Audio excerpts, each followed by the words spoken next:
Good evening. I would like to call to order our February 15th, 2022 Little Rock City Board of Directors meeting. We would like to welcome those that are in attendance as well as those watching at home and streaming online. Madam Clerk, if you would, please call the roll. Director Miller. Here. Director Richardson. Here. Director Webb. Here. Director Peck. Here. Director Wright.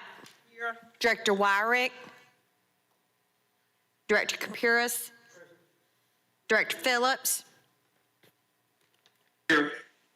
Director Adcock. Present. Vice Mayor Hines. Present. Mayor Scott. Present. Vice Mayor Hines, if you would, please give us the invocation. Dear Lord, please watch over us, our first responders, our employees who go out to do the work of the people of Little Rock every day. Please hold them safe.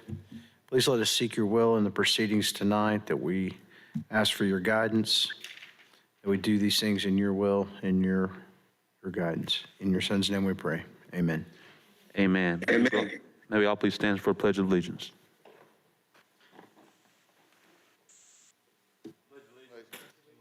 It's the flag of the United States.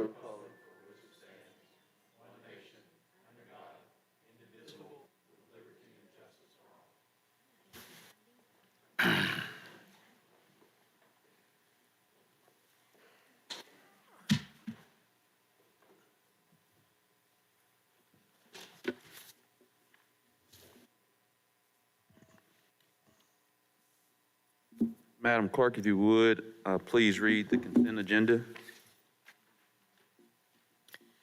The consent agenda consists of a motion to approve the minutes of the October 5th, 2021, October 19th, 2021, and the November 2nd, 2021 Little Rock City Board of Directors meetings, and the October 13th, 2021, and October 26th, 2021 Little Rock City Board of Directors special called meetings.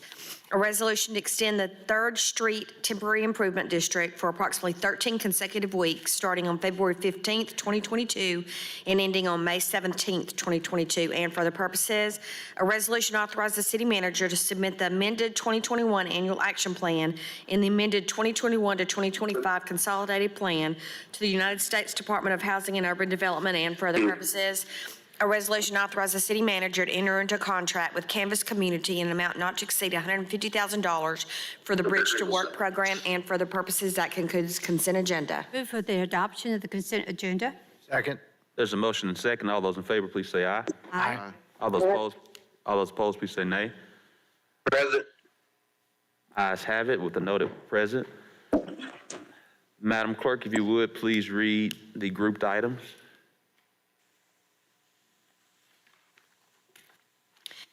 An ordinance to amend Little Rock, Arkansas ordinance number 22,064 of November 16th, 2021 to approve a planned zoning development that established a planned district commercial titled Pit Stop Barbecue Private Club PDC, and approve the action of Pit Stop Barbecue located at 5506 Baseline Road, Little Rock, Arkansas, by filing an application with the state for operation during certain hours, amending the official zoning map of the city of Little Rock, Arkansas to declare an emergency, and for the purposes, an ordinance to condemn such structures in the city of Little Rock, Arkansas with structural fire and health hazards, to provide for summary abatement procedures, to direct city staff to take such action as is necessary to raise and remove said structures, to declare an emergency, and for the purposes, an ordinance to grant a franchise to Soma Storefronts LLC for the use of the city right-of-way located at 1220 South Main Street in order to erect a deck, railing, and gate for outdoor dining, and for the purposes, an ordinance to amend portions of provisions of Little Rock, Arkansas Revised Code, Chapter 28, Article 1, Section 2828 of 1988 as to the collection fees for bulky items, to declare an emergency, and for the purposes,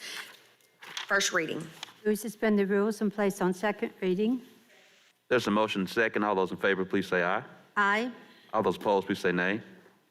Present. Ayes have it, second reading. Was the present from Director Richardson? Yes.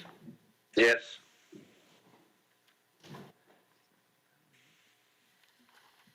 An ordinance to amend ordinance number 22,064, approving a planned zoning development that established a planned district commercial titled Pit Stop Barbecue Private Club PDC, and approve the action of Pit Stop Barbecue located at 5506 Baseline Road, Little Rock, Arkansas, by filing an application with the state for operation during certain hours, amending the official zoning map of the city of Little Rock, Arkansas to declare an emergency. An ordinance to condemn certain structures in the city of Little Rock, Arkansas as structural fire and health hazards, to provide for summary abatement procedures, to direct city staff to take such action as is necessary to raise or remove said structures, to declare an emergency. An ordinance to grant a franchise to Soma Storefronts LLC for the use of city right-of-way located at 1220 South Main Street in order to erect a deck, railing, and gate for outdoor dining. An ordinance to amend portions of provisions of Little Rock, Arkansas Revised Code, Chapter 28, Article 1, Section 2828, as to the collection fees for bulky items, to declare an emergency. Second reading. Move we suspend the rules and place on third and final reading. Second. There's a motion and second. All those in favor, please say aye. Aye. All those opposed, please say nay. Present. Present from Director Richardson, ayes have it. Third reading. An ordinance to amend ordinance number 22,064 to approve a planned zoning development that established a planned district commercial titled Pit Stop Barbecue Private Club PDC, and approve the action of Pit Stop Barbecue located at 5506 Baseline Road, Little Rock, Arkansas, by filing an application with the state for operation during certain hours, amending the official zoning map of the city of Little Rock, Arkansas, to declare an emergency. An ordinance to condemn certain structures in the city of Little Rock, Arkansas as structural fire and health hazards, to provide for summary abatement procedures, to direct city staff to take such action as is necessary to raise and remove said structures, to declare an emergency. An ordinance to grant a franchise to Soma Storefronts LLC for the use of the city right-of-way located at 1220 South Main Street in order to erect a deck, railing, and gate for outdoor dining. An ordinance to amend portions of provisions of Little Rock, Arkansas Revised Code, Chapter 28, Article 1, Section 2828, as to collection fees for bulky items, to declare an emergency. Third and final reading. We've now had three readings. I do notate one for this, for item number 7. I did not get a chance to get it to our clerk, so I'll take the liberty and read. This is from Mr. John Hugler. Mayor Scott, ladies and gentlemen of the Board of Directors, good evening. I would like to speak with you all about item 7, Z6815-B. I've met with the applicant and directors Warwick and Adcock. There have been, to my understanding, numerous ideas put forth to make this project a fit in the area. Number one, per the sound study, a 12-inch wall has 50% more sound reduction. Make it 14 or Mayor. 16. You're not, that's not item 7, that's item 11. Item 11. Oh, it says item 7 here. Okay. Yeah. Well, since I'm reading, I'll just go ahead and read it for the record, so I have to do it later. The height of the cement mixer is 12 to 13 tall. I've noticed the sound abatement walls that are being put up on the interstate are 16 tall plus. They have a rough texture. This also helps to break up the sound. Number 2, per the Sween's letter, the concrete plants are all running behind on their orders, that they have a waiting list for product. This will lead to extended operating hours and a larger traffic load on the busy I-30 Baseline Road area. Number 3, all of the things that have been put forth to remedy their issues must be put on paper prior to the vote to make them binding after the vote. Thank you, respectfully, John Hugler. To those who are watching, I inadvertently thought it was item 7. It's actually item 11 that I read for the agenda for the record. We've now had 3 readings. All those in favor, please say aye. Aye. All those opposed, please say nay. Ayes have it. Madam Clerk, if you would, please read item number 9. Mayor, we have emergency clauses on Thank you so 5, much. 6, and 8. Emergency clauses for 5, 6, and 8. All those in favor, please say aye. Aye. All those opposed, please say nay. Ayes have it. Madam Clerk, if you would, please read item number 9.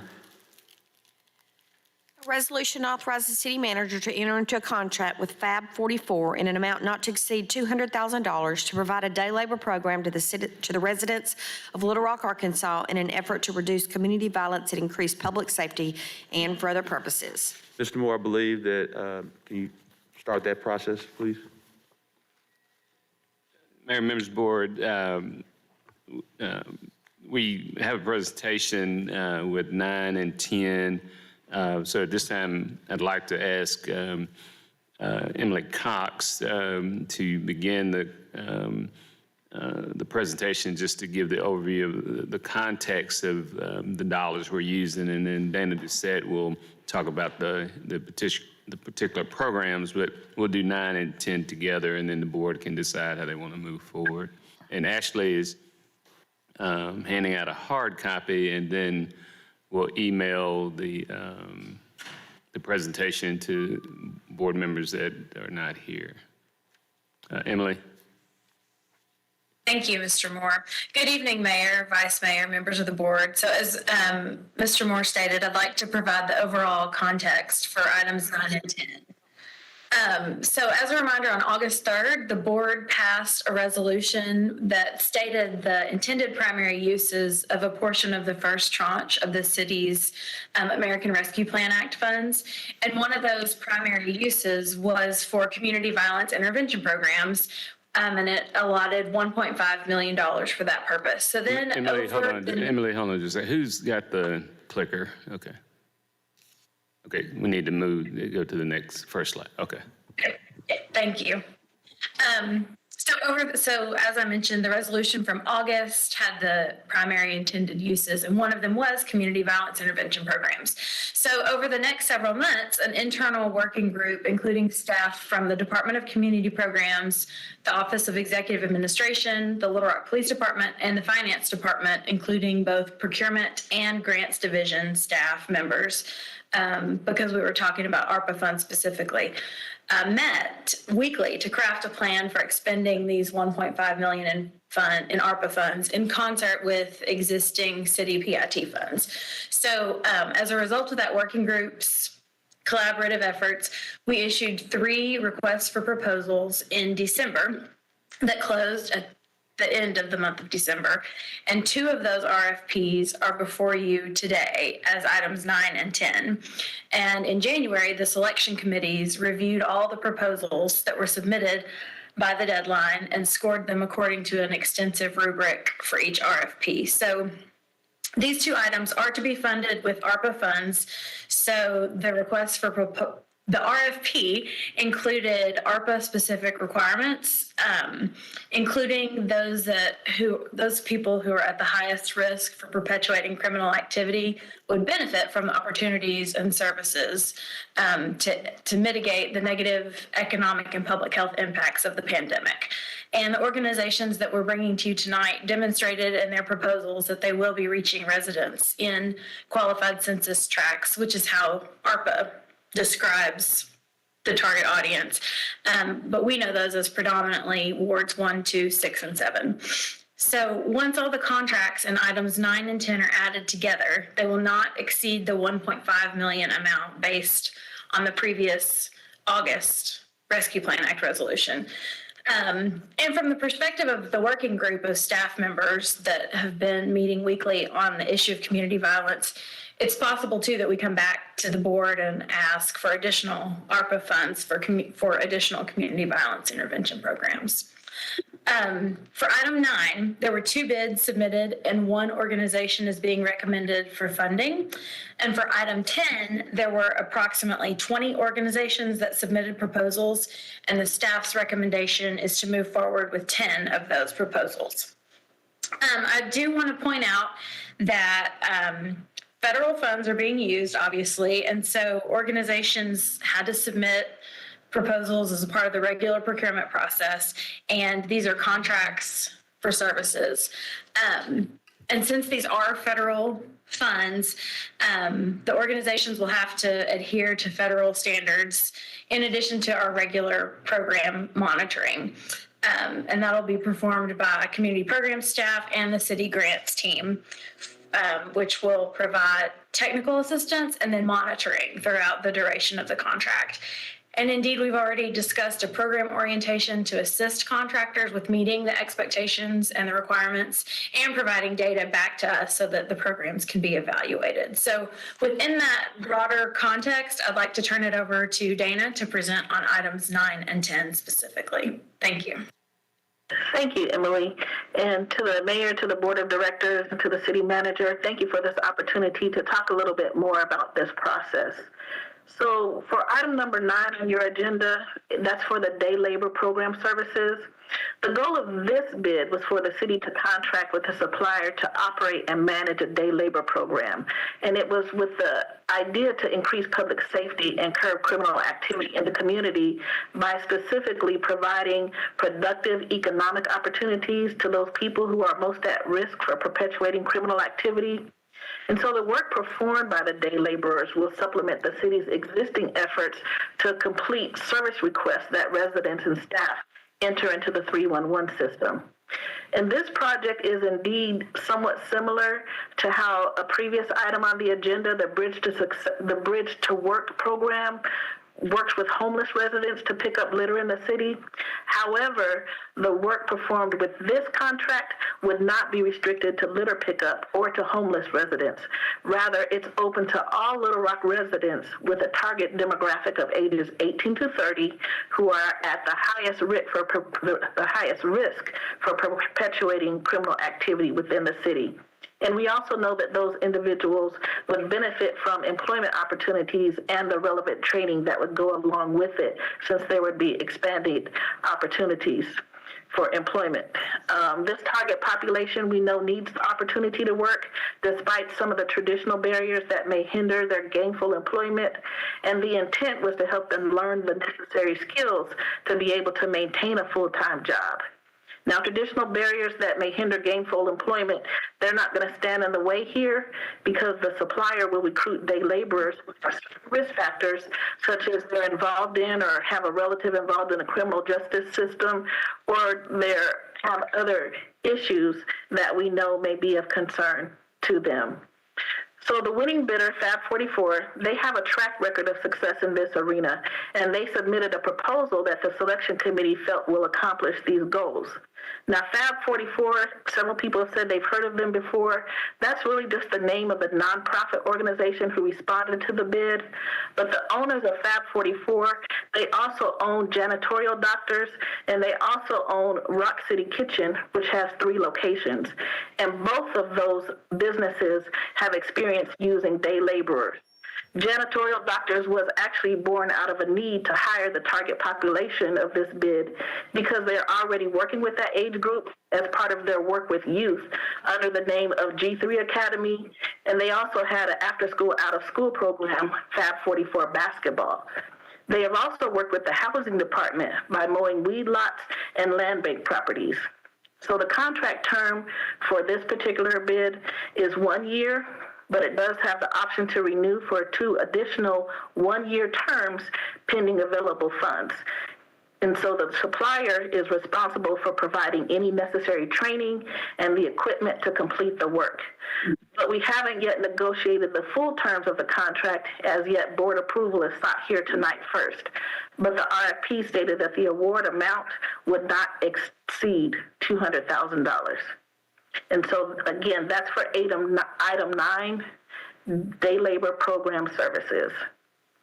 And so now I'd actually like to move to item number 10, which pertains to community violence reduction services. And this We're going to let her RFP, finish the presentation. okay, Sorry this about that. no problem. So this particular RFP, it purposely cast a wide net to respond to the impact of COVID-19 and address neighborhood safety needs. Now, the goal was to provide community violence interventions in an effort to prevent violence, as well as mitigate the increase in violence during the pandemic.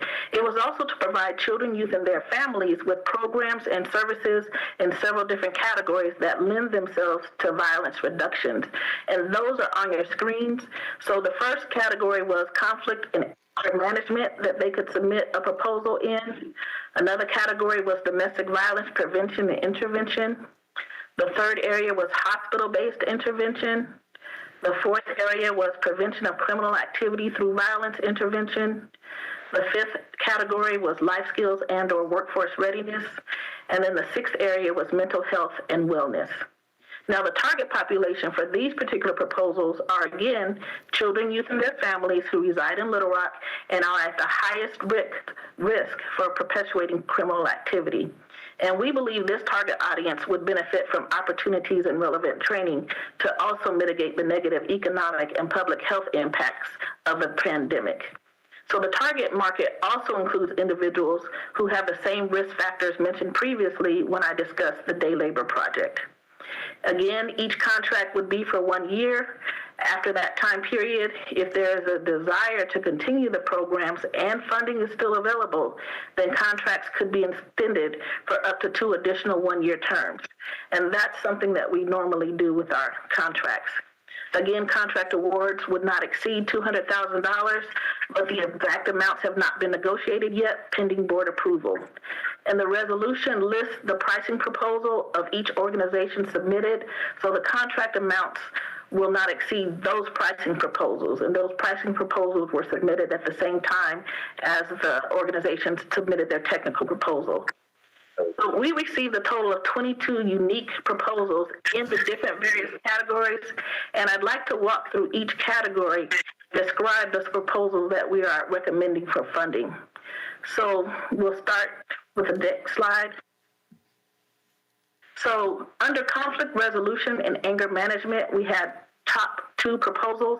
They were from Arkansas Community Dispute Resolution Center and Unity Martial Arts. But I'll start with this one here, the Arkansas Community Dispute Resolution Centers, which many may know as ACDRC. They submitted a multifaceted proposal, and it included 4 different areas. The first area was an anger management training program. They'll provide 8 to 16-hour courses for youth ages 18 and under, and also adults 19 and above, for a total of 300 residents. And additionally, attendees can receive professional mediation and conflict resolution intervention services for a maximum of 3 hours per session, and that's the anger management training programs. They also have a Peaceful Parenting Institute, and under that, they would provide 8-hour course to help at least 100 parents, guardians, and family members to acquire knowledge regarding positive parent and child and school and parent communication skills. It's to help them learn positive discipline strategies, help to reduce domestic violence and child abuse, and increase critical thinking skills and cooperative problem solving. And again, that was the Peaceful Parenting Institute. Another area that they have is the Restorative Justice Mediation Diversion Program, and that would be housed at Little Rock School District's Southwest High School. And this would serve approximately 150 students and 50 parents, but all students, teachers, administrators, staff, the FSROs, parents, family members, we're trying to make sure that anyone can request school administrators to make referrals to this diversion program. Services of the diversion program would include mediation sessions, group intervention and prevention sessions, parent support services, and similar things to prevent students from needlessly being placed into the justice system. And again, that's a restorative justice mediation diversion program. And the last area that they pitched was a community violence reduction program known as Resolutions University. And this would be a pilot program meant to work directly with our department and the Little Rock Police Department to teach up to 135 referred Little Rock residents on how to serve their community using conflict resolution and dispute resolution strategies to improve their own neighborhoods. It would train them to become respected community leaders who know how to build trust and foster community relationships through community meetings, through community outreach, and kind of the establishment of a neighbor-to-neighbor community mentoring program. It would also teach African-American males aged 15 to 25 effective methods of handling an encounter with law enforcement. And again, that was part of what ACDRC put into their proposal under conflict resolution and anger management. Next slide. Unity Martial Arts, and I might add here that if you see the color blue, that means that that's a new program that has not worked with our department in the past. So Unity Martial Arts proposes an after-school program at Martin Luther King Elementary School.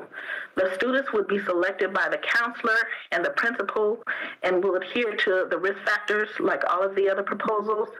And this is a program to teach at-risk students how to resolve conflicts and manage anger. And it includes additional components on physical fitness and healthy mental health practices. Transportation to the program is not an issue because the program takes place immediately after school. And the number of students would be approximately 30 students in grades 1 through 4 because, again, their target are the at-risk students. The next slide, please. For domestic violence prevention and intervention, I will say that no proposals were submitted by the deadline for this category in this round. Next slide. So hospital-based intervention. Again, UAMS would be a new organization for us to work with. We received just one proposal in this category, and it was UAMS. And as a level 1 trauma center, as you can imagine, they see many patients who've been involved in community violence. So this model is actually patient-centered. First, they plan to assess patients' needs. They're going to connect victims of assault to necessary mental health care and social services, and they'll also provide essential peer support. The goals of this project are to reduce post-traumatic stress and depressive symptoms, is to reduce drug use, any re-injury, street culture recidivism, and increasing service utilization among the high-risk patients that are treated at UAMS. As you can imagine, emergency departments and trauma centers, they're ideal settings for immediate intervention because right then and there they offer a teachable moment, which could be critical to ensuring health and safety after that patient is discharged. And the unique setting provides an important opportunity to engage these high-risk, hard-to-reach populations in violence prevention programs because they may not otherwise participate in such programs. So UAMS typically treats between 19 and 60 African-American men with violent assaults per month, and UAMS has the capacity to provide both the physical and the mental health care right then and there. UAMS researchers have conducted gun violence prevention research, and they currently have preliminary data that shows high feasibility and acceptability for implementing this model. And UAMS's stated goal is to enroll and retain at least 50 participants through the program completion within their first year. Next slide. The next category was life skills and workforce readiness. 2 proposals were selected. That was Brandon House and Restore Hope. So the first one, Brandon House, they proposed to use an art-based approach to address the immediate life skills and workforce readiness needs of high-risk youth and community residents who live in these underserved communities. So their primary goal is to specifically prepare youth for higher education and for careers. And their proposed activities include such things as career readiness training, job shadowing, hands-on experiences, higher education preparation, educational field trips, and mental health intervention. And then the next one was Restore Hope. This would be a new project for us, or a new organization, I'm sorry. The goal of Restore Hope is to provide life skills and workforce readiness programs to engage justice-involved men and women who are also parents. So this would allow them to expand their successful 100 Families initiative, which aims to move those recently released from crisis to careers through intentional connections and targeted referrals to necessary services and resources. So the next slide, please. And for mental health and wellness, there were 2 proposals selected under this category. They were the Boys and Girls Club and Our House. So what the Boys and Girls Club is proposing is to provide easy access to mental health services for youth and their families by providing one-on-one or group counseling services as needed. And this will allow them to hire 1 mental health specialist that will spend at least 1 day a week at each of their 4 Little Rock locations. Next slide. What our house is proposing is that they would also like to increase access to free mental health resources across all of their programs, both youth and adults, by further integrating mental health services into all of their programs. And similarly, their offerings would include the individual therapy sessions, crisis intervention, symptom management groups, and things of that sort. So that's the mental health and wellness category. Next slide. Lastly, we had prevention of criminal activity through violence intervention. That was a category. And all three submitted proposals were selected because they were specifically aimed at the prevention of criminal activity through violence intervention. The three who submitted proposals were Big Brothers Big Sisters, Songbird Multimedia, which is also known as Sunflower Gardens Community Outreach, as well as Lessons Learned. So let's start with Big Brothers Big Sisters, who would be a new organization for us to work with. Big Brothers Big Sisters, their proposal is to equip 25 organizations and community members with evidence-based mentor trainings. It would allow them to address the academic, social, and emotional well-being of at least 1,000 youth who are part of the targeted populations. And they aim to help organizations learn to identify the stakeholders, create multi-level collaboration, train their senior level administrators, utilize data for decision-making for ongoing improvement, to match support from the outside, and for site-based mentoring. Next slide. Songbird Multimedia, as I mentioned, they're also known as Sunflower Gardens Community Outreach. Their goal is to establish mentorship contacts, and it's for young men and women that they encounter through street outreach, which is part of a whole community-based intervention approach. The assistance they plan to provide the individuals they encounter include such things as job leads and career opportunities, financial literacy, to partner to help them obtain GED, trade, or college information, information on drug treatment or rehab, assistance with court documents, and expungement assistance. And the next slide. Lessons Learned plans to do just that. Share their life lessons learned to educate troubled youth attending middle and high school about why they should avoid criminal activities, the ramifications of their life choices, and how to make a positive decision to restore hope.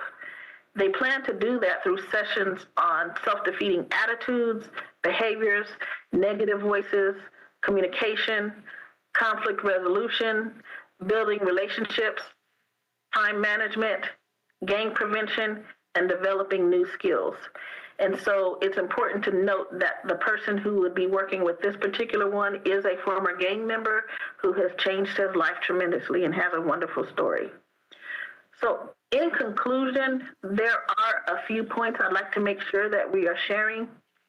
In order to be considered to receive a contract, and I'd like to say again that these are contracts and not grants, organizations had to submit their proposals the same way all proposals are submitted, which is through our online procurement system.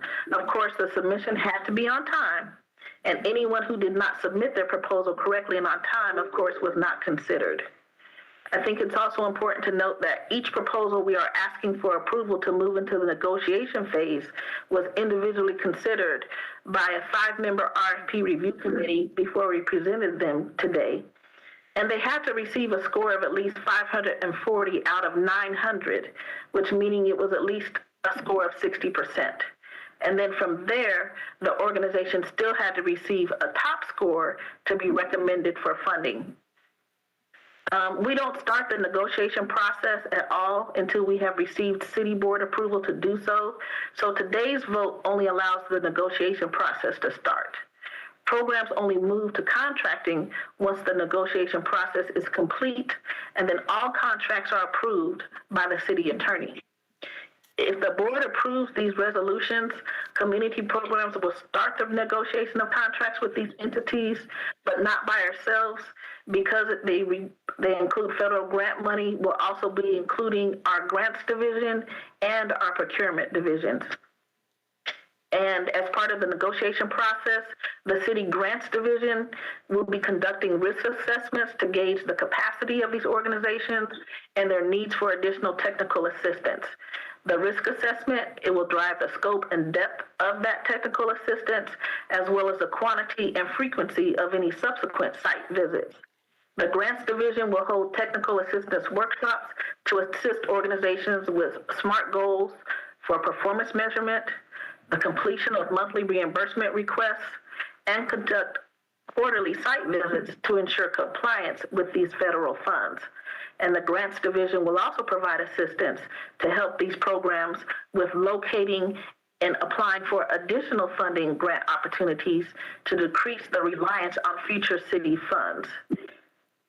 It's also important to note that these may seem to be site-based programs and that the target community may not access these different locations on their own, but I hope that through my presentation this evening, you see that that's not quite the case, because in many instances, the organizations are either meeting people where they are, such as UAMS, they're reaching out into the community on a grassroots level, such as with ACDRC and Songbird, or we're strengthening mental health and wellness access in key locations, such as our house and the Boys and Girls Clubs.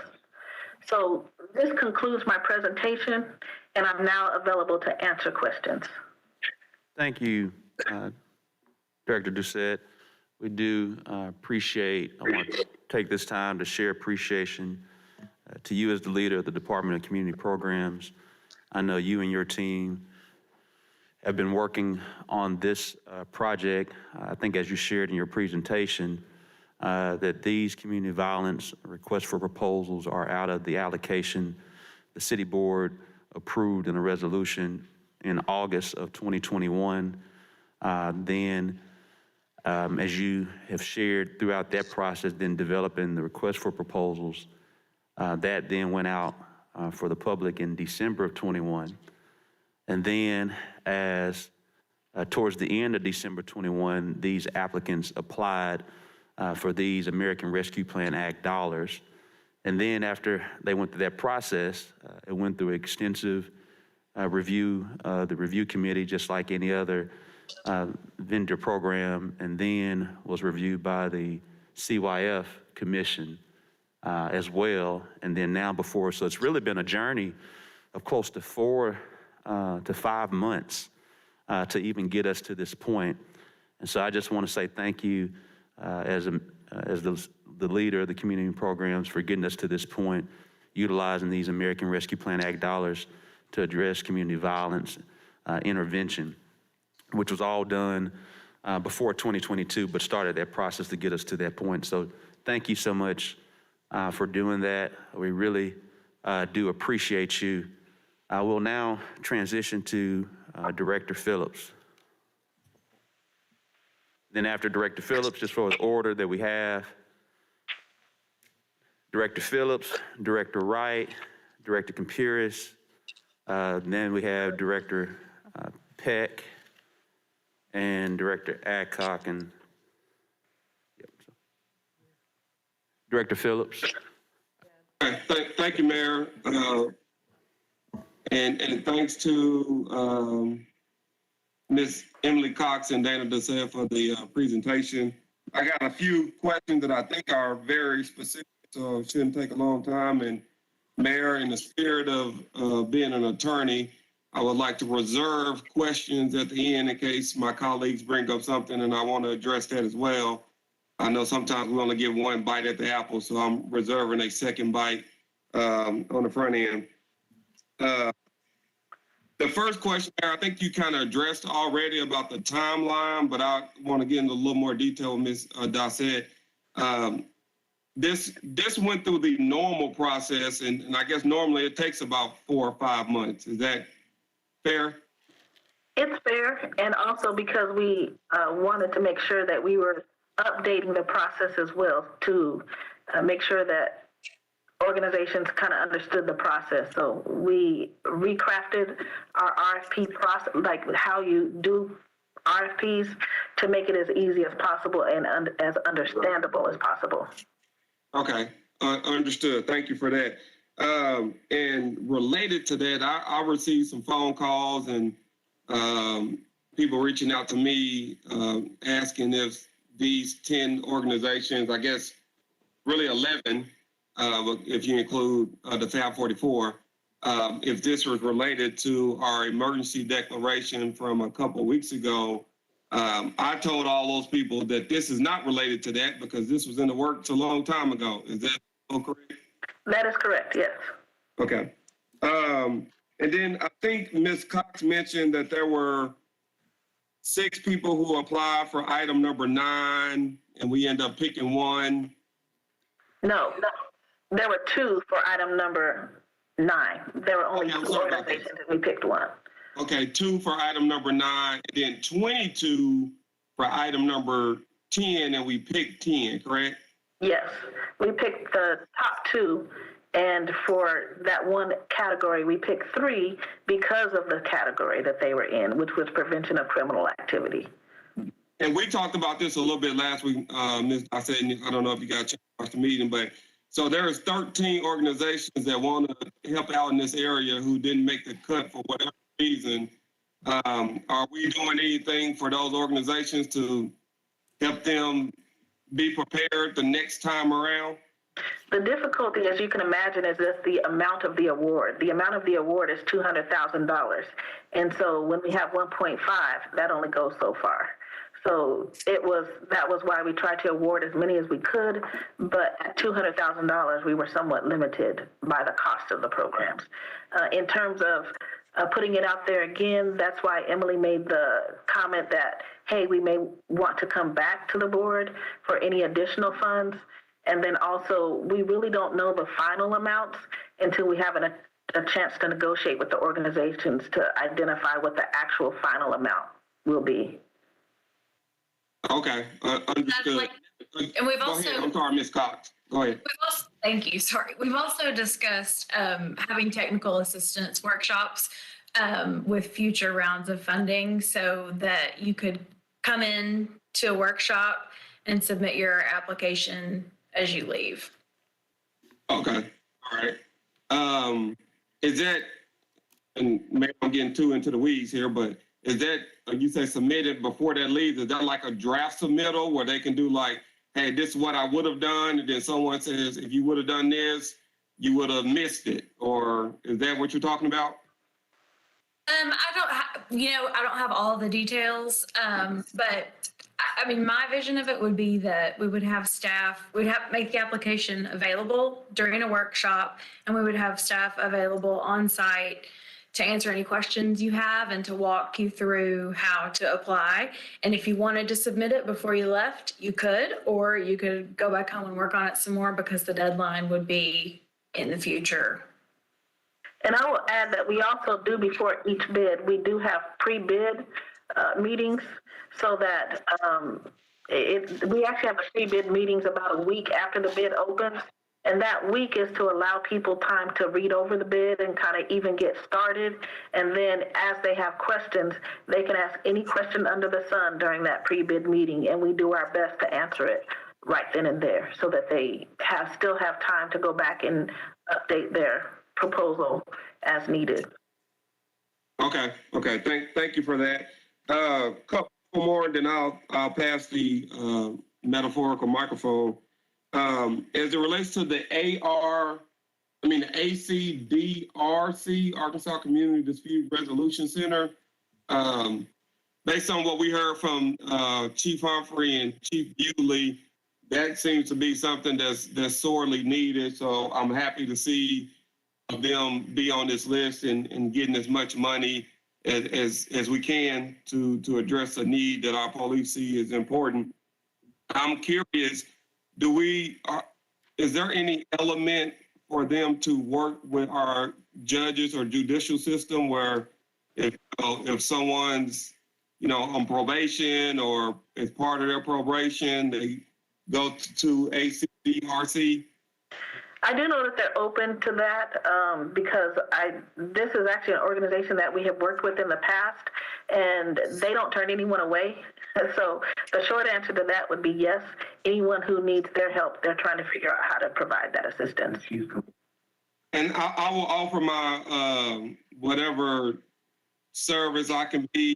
Ms. Doc said, I know there are a couple of juvenile judges that I've had conversations with in the past, and I think Director Wright can attest to this, that they have an interest in being a partner with us in helping these folks who are in unfortunate situations. So if this is an opportunity for us to have a program and then work with the court system, I think we need to get everybody to the table and take advantage of these dollars to do things that we wish we could have done a long time ago, and now we have opportunity to do them.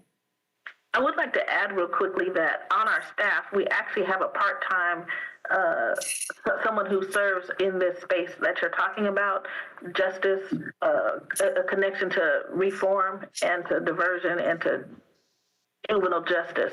So that is definitely something that we take very seriously from a staff level as in addition. Okay, yeah, and I'm glad to hear that. Thank you. If I read the resolution correctly, if we pass this tonight, which I'm hopeful we will, I'm definitely in favor of it. These organizations, they're ready to get to work in March. Did I read that correctly? They would have a start date of March 1st, so they would be able to go ahead and try to get started as soon as possible. And when we work with the organizations, we help them understand that process of what that looks like. Okay, that's awesome to hear that they're reared up and ready to go. And obviously, we know we need to do something ASAP. Last question, and this may be for the city manager or the city clerk.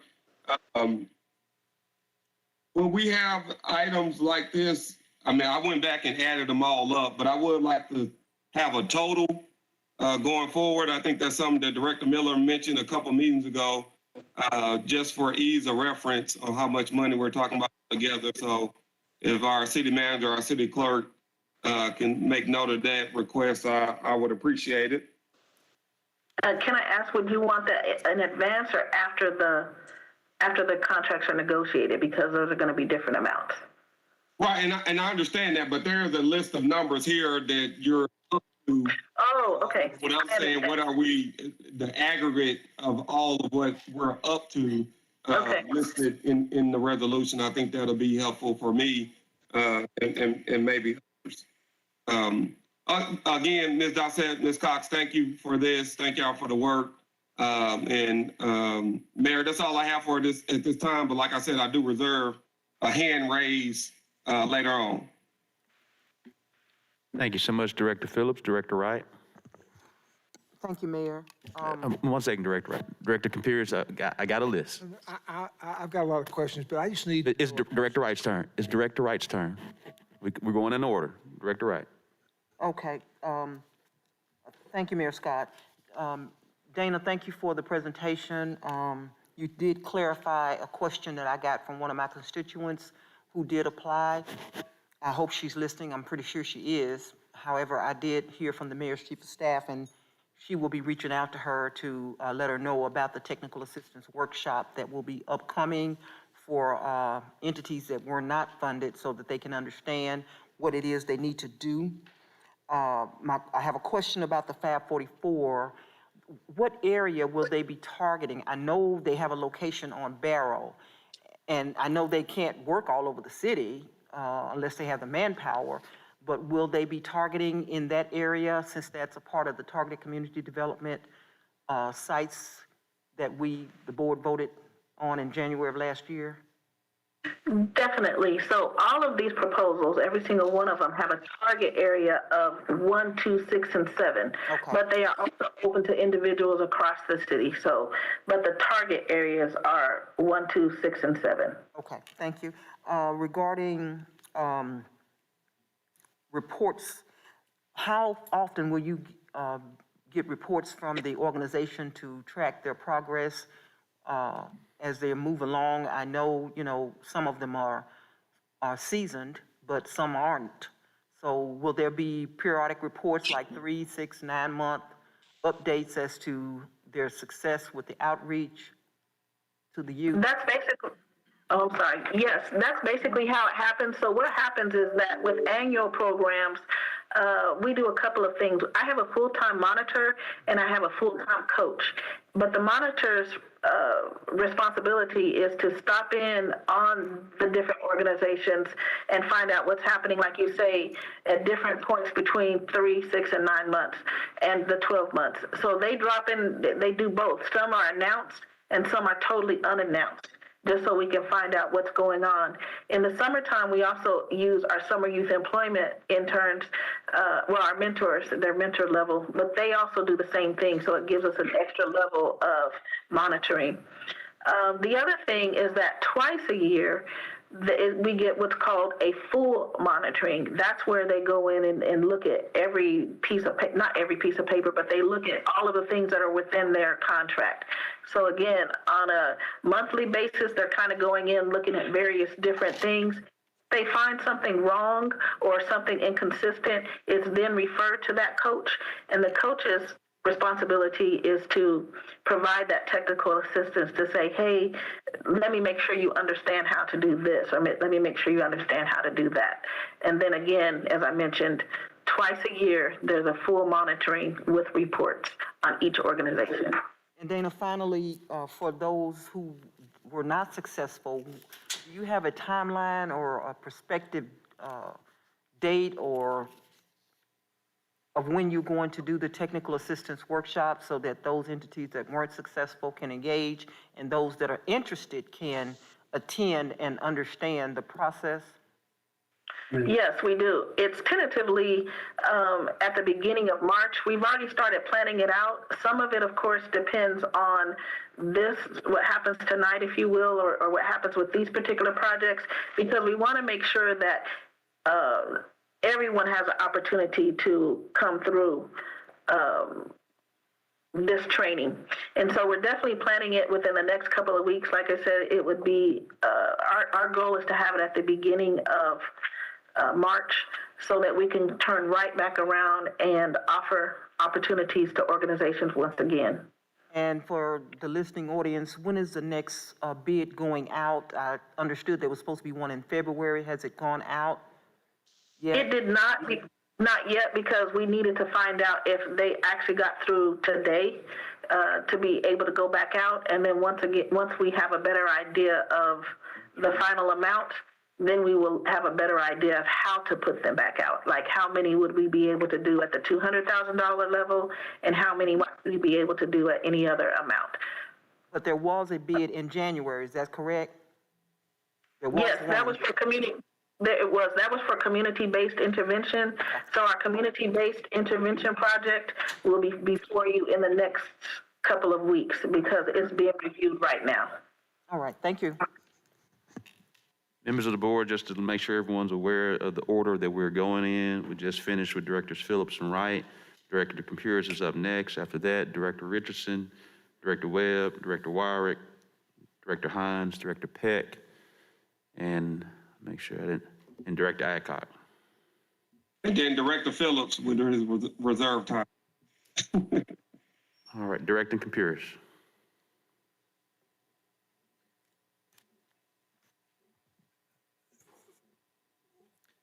Mr. Mayor, what I was trying to ask is a procedural question. And that is that, first of all, I think it is, we have a representative that's on the CYS commission and not heard from her for her take on this. 1. 2, every time we get information, there's more information and I have more questions. And I was going to request that we take each proposal separately, talk about that issue, and get everything resolved on that one issue. And so that would be my request. But I'd like to have Kathy Webb be able to give her thoughts on this, differing a little bit from what Dana said. There's a friend of mine who does not want to be named because they're afraid something will happen, who has been very critical of the process, that when the vetting occurred It came to the commission. The commission had very little information. They were asked to approve this, and the information just keeps being slowly melted out. So that was the reason, based on that person's input, that I thought it was very important that we discuss each one of these things separately. And there's some critical issues on all of these things about capacity, compliance, the fact that we're going to give this much money to people and you've just got through saying we're going to have to train them for 2 weeks to do the job that they say they're going to do. And I think these are all issues we need to vet. The general public that has talked to me thinks that this is the biggest giveaway since I don't know what, that there's these programs out here and they sound much more worthy today than they did 2 weeks ago, and they sound much more worthy than what I read last week. But I would like to be able to go over each one of them individually and get the collective wisdom of the group. Director Campiris, Director Webb already has her hands up, so we'll come to her. I want to make sure we get through every director on their question, but we definitely will get Director Webb's. But she is up immediately following Director Richardson, who's after you on that perspective.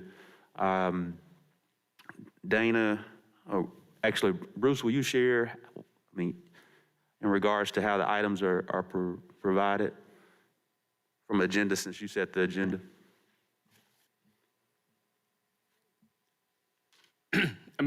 This is the format that we have always used as far as if we put an RFP out for a particular category or for a particular service, we might have, in some case like number 9, one bidder.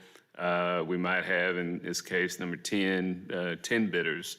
I think if we were to, and I might have to have Mr. Carpenter weigh in, but if we were to say the board is going to vote on each one of them separately, then Tom, I don't know if that means 10 separate resolutions.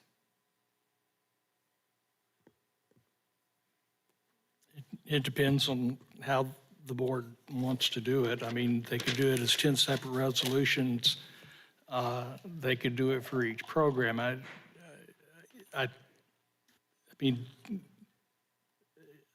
We've got everything combined in general here for convenience purposes, but if we need to separate them out, the resolutions will all read alike. It's just they will deal with one topic, one vendor, and we'll rewrite them for signature that shows that and the amount. That's up to the board.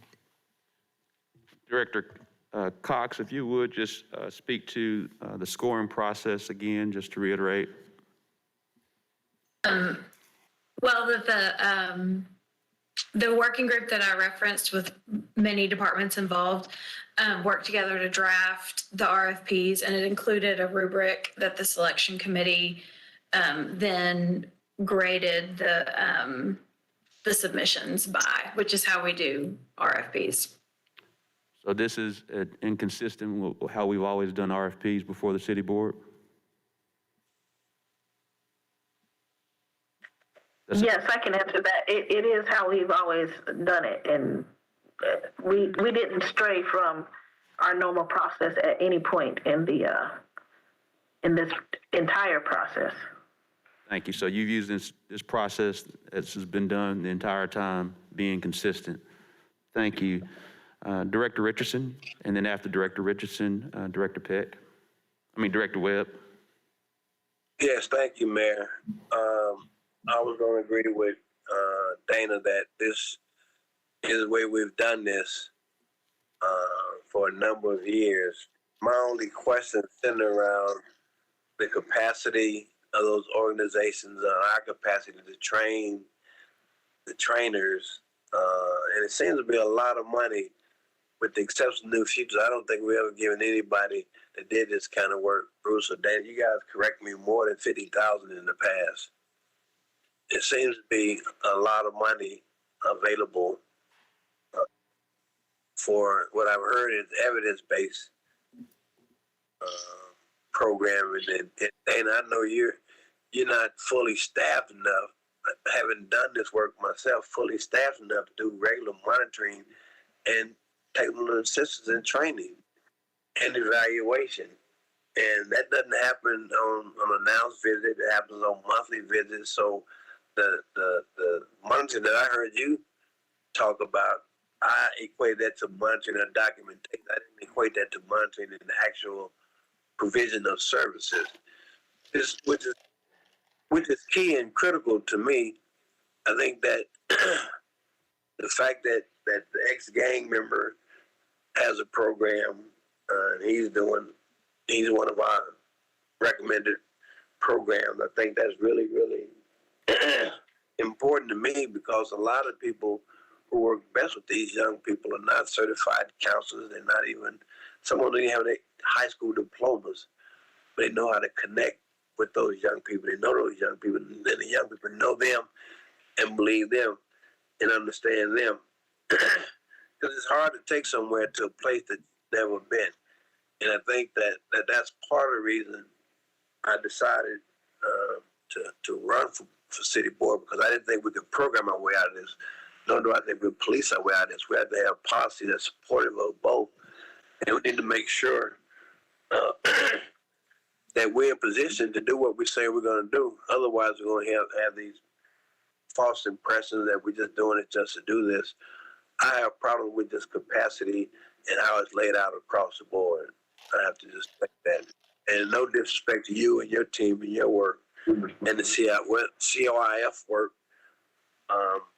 I just think from what we've done in the past and where we've gone from in the past, this is a real, real big paradigm shift in terms of how we engage, interact, and provide services for a population of our community that doesn't have the best reputation and or description of. I'm not sure I heard us talk about anybody that has that expertise, that knowledge. The people that we were talking about when we started were people who were banned from Boys and Girls Club. They were banned from community centers. They were banned from all these buildings, and they just had the streets. They were kicked out of school, and we need to have a concerted effort to have coordinators on call 24/7 to go out and reach these young people in the community. And to me, it seemed like something that we could build upon for a long-term strategy. But in terms of dealing with it immediately, I'd rather us hire more of the day laborers and hire them, have them work for the ex-gang members program out in the community than anything else. To be honest with you, and having experience and knowing and being out there and done this work before, I would prefer we double that up or triple that up rather than some of the other things we recommended for funding. So you guys did a wonderful, wonderful job, and I think you guys did, like what some may say about us getting this money out there, just get it out there. I think having it out there is far better than having it sitting down at City Hall. I really do. I just think that, Danny, you're going to need a bigger staff. It's a lot of work to be done. I mean, it really is, to make sure that we're getting the bang for our buck, as we always seem to have a big emphasis on with these programs. You're going to need more staff. Or Bruce, as we said before, we're going to need an intermediary. Maybe the former gang member program can be the intermediary between the city and those programs, so they can tell us where we need to have these programs, what kind of programs we need to have, and they can be able to recruit and train not only the employees but the participants as well. I think it's wonderful UAMS is willing to do what they're willing to do. They help us with the 12th Street work, but I'm still trying to figure out how that's going to work. I really am. And it gets back to a point that I made a while ago, that a lot of times what resonates is the messenger rather than the message. I mean, we've done this before. We've gone through this before. We didn't even want to acknowledge that we had gangs in Little Rock until a white kid got killed on Gary Springs. On Gary Springs. Prior to that, we didn't have a gang problem. And this young man, unfortunately, was killed by one of the biggest and largest and most violent gangs in the city of Little Rock. And none of us know their name. They're not Crips, they're not Bloods, they're the Southwest Kings. They were a white gang. I think that as you can tell, Mayor, this is frustrating to me because I've known so many of the young people that we've lost. I've known their families. I've been to far too many funerals that I won't admit to. And I think there's a disconnect, unfortunately, from some of my colleagues and the issues. And that disconnect, I think, is part and parcel of why we're having so much confusion in our community. And we got people that are coming down and people that want to help out. What can I do? How can I help out? I'm not asking for money, want to help out. And those are the entities that we need, guys. Those are the people we need. We need to bridge this gap between us and where it's happening. And us to know it's happening too.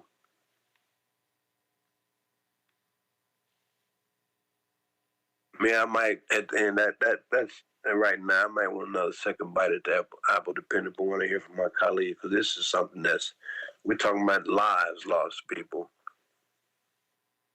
Thank you so much, Director Richardson. And one other point, Mayor, because I do think that those people on the streets, we need to have them out there taking the handcuffs off of their mind and not people out there on the streets putting the handcuffs on their wrists. Those are two fundamentally different approaches to addressing public safety. Yes, sir. Thank you so much, Director Webb. Thank you, Mr. Mayor. And I first want to thank Ms. Cox and Director Doucette for the information tonight.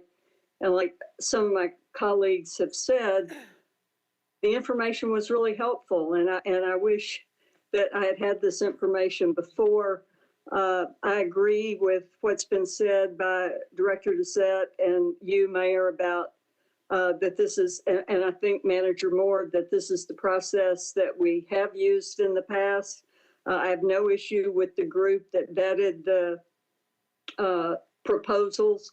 I do have a lot of concerns about the fact that that CYF got hardly any information whatsoever and had millions of questions. But actually, I need to stop for 1 second because a couple of constituents just texted me and said they're having trouble with the video. And I promised them I would mention that, and I forgot. So I don't know if there's anything we can do with the video, but I did want to bring that up. I think it's been corrected.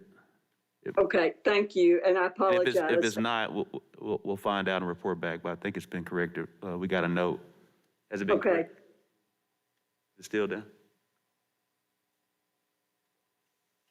Well, I'll go back before I totally lose my train of thought, and I've made notes on my paper, and I hope I can follow along here.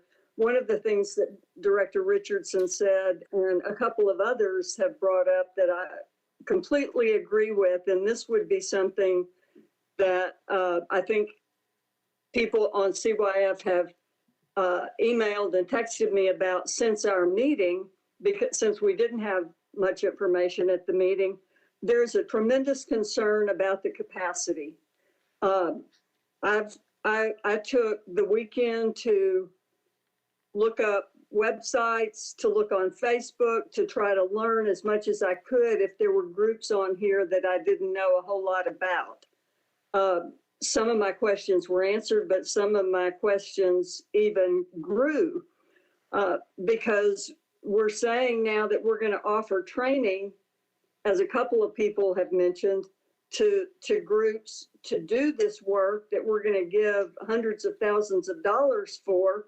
We're going to offer all this technical training, yet we did not offer assistance to people who thought they were applying, including some evidence-based programs.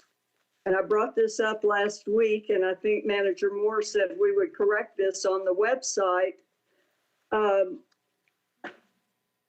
And you would get an email saying that your submission had been accepted, so people would know. But it seems odd to me that we're going to offer training to groups that don't have the capacity to do this work. And I think this work is critical. I would not have been on CYF for 7 years if I didn't think this work was really, really important. These are federal dollars. These are taxpayer dollars. And I've also read a lot. I've read as much as I can over the years about this. I'm not an authority. But one of the things I read recently was about how cities are it used the word throwing money at anti-violence programs, but are they really vetting and making sure the programs are effective? We have a problem. I want us to address the problem, but I want to make sure that we are giving money to groups that have the capacity to do the work. I would propose, and I can do it in the form of a motion now or later, that we do vote separately on the different items. Yes, that is a difference, but this is too important for us, in my opinion, to get this wrong. And I think that would be helpful. And Mr. Mayor, one question I have before I go to some of the questions that may be in the weeds, and this may be a Director Doucette question. When we were talking, and Director Wright was talking a lot about monitoring, we do have a monitoring committee on CYF. So is CYF going to be part of the monitoring? That's one question I have. It looks to me like a couple of these proposals have the exact same target audience. And those are two of the most expensive proposals. And if the need is that great for that target audience, then I would support that. But if it's not, I wouldn't. I don't know, Mr. Mayor, if it now is the time to get into the weeds about specific capacity on specific programs.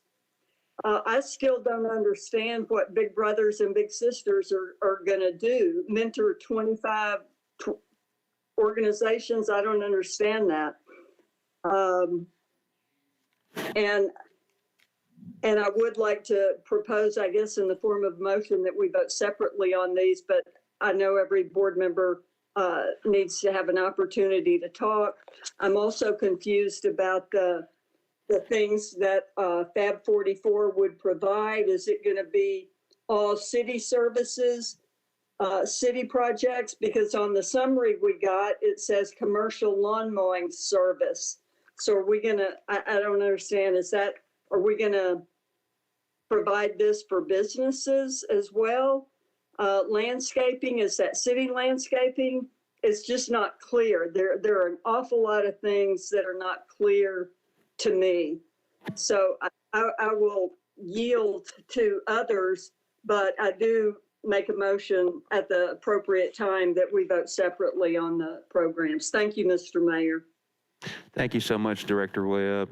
We'll continue to ensure that all directors get a chance to voice comments and/or questions. We'll come back to you as well as others.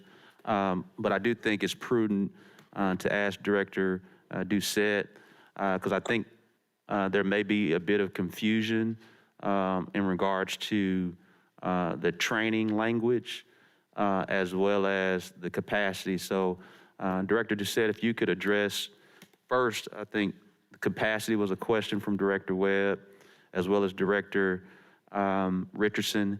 Secondly, if you'll address training, what that entails. Thirdly, if you will address the monitoring CYF question that Director Webb asked as well.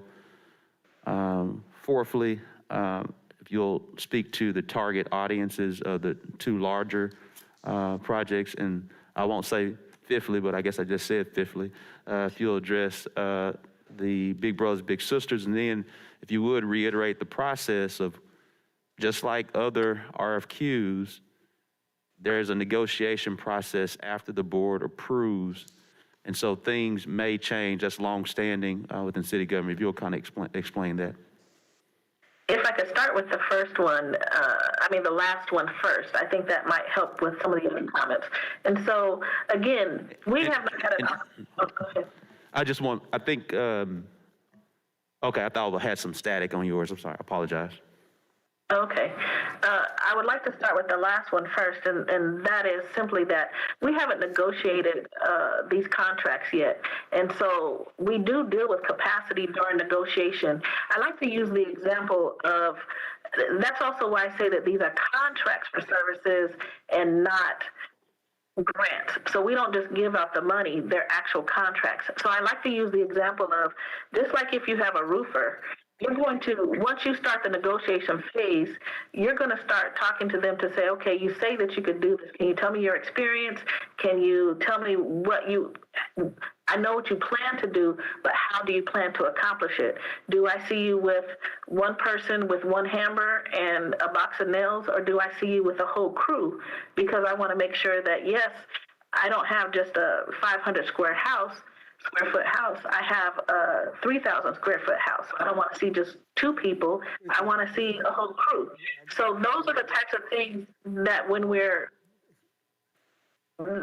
doing our negotiation phase, those are indeed the types of things that we go into. And then not only are we doing it ourselves with our internal negotiation team, because these are federal dollars, that's also where and why the grants team is being involved, as well as procurement, because we totally understand that these are federal dollars. So those are things that normally happen in the negotiation phase and not in advance of tonight's vote on these issues. Other issues that were raised included our monitoring. So yes, to answer the question, that is exactly why we established the monitoring committee on CYF, is so that there were some issues that come up during monitoring that we didn't want to have to be just the end-all be-all. We did want to definitely have CYF endorsement of the thoughts and the decisions and the types of things that we do every day, but it's not a problem for us to take it to the CYF to say, hey, these are issues that we're having, because whenever we might have an issue with the organization, then we wanted that CYF endorsement and involvement that, again, we didn't just make our decisions in a vacuum. We actually took them to the body who helps us make some of the decisions that we make. In terms of the two organizations that might receive the most amount and that they're identifying the same targeted audience, that actually was the goal of all of these proposals, is that they're focusing on wards 1, 2, 6, and 7. And so that was intentional because we know that those are the hot spots. The other thing that we realize is that you can't touch one person one time. You have to touch them more than once in several different ways, especially these individuals. So if they just hear it one time, it's probably not going to stick. You're going to need to touch them 7, 10, 15 different ways before they might be persuaded to make different decisions, to make positive choices. And we wanted that different way to propose answers to these issues, which again was even part of the discussion on how we came up with these different categories. We were trying to figure out what are some of the issues that this target population is experiencing, and instead of just having one way to serve those students, we would figure out different ways, in this case, 6 different ways: day labor, conflict resolution, just a lot of different ways that we might be able to attack those issues with the same target population. So while some of them seem like, wow, it's a duplication of services, again, it's not. Another example that I sometimes use when people say, is it the same services or duplication of services, I would say, just like you have several different banks on different corners, or just like you have branch libraries, in different areas of the city. They're not a duplication of services. They're allowing people to go to different options based on where they live or maybe where they work or just kind of what they're involved in. So we definitely see a need to provide lots of different services in different manners and under different categories. I think there's still one outstanding question, Mayor. I can't. The Big Brothers, Big Brothers, Big Sisters. That's what it was, yes. So what we thought was unique about Big Brothers Big Sisters was the fact that they weren't only focusing on the individuals themselves. As you can imagine, they have lots of children in their programs, but they also saw a need to kind of duplicate their services, if you will, that, gosh, one-on-one is great, but what if we could actually train organizations to do what we do? What if we could actually train organizations to identify stakeholders, to deliver services to these targeted individuals, to learn how to be mentors? Then instead of just having one organization or two like Big Brothers Big Sisters, we're now training 25 different organizations on how to use a national model in their organizations. And so we could learn to grow organizations here locally by giving them the training that they need to succeed. We recognize, and one thing we found since I've been here, and I'm going on my 8th year now, is that there are a lot of organizations that really do need that training. We have to admit that there are a lot of people with good hearts who want to do a good job. They do need that chance. And I'm proud to say that we've grown several different organizations through the years that I've been here, where they've started small and now they have grown into much larger organizations because of the opportunities that we gave them with just $1,500. They started with just $1,500. And now some of those same organizations are here today on a $200,000 contract because we did give them that opportunity to learn how to do these services.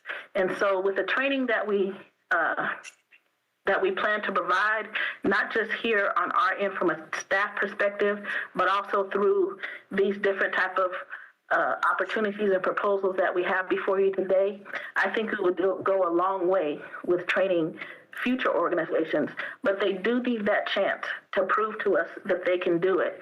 And we have to admit that, in my opinion, that's what we're here for too, is to give some organizations an opportunity to show what they can do.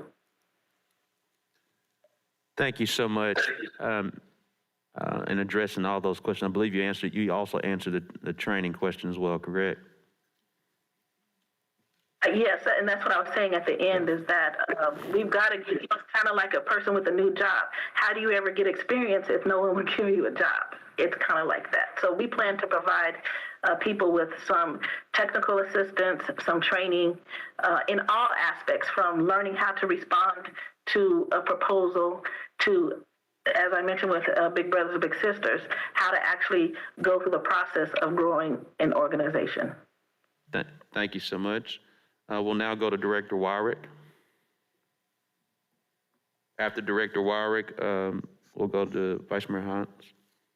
Thank you, Mayor. As always, Dana does a great job with her descriptions of the work content that she's bringing before us. You can tell she has a passion for the work she's doing. So, and she does it with a smile. I see a big smile every once in a while. I know we've talked about a number of things already. And I know Mr. Moore says that the process we're going through is the process that we've been through with all of our items that come before us. And I get that. But it feels a lot different this time. And it's kind of like we've been on prevention, intervention in the past, but now we've got the real deal going on. We've got situations that we need to wrap our arms around. We need to try to make a big difference. And I think that's why everybody's looking at these contracts so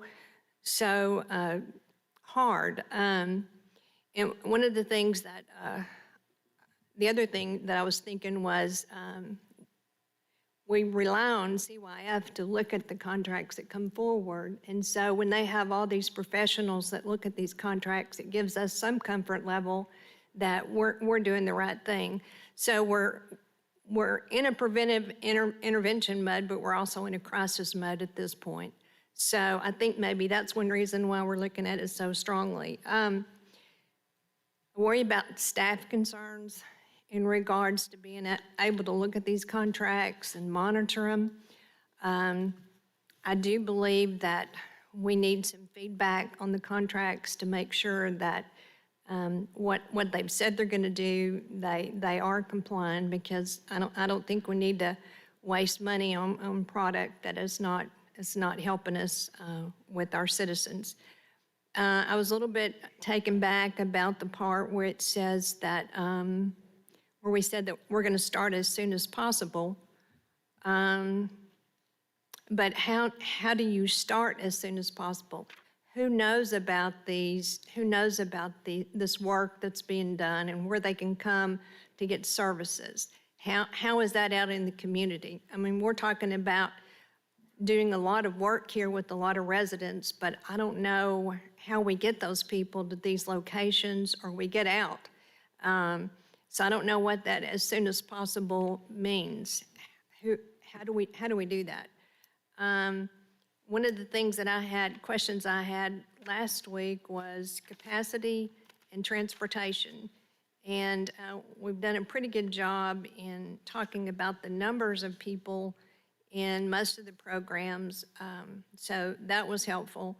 But if we can't get people to the locations, then we've got a problem, unless these are groups that are going to go out into the community. And I can't tell that from the proposals that we have.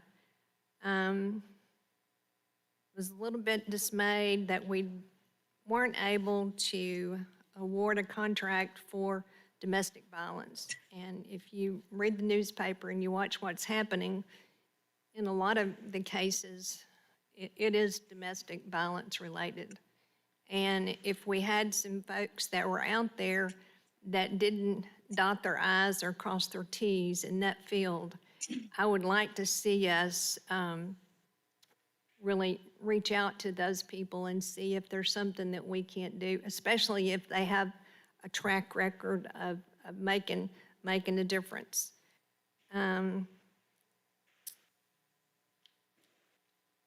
Other question I had was, so you've got some places where they talk about, they've got, let's see, for example,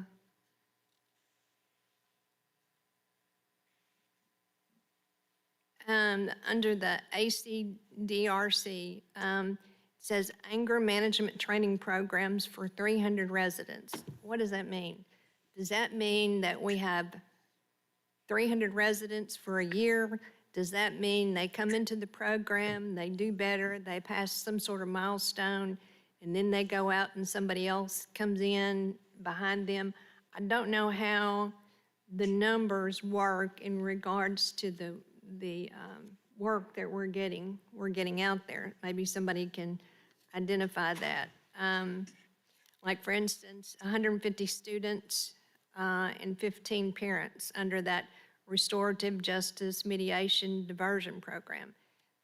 What is the lifespan of these folks in these programs? Then under lessons learned, that one tweaked my interest that I wanted to know more about it, because it talks about Cloverdale Middle School, Mableville Elementary, and Southwest High Schools. So how many folks are we going to work with there? And what is the lifespan of the work that we're going to do there? And is it during school? Is it after school? Do they need transportation? You know, those are the kind of things that bother me about these proposals. So that's where I am with it. Just, I guess, more information would be helpful in trying to look at this. So that's it. Yes. Thank you so much, Director Wyrick. Dana, if you would. Mayor, Yes, this Director. is Emily. Yes. I wanted to point out that in addition to the 1.5 million that we've set aside for community violence intervention programs through the Rescue Plan Act, we've also set aside administrative funds. And so I know the Finance Grants Division is which is an allocation for admin that was in those August resolutions. So I know the finance department has looked at hiring a person to help with the monitoring and compliance for this specifically. And Ms. Lanahan has also said that we could possibly contract with an entity to do some additional monitoring and compliance. Thank you, Director So I Cox. just wanted to share that. Thank you, Director Cox. And also to Director Wyrick, specifically to the domestic violence one, we agree with you. We want to have a domestic violence project manager focused on that. I think one of the things I want to reiterate before Director Doucette comes back, what we've shared is this process has been going on for 5 months. We've gone through the normal process. We understand clearly at the stage we're in, everyone, there's a lot more eyes on this, and it should be. Definitely should have the appropriate scrutiny as we're spending federal dollars. We totally understand and get that. But also, on one hand, you know, we all say we want to address crime, and we have to address it swiftly and have both a short-term solution as well as long-term fixes as well. It's a both and, not an either or. So what I want to share with you, I think, because Director Doucette said it earlier, and I believe even Director Wright concurred because of a situation Director Wright's working on as well, is that since the board allocated these funds in August of 21, we've gone through the appropriate compliance processes. We also understand that it's a contract, not a grant, and so much of which the city attorney, which we all know the city attorney does a great job in legal, he will make sure that everything is done from a legal standpoint as they move forward. That's all been explained. We are trying to address our youth and young adults that are being impacted both in death, both in being involved and trying to remedy. And so what I want to share is that as we move forward, we still have other funds that we want to move forward with, but you got to get done with this first so you can get to those other programs that may have didn't apply for whatever reason and have this rolling opportunity. Otherwise, we don't get to the other program as well. So I just wanted to make sure that's addressed. Director Doucette, because I do believe I know particularly there's a domestic violence person who's going to be applying in March. I actually have a meeting with a known organization we all know and love and has done some work even in your particular ward, Director Wyrick. I think you know who I may be talking about. We're meeting next week as well as they get ready for this. But again, we got to get past this process first. So now, Director Doucette, if you would address Director Wyrick's questions as it relates to, I think Director Cox addressed the capacity and how that's being filled through our grants division as well as the dollars that are associated in allocation of the ARPA funds. But if you would address the as soon as possible question, address the transportation question, the 300 residents question for the ACRC, and then the Restore Hope. And I think that's another organization we all know the great work that Restore Hope does as well. Okay. I may have missed the Restore Hope question. What was that particular one? Director Wyrick was. It was the lessons learned was the one that I was asking about, the numbers of students. But the question that I had was, so I'm shuffling to get to that particular page, but it talked about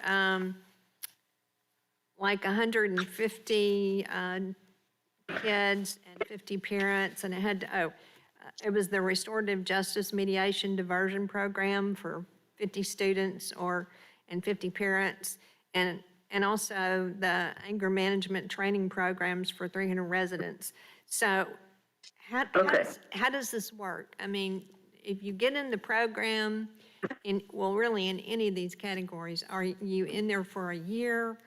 Or do you come in for a certain period of time and you hit a benchmark and then somebody comes in and takes your place and then you continue, you go into the year how do we work the people in and out, and also the notification to the community?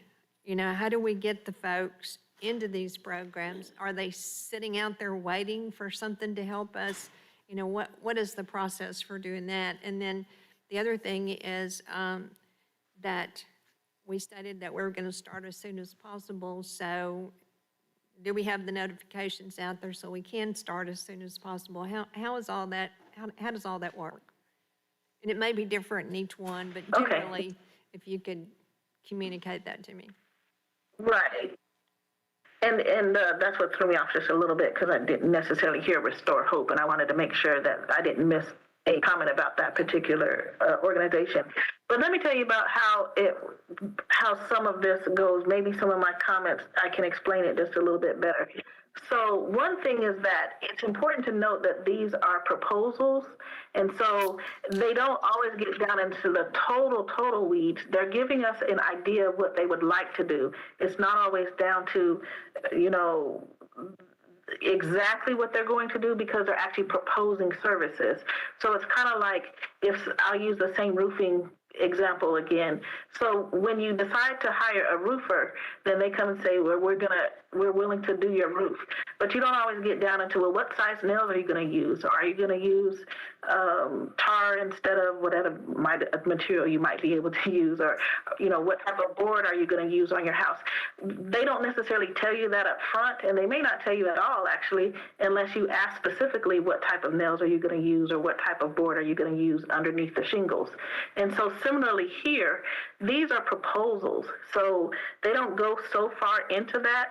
And some of that actually does not come out until the negotiation phase. And it's in negotiation, just like with your roofer, that you're saying, okay, I've selected you as my roofer, and now I want to know what size nails are you going to use. And I want to know what type of board you're going to use. And I don't want to use particle board. I want to use, you know, a different type of board, because I've heard that lasts longer. And they say, well, hey, if we're not using particle board, this other board, we can do it, but it costs more. Or those are the types of things that happen after this point. We get into the negotiation phase. But to even get to this point, I think it's important to note again that we didn't make the decision, like my staff doesn't make the decision on who we take to the next phase. We have the 5-member RFP review team, and not only do they review them individually, like everybody took home, you know, 22 different proposals and scored them separately with a rubric that goes into detail about how you would award different points. And then they go to a consensus meeting saying, this is what I thought about this particular proposal, and a discussion happens. And so we do that because if there's one person that says, I can't stand this program, I only gave them 1 point, but someone says, this is an excellent program, I gave them 3 points. So there's a discussion like, okay, number one might have missed something, because they're saying, well, I didn't see where they had X, Y, Z. And the one who gave them 5 might be able to say, oh, but it is here, it's right here. And maybe they just missed it. So we try to make sure that there's a discussion surrounding the proposals and how we actually get to the different points. I would like to say that these are annual contracts, and so they're not expected to do everything at once, of course. And so it's throughout the process that we're able to look at these different programs, and they are reviewed at different times. As I mentioned when I talked about monitoring, not only are they monitored on a schedule, but there's also drop-ins, and those drop-ins happen by lots of different people. Our different members of our staff might visit a program for lots of different reasons. CYF members have often gone out to visit programs just out of the blue, and then also with scheduled visits as well. And so at any point, one reason why I always try to say that these are contracts and not grants is that with a contract, if they're not operating the way that they should operate, then you can say, this is not working for us at any moment, and be able to end that contract because it's a contract. And if at any time they're not meeting their contractual obligations, then we can do what we do is 2 things. 3 things. We first offer them technical assistance because maybe it's something that's fixable, for example, that maybe they didn't know XYZ. So we have a coach that goes in and helps them understand how to meet that contractual obligation. The next phase is that we have what's called a corrective action plan. So they have an opportunity that we've said, hey, you've consistently not been able to meet this goal, where you need to submit to us a corrective action plan to tell us how you're going to meet that goal. And then if they're not able to do it after that, then we have the option to either terminate the program. In the program, there are different things that we do. And that's also why we established that committee, that monitoring committee, to help us make those decisions so that the program couldn't just say, well, this staff member is being mean to me, but that we would actually take it before the CYF so that they too could hear some of the issues that we've raised. There have been times when we've called an organization in to make a presentation before the CYF on issues that we've raised, and we've been able to come to understandings with those organizations. And for the most part, I think there's only been one organization that we allowed the contract to end. So while everybody else, it was near the end of the year anyway, we'd kind of exhausted everything. And instead of allowing that organization to be extended like some of the other organizations, we did not extend that contract. So again, there are several things that we try to do to make sure that organizations are actually meeting their contractual obligations. When it comes to domestic violence, oh, go ahead. I'm making Dana repeat herself. I'm sorry about that. What I'm really looking at is on most of the contracts that we've looked at in the past, we've generally known what sort of services were going to be done for how many individuals. Like for instance, UAMS has got 50 participants in 1 year on their contract, and then ACDRC has got another number. And so, and this is really information to us that, we're going to improve, is that, we've got 50 individuals here at UAMS that we're going to do certain things for. But you're saying that we haven't gone through the negotiation phase yet, so you don't really know if it's going to be 50 at UAMS and 30 at Unity Martial Arts. And so what is our decision points? So, Director Wyrick, If these numbers don't mean anything that are on here because you haven't gone through negotiations yet, what are we supposed to be looking at and approving? so you are approving the proposal, just like any other proposal that, for instance, it says that they're going to do 50 residents. They propose 50 residents at $100,000. Because they're held to a different standard when they sign the bottom line with the contract with City Attorney Tom. It may come to when the negotiation process that they can only do 35 versus 50. So that $100,000 is no longer $100,000. It's now $75,000. Okay, so Then they sign the contract for $75,000, and what we will do is come back and give you a report on what those finalized contracts are. Now it's 35 to 75,000. Then throughout that process that City Director Kathy Webb is on with CYF, there's a monetization, and it's happened before. I've seen where there have been organizations that the city attorney gets a contract with, and through the monetization process, someone may not be fulfilling their proposal or their contract, and we'll cut their resources and their funding. So that is how it's always worked within prevention, intervention, treatment since its inception, and I believe the inception was in the 1990s when we started doing this. So that's nothing different. The board votes to say, yes, we want to move forward on these proposals that have been vetted. This is the proposal. The city attorney works on the contract. The contract then gives the finalization of what the scope of work will be. Then after that process, they begin the work, community programs as well as CYF, then handles the monetization. And if they do good work, they can take, a great example is Coach Clark's program Yeah. goes through the same process. Skills for youth, yeah. He goes through the exact same process. Same thing with Reverend Wilkerson's program, same process. So this is nothing different that's been done ever before. And again, we've been working on this for 5 months, and we all agree. I think if Coach Clark said he had 75 students he's going to work with, he'd have 75. Right. And again, So that's what I'm drilling down to, because we don't have that much information in here. So I equate 50 students to whatever that amount is, so much per student. And so that gives me a level of comfort that I'm spending this much money for 50 kids. right. And so these organizations firmly believe they'll do 50 as well.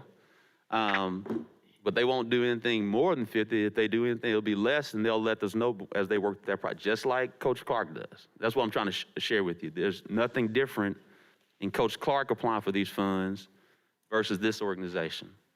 Well, I'm familiar with Coach Clark, and I know what he does, so I have a comfort level with him. I just, And these are new organizations, but that's the. Here, I'm just saying, those are the numbers that we've been given to look at with a few words to understand, that we're supposed to approve this, so.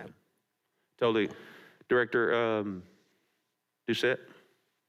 Yes, there were two more things that she mentioned that I wanted to address.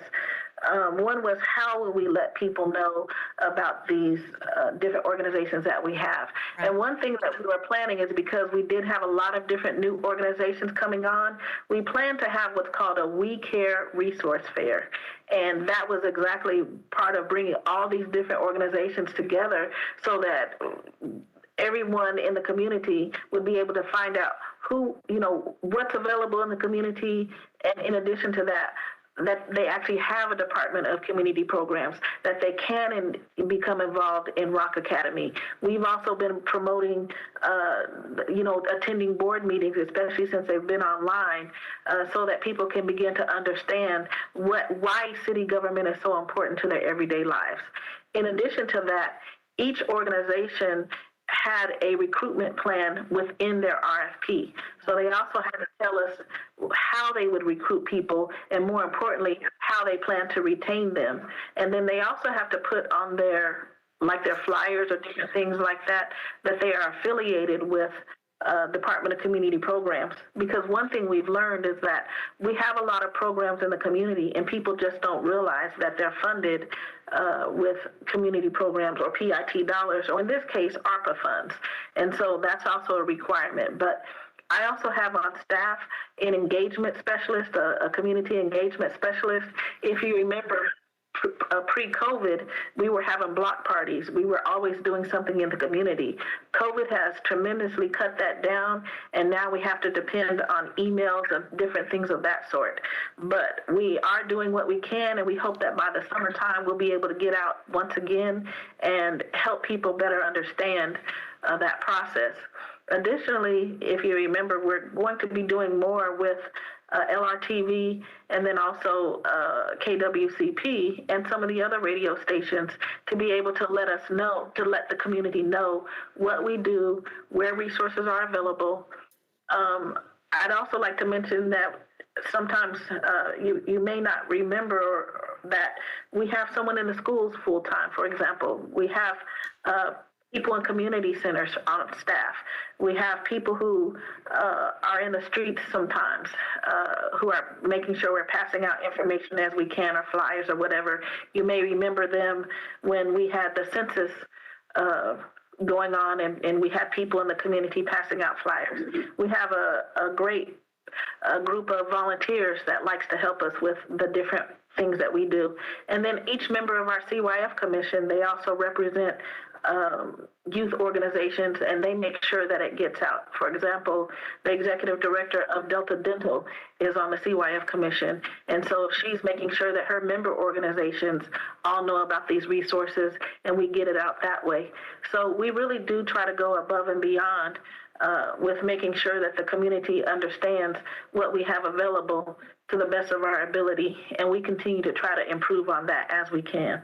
And then I would also like to say that to the staffing question, we put together a comprehensive plan that included a lot of these things. We did that last year, and it was approved by City Manager Moore for us to expand our staff so that we could meet this. So we're in the process now, and you'll probably see it coming up, that we will be advertising different jobs so that we can expand our staff to meet this need, because that was definitely one thing that as we started being called upon to do more, and I was okay with that, but we also stated, and Bruce Moore agreed, we would need additional staff. And so we're happy to say that he did approve our plan and agree to additional positions to help us with capacity as well.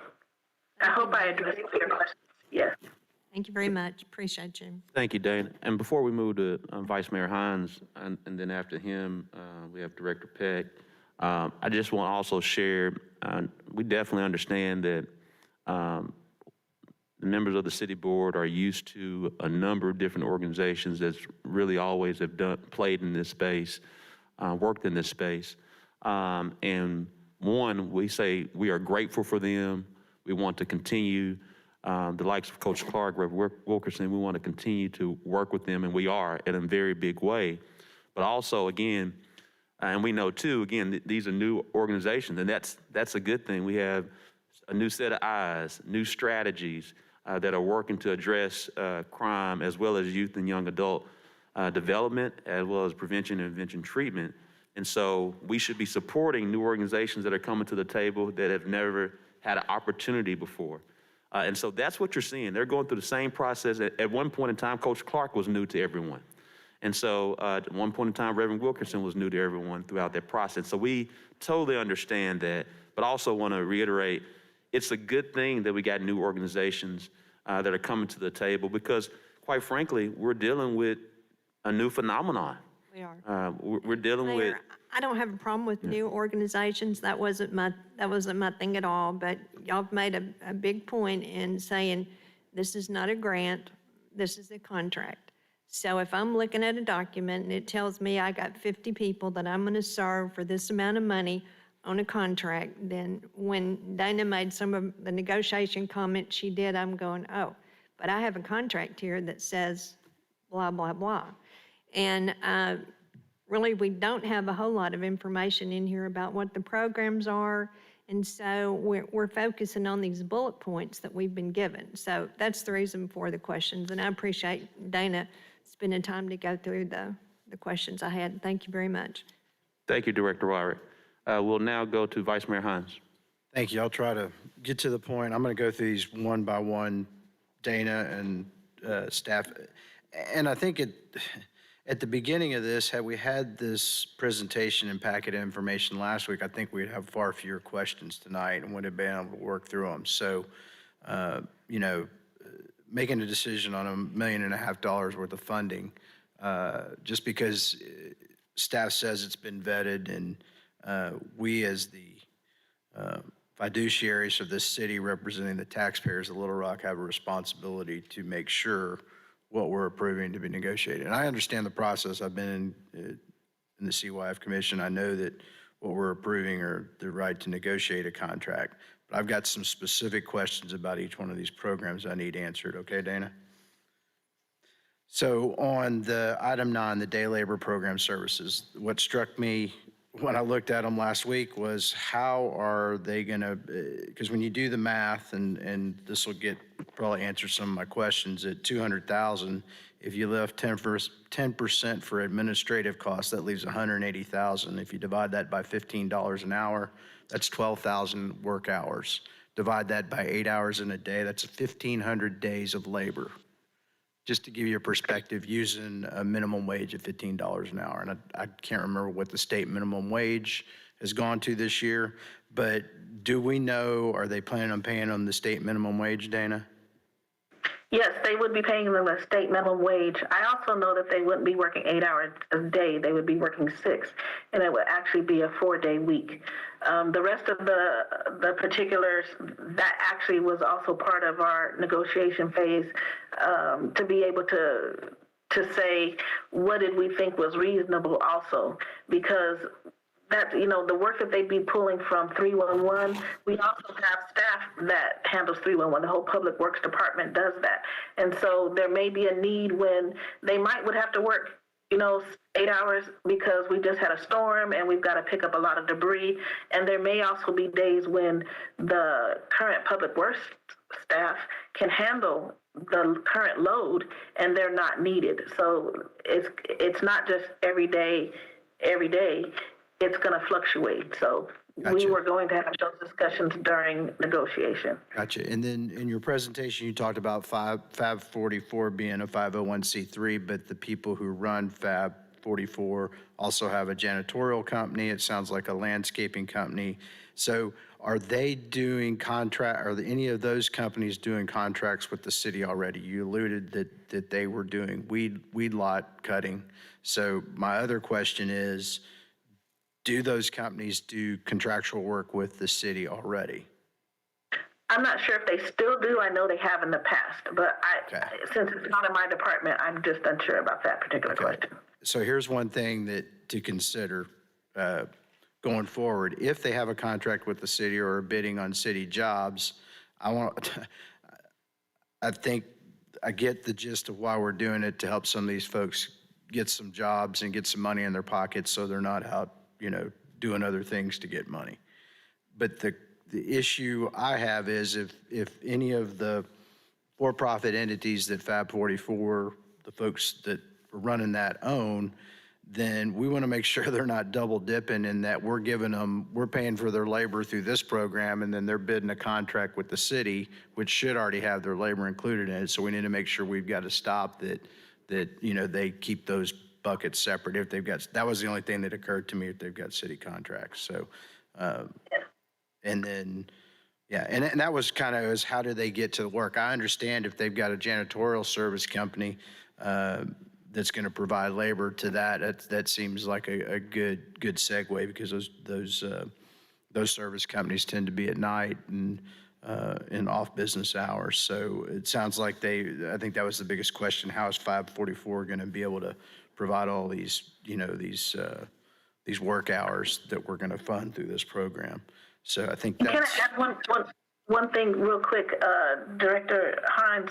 One thing I wanted to also say, when I was speaking about the other contracts that they've had, it was more to speak to their capacity and their experience. So that was one of the reasons why I mentioned their other, like how they got into the space in the first place.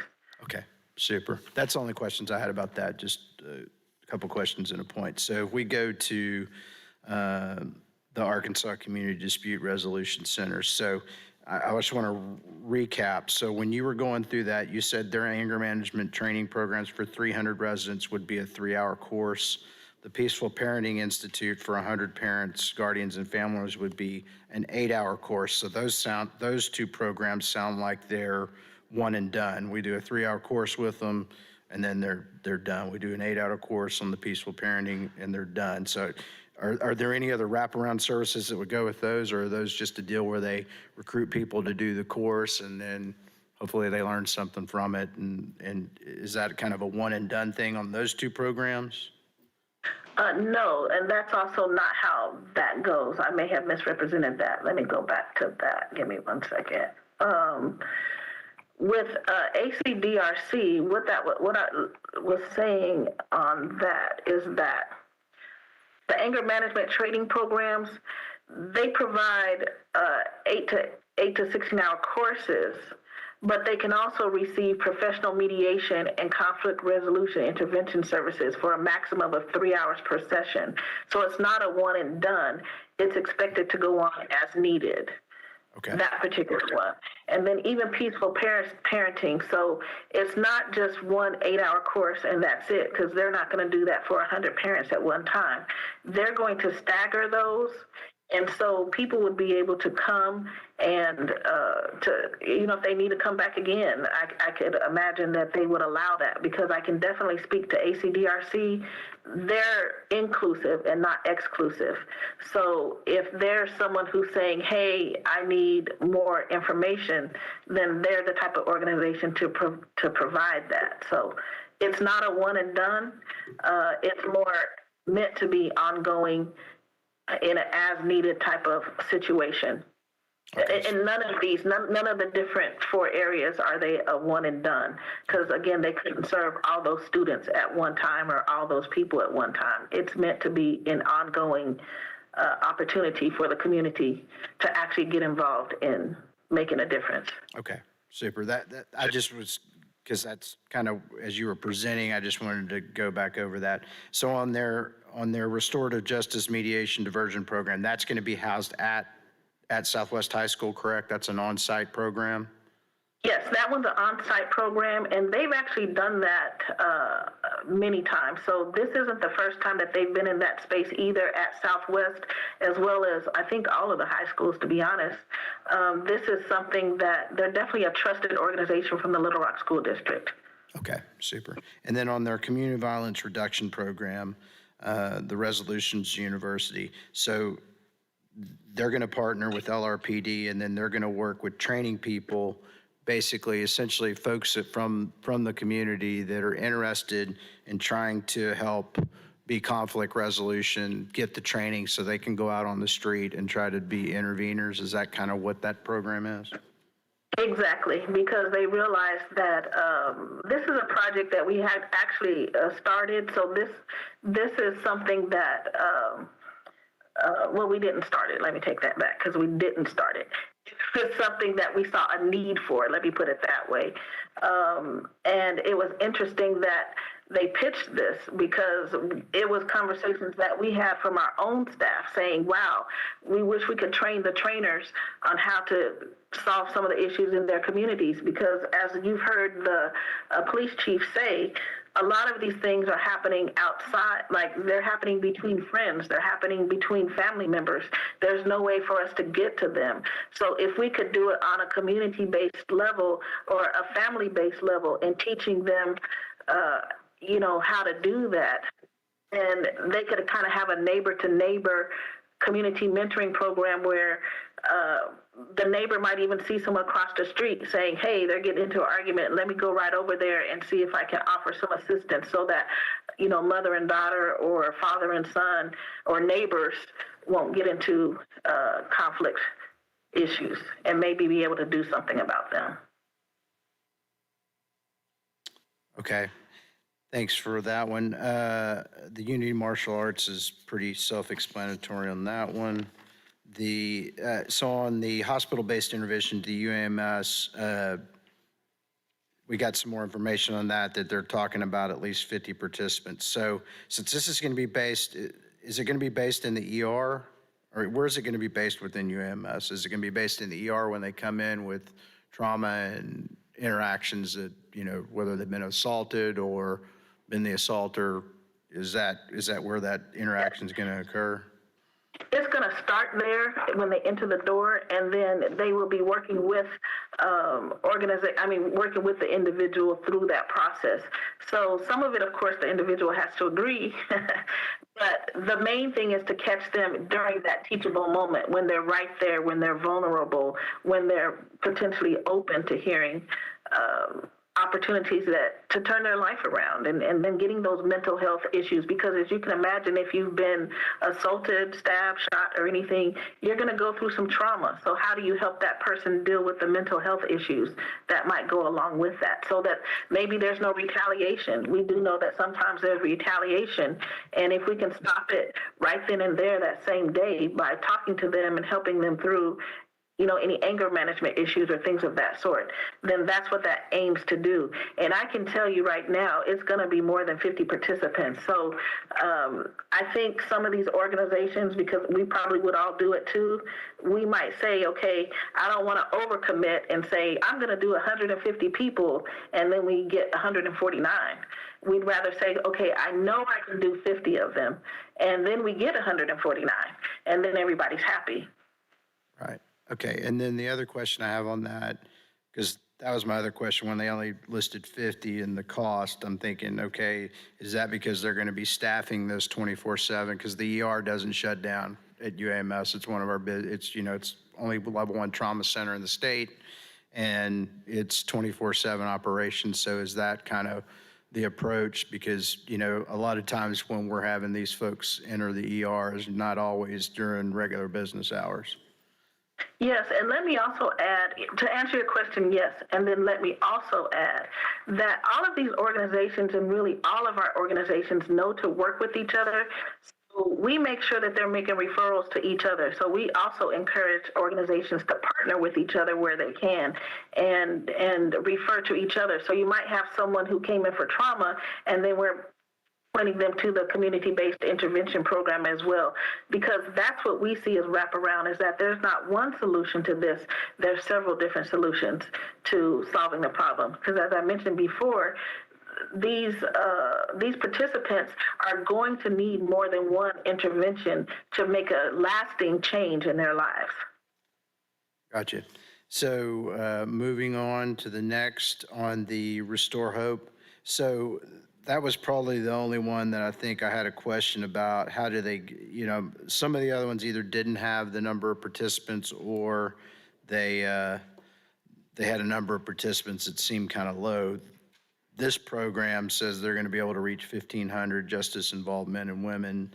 And so how do they get to that number or project that? Part of it is because Restore Hope works with the entire family. So instead of just working with the one justice-involved individual, that family may include 5 or 6 other members. So as you can see, it's not that hard to get to 1,500 when you're dealing with the entire family as a unit. Okay, thank you. And then, and I still have some questions about Big Brothers, Big Sisters.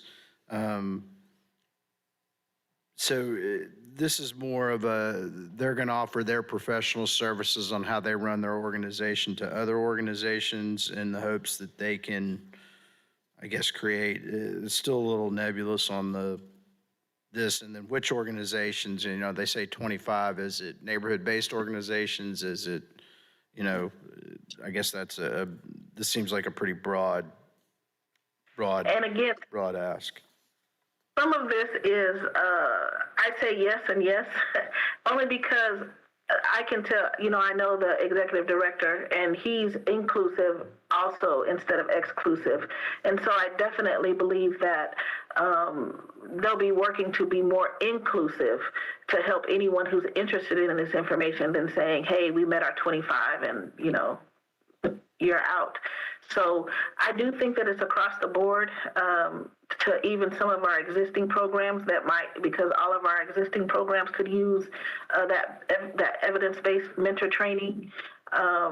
So to answer your question, I say yes, it's going to be neighborhood-based organizations as well as any organization that would be willing to, you know, learn more from what they're willing to teach or able to teach.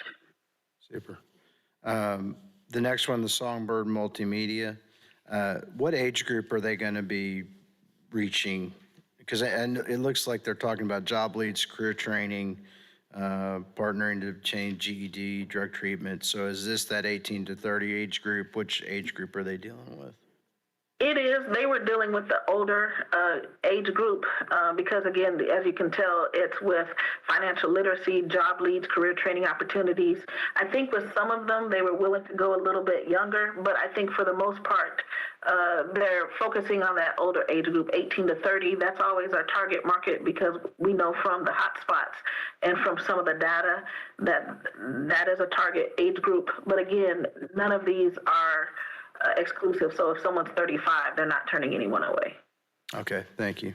And then on lessons learned, I can give the board a little more info and you can verify what I'm saying, Dana. So this is Kevin Hunt's program, correct? Yes, it is. Okay, super. I met with him about 4 months ago, and he seemed to be one of the, give me some new insight to what we've got going on our streets with the drill rap and the stuff coming down out of Chicago and how folks are making money selling rap songs about criminal activity, and kind of how he had been working on a program to intervene with those youth based on his background, which, like you said, former gang member, and I think he, if I remember right, he did some time in prison, got his GED, came out, and then worked in Governor Beebe's administration, and then kind of basically remade his life. And I think he's got real passion, but through texting him to get a little more information on this, he says he's going to be able to up staff to probably 4 to 5 individuals to work in all of these schools. And he's already doing this work in some of these schools, correct, Dana? Yes, he is. And this is an example of what Mayor Scott was talking about, is that there's not always evidence-based when you're talking about things that are happening on the street or with youth, because they change daily. Any of you that have children know that one day your kids were loving and the next day you didn't even recognize them. And so that's what happens in this space as well in real time. And so we can't always use evidence-based, but we can use what we call promising practices. And that's exactly what that means. It means that someone has taken the time or asked themselves even to say, what would make a difference to help me get off the street? What could someone have said to make me change my mind? And probably us as adults, I know I have often looked back at myself and said, what would I tell myself at 12, or what type of advice would I give myself? And so those aren't always evidence-based, but we know they work because they would have worked for us, or they did work for us. And so what you see here are some of just the proposals of what that looks like, which doesn't always equate to an evidence-based project. And then also, we also know because of COVID, we definitely have to just change the way that we're doing things, because it's just a different world out there. It really, really is. Anyone who works with kids these days knows they're really, honestly, not the same as they used to be. Dana, thank you so much for answering all those questions. That concludes my questions on this. Thank you, Vice Mayor Hines. We'll now go to Director Peck. Thank you. And I will try to be brief because my colleagues have asked really great questions. I guess the main thing, you know, I'm probably like the rest of you. We are liaisons to different boards and commissions, and so I rely on Lance if it's, you know, water reclamation, or Kathy if it's CAW, or you all rely on me if it's a parks issue, or land bank if it's Joan, et cetera, et cetera. So I rely on Kathy to give, Director Webb, to give me a lot of input on this. And I'm a little bit concerned that CYF didn't have some of this in-depth information. I think we could have probably saved a lot of this time and maybe not have had quite as many questions.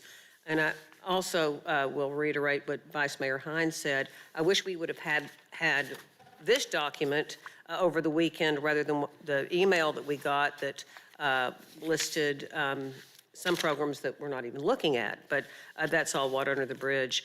Dana, I know you're understaffed right now, and I'm delighted that City Manager Moore has said you could hire more people. How many staff do you have now, and how many might you have in the future?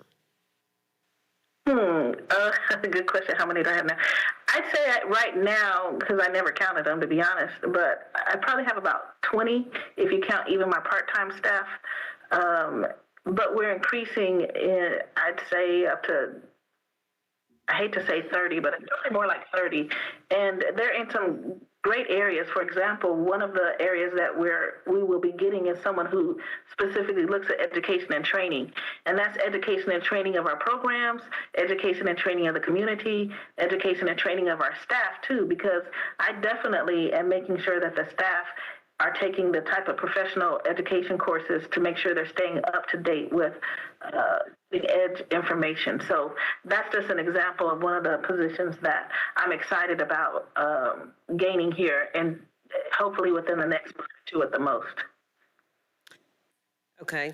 You know, I'm just kind of concerned about the capacity issue. And Mayor, to your point, I think we all welcome and embrace new ideas, new energy. I think we just all had questions about some. I want to ask a question about Fab 44 because I'm pretty fascinated with that concept. And I know a little bit about the basketball program and a little bit about the multimedia, and I looked at their website, but the whole day labor program, and I have a tiny little bit of experience regarding this with the Bridge to Work that Director Webb pretty much brought to the table, and I just followed along in her footsteps like I often do. But that was a very complex thing to get started, and with Public Works, that the MOU took several months to do, and, once we started it, we just have doubled the budget, and it's a very effective program. But that's such a complicated process. So and I think Lance answered these questions, and Dana, I guess asked the questions, you answered them. So let me see how to say this, their own janitorial services, commercial lawn mowing services, they will be supplying day labor. I don't understand. Can you explain that to me? Because the notes I have make absolutely no sense. How is that going to work? I understand following up on 311, helping out Public Works after storms, ditch maintenance. I understand that. But what about commercial landscaping and janitorial services? Explain that to me. I think I can address that, and I'm happy to.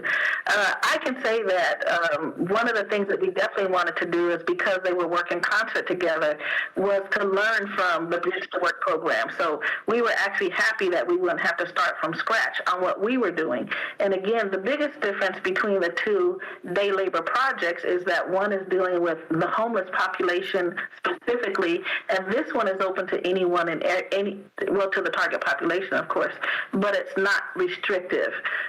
We want to help anyone who wants to learn to have a job.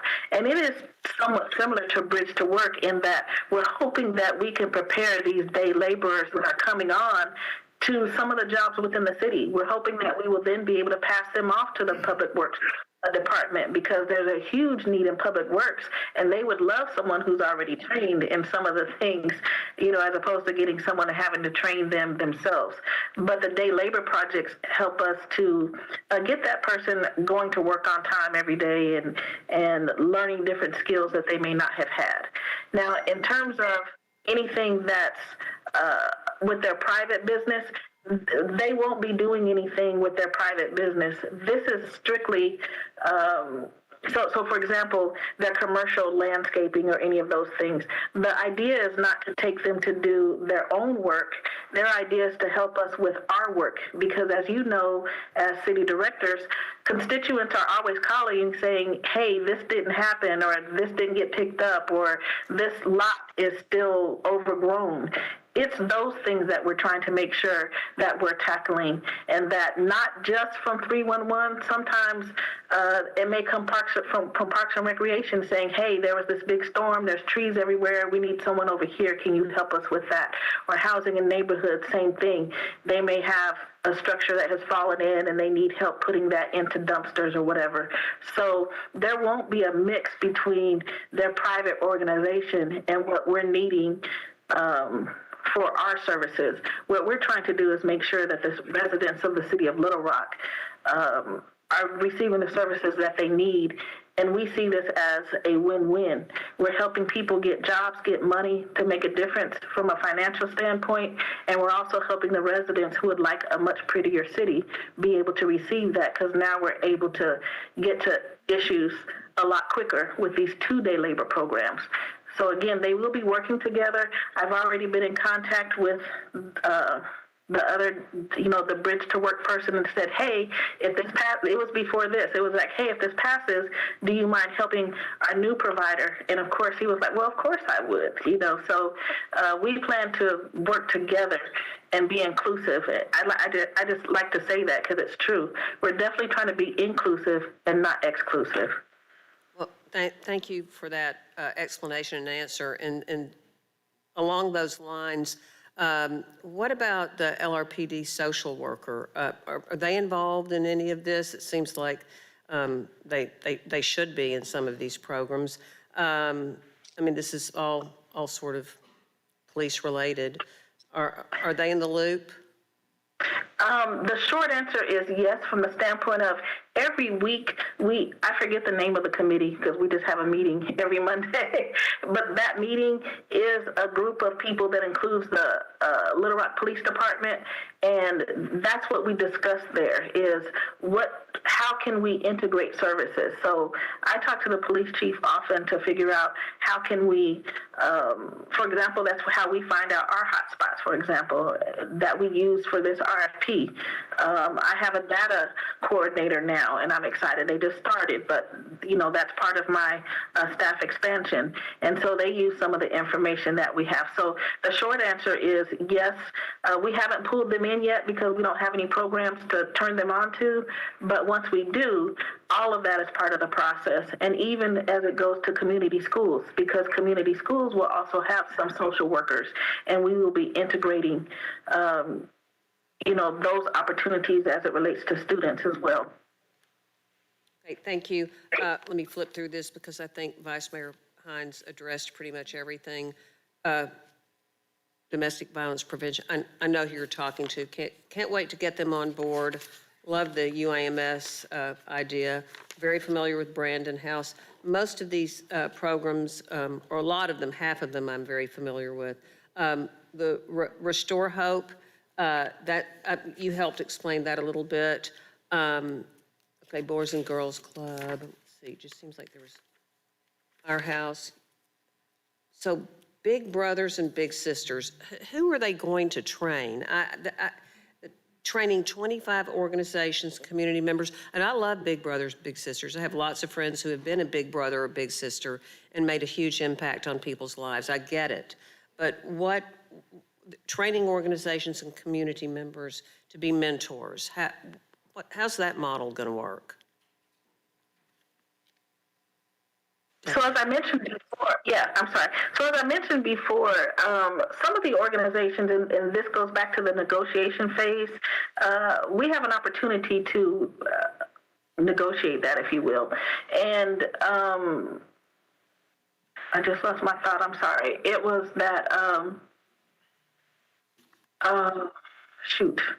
But to answer your question, I know what it was. So it actually came up not too long ago in a CYF commission meeting, and they actually voted on this. And that is that if we're making referrals to any organization, if we actually make a referral, it's because we believe that individual or that organization needs that referral. And so organizations can't turn away people that are referred by staff for services. And so we see that also being part of this, that if we're referring an organization to receive the services by this contract, then they can't turn that organization away because we're sending them as part of that contract, saying we have a contract with you for services, and you can't just say, well, I'm not going to do that. The CYF actually voted to make sure that didn't happen. Okay. And then I guess lastly, I will just reiterate about Director Webb and her experience, 7 or 8 years, however long she's been on CYF, and I'm going to defer to her advice on a lot of these things, just because this is her area of expertise. Thanks, Dana. Thank you, Mayor.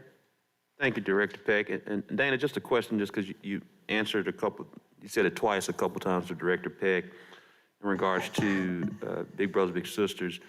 Are you saying that all of these were approved by CYF? Is the voting process? Just remind me. We don't really call it approved. We call it endorsed. So it did go through the endorsement process. Gotcha. Okay. And if they have questions, we do. We answer the questions as best we can. And if we don't have the answer right then, of course, we do like we would do it any other time and get the information to them as quickly as possible. Gotcha. And I think Director Webb said earlier, there's been an increased amount of information that transitioned from CYF to here. Is it? There was, and I think all of you know that it's not me to say, this is the way that we've always done it and to stick with that. So that's not my answer ever. It's true that this is the way that we've always done it, so we just went through this normal steps that we normally go through. But where there has been an increase in questions, then just like today, we're ready and able to address those questions and always willing to address the questions. So it wasn't that we intentionally withheld this information from anyone. We were just going through the normal steps that we always go through. And when there were additional questions, here we are, able and willing to address those. But it definitely wasn't intentional. I hope no one feels that way. Okay, thank you for that clarity, because I just was unclear as well. So that's just good to know. So thank you for sharing that. I wasn't aware, so I just want to make sure we all are. I believe Director Adcock. Yes. Since it is now 8:30, do you want to take a break before we finish?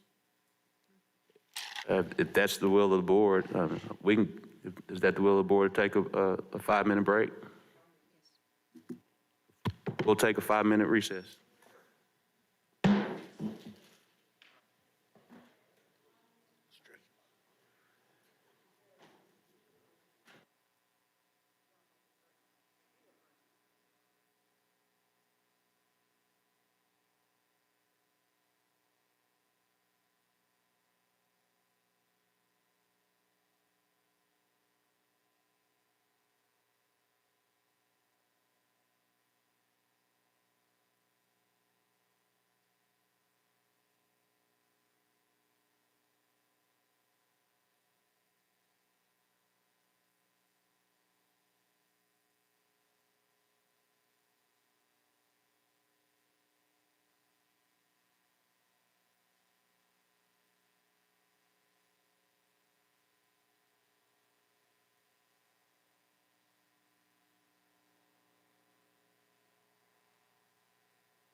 Well, now, Director Adcock, did you have questions?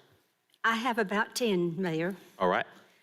Okay, first of all, on item 4 today, we put $150,000 into a wonderful program that we had last year and I've really missed this year, and that is the one picking up the trash. I thought this day labor program was the same thing, but as I look at it, and what's got me concerned, it says that the people they're going to be working with are the most at risk for doing criminal activity. And then the next sentence, we see that they're going to do 311 services. Who's going to do the background check on these people? Because all of our city employees have background checks. And when we put them out into our neighborhoods, we know our neighborhood people have people in their neighborhood that have background checks. So are these people going to do background checks before we send them out to our neighborhoods? Director, Mr. Moore, will you answer that? Director Adcock, you mentioned item 4, and you're right, that's a great program, but we don't do background checks. Okay, but we have city employees, people that are with these people in item 4 all the time that they're in our neighborhoods, because I see them parked over to the side as these people are picking up trash. So are these people in this presentation going to have supervisors with them while they're out in our community? And are those supervisors going to have background checks? They are going to have supervisors.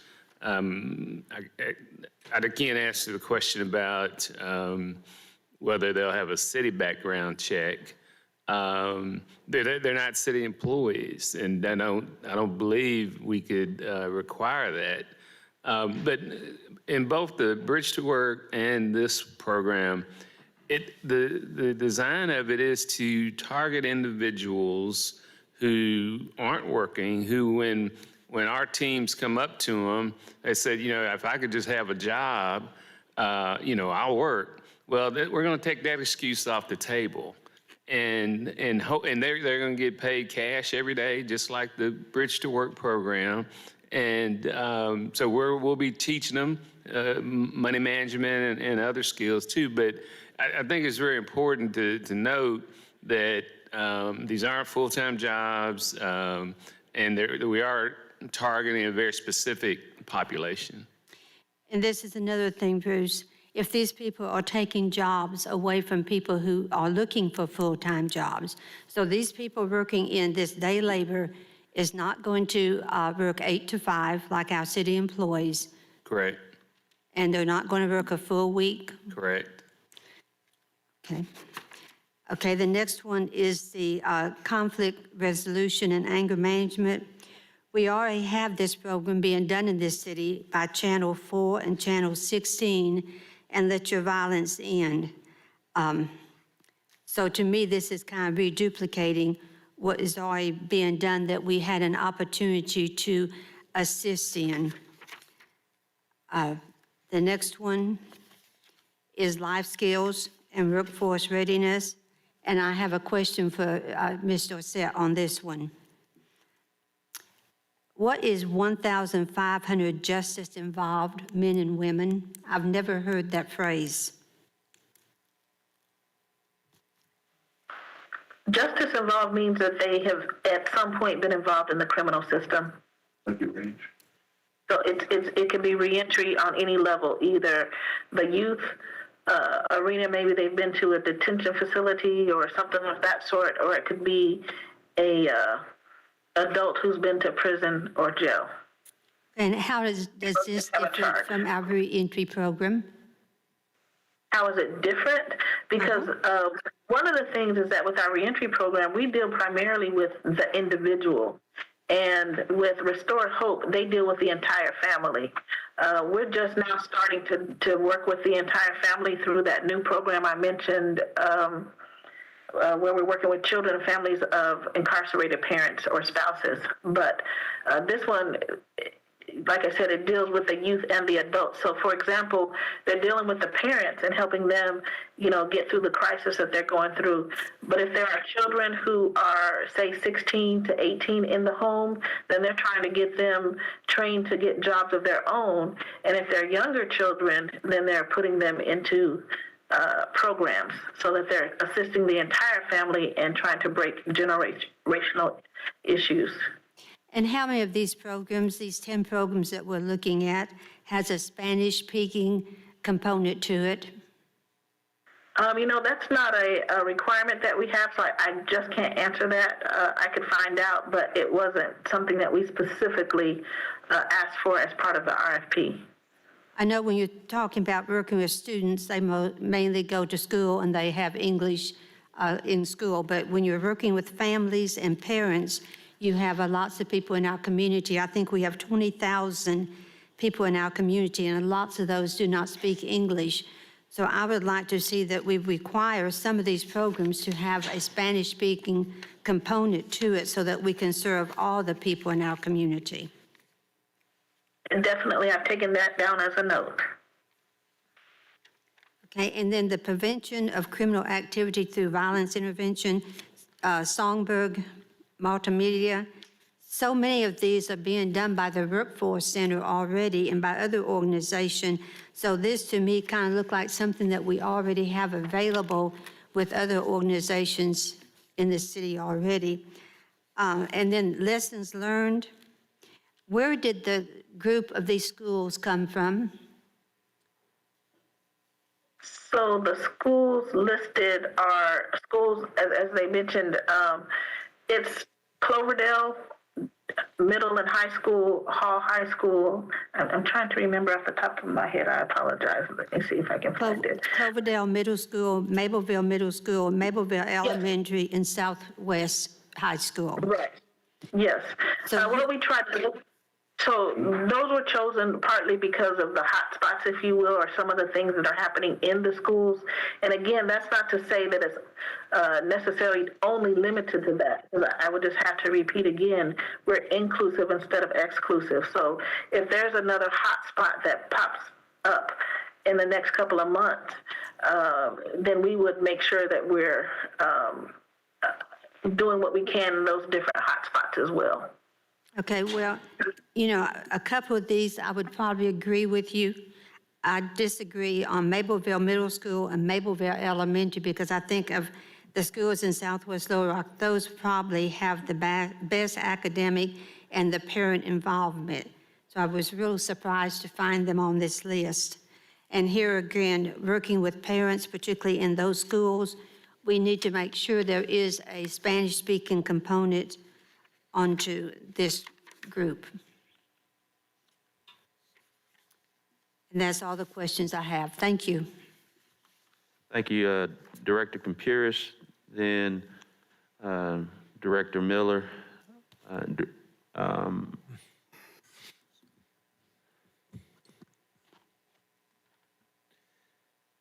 Dana, before I get any specific questions, do you hold your CYS commission in high esteem? I do. I think we work very well together.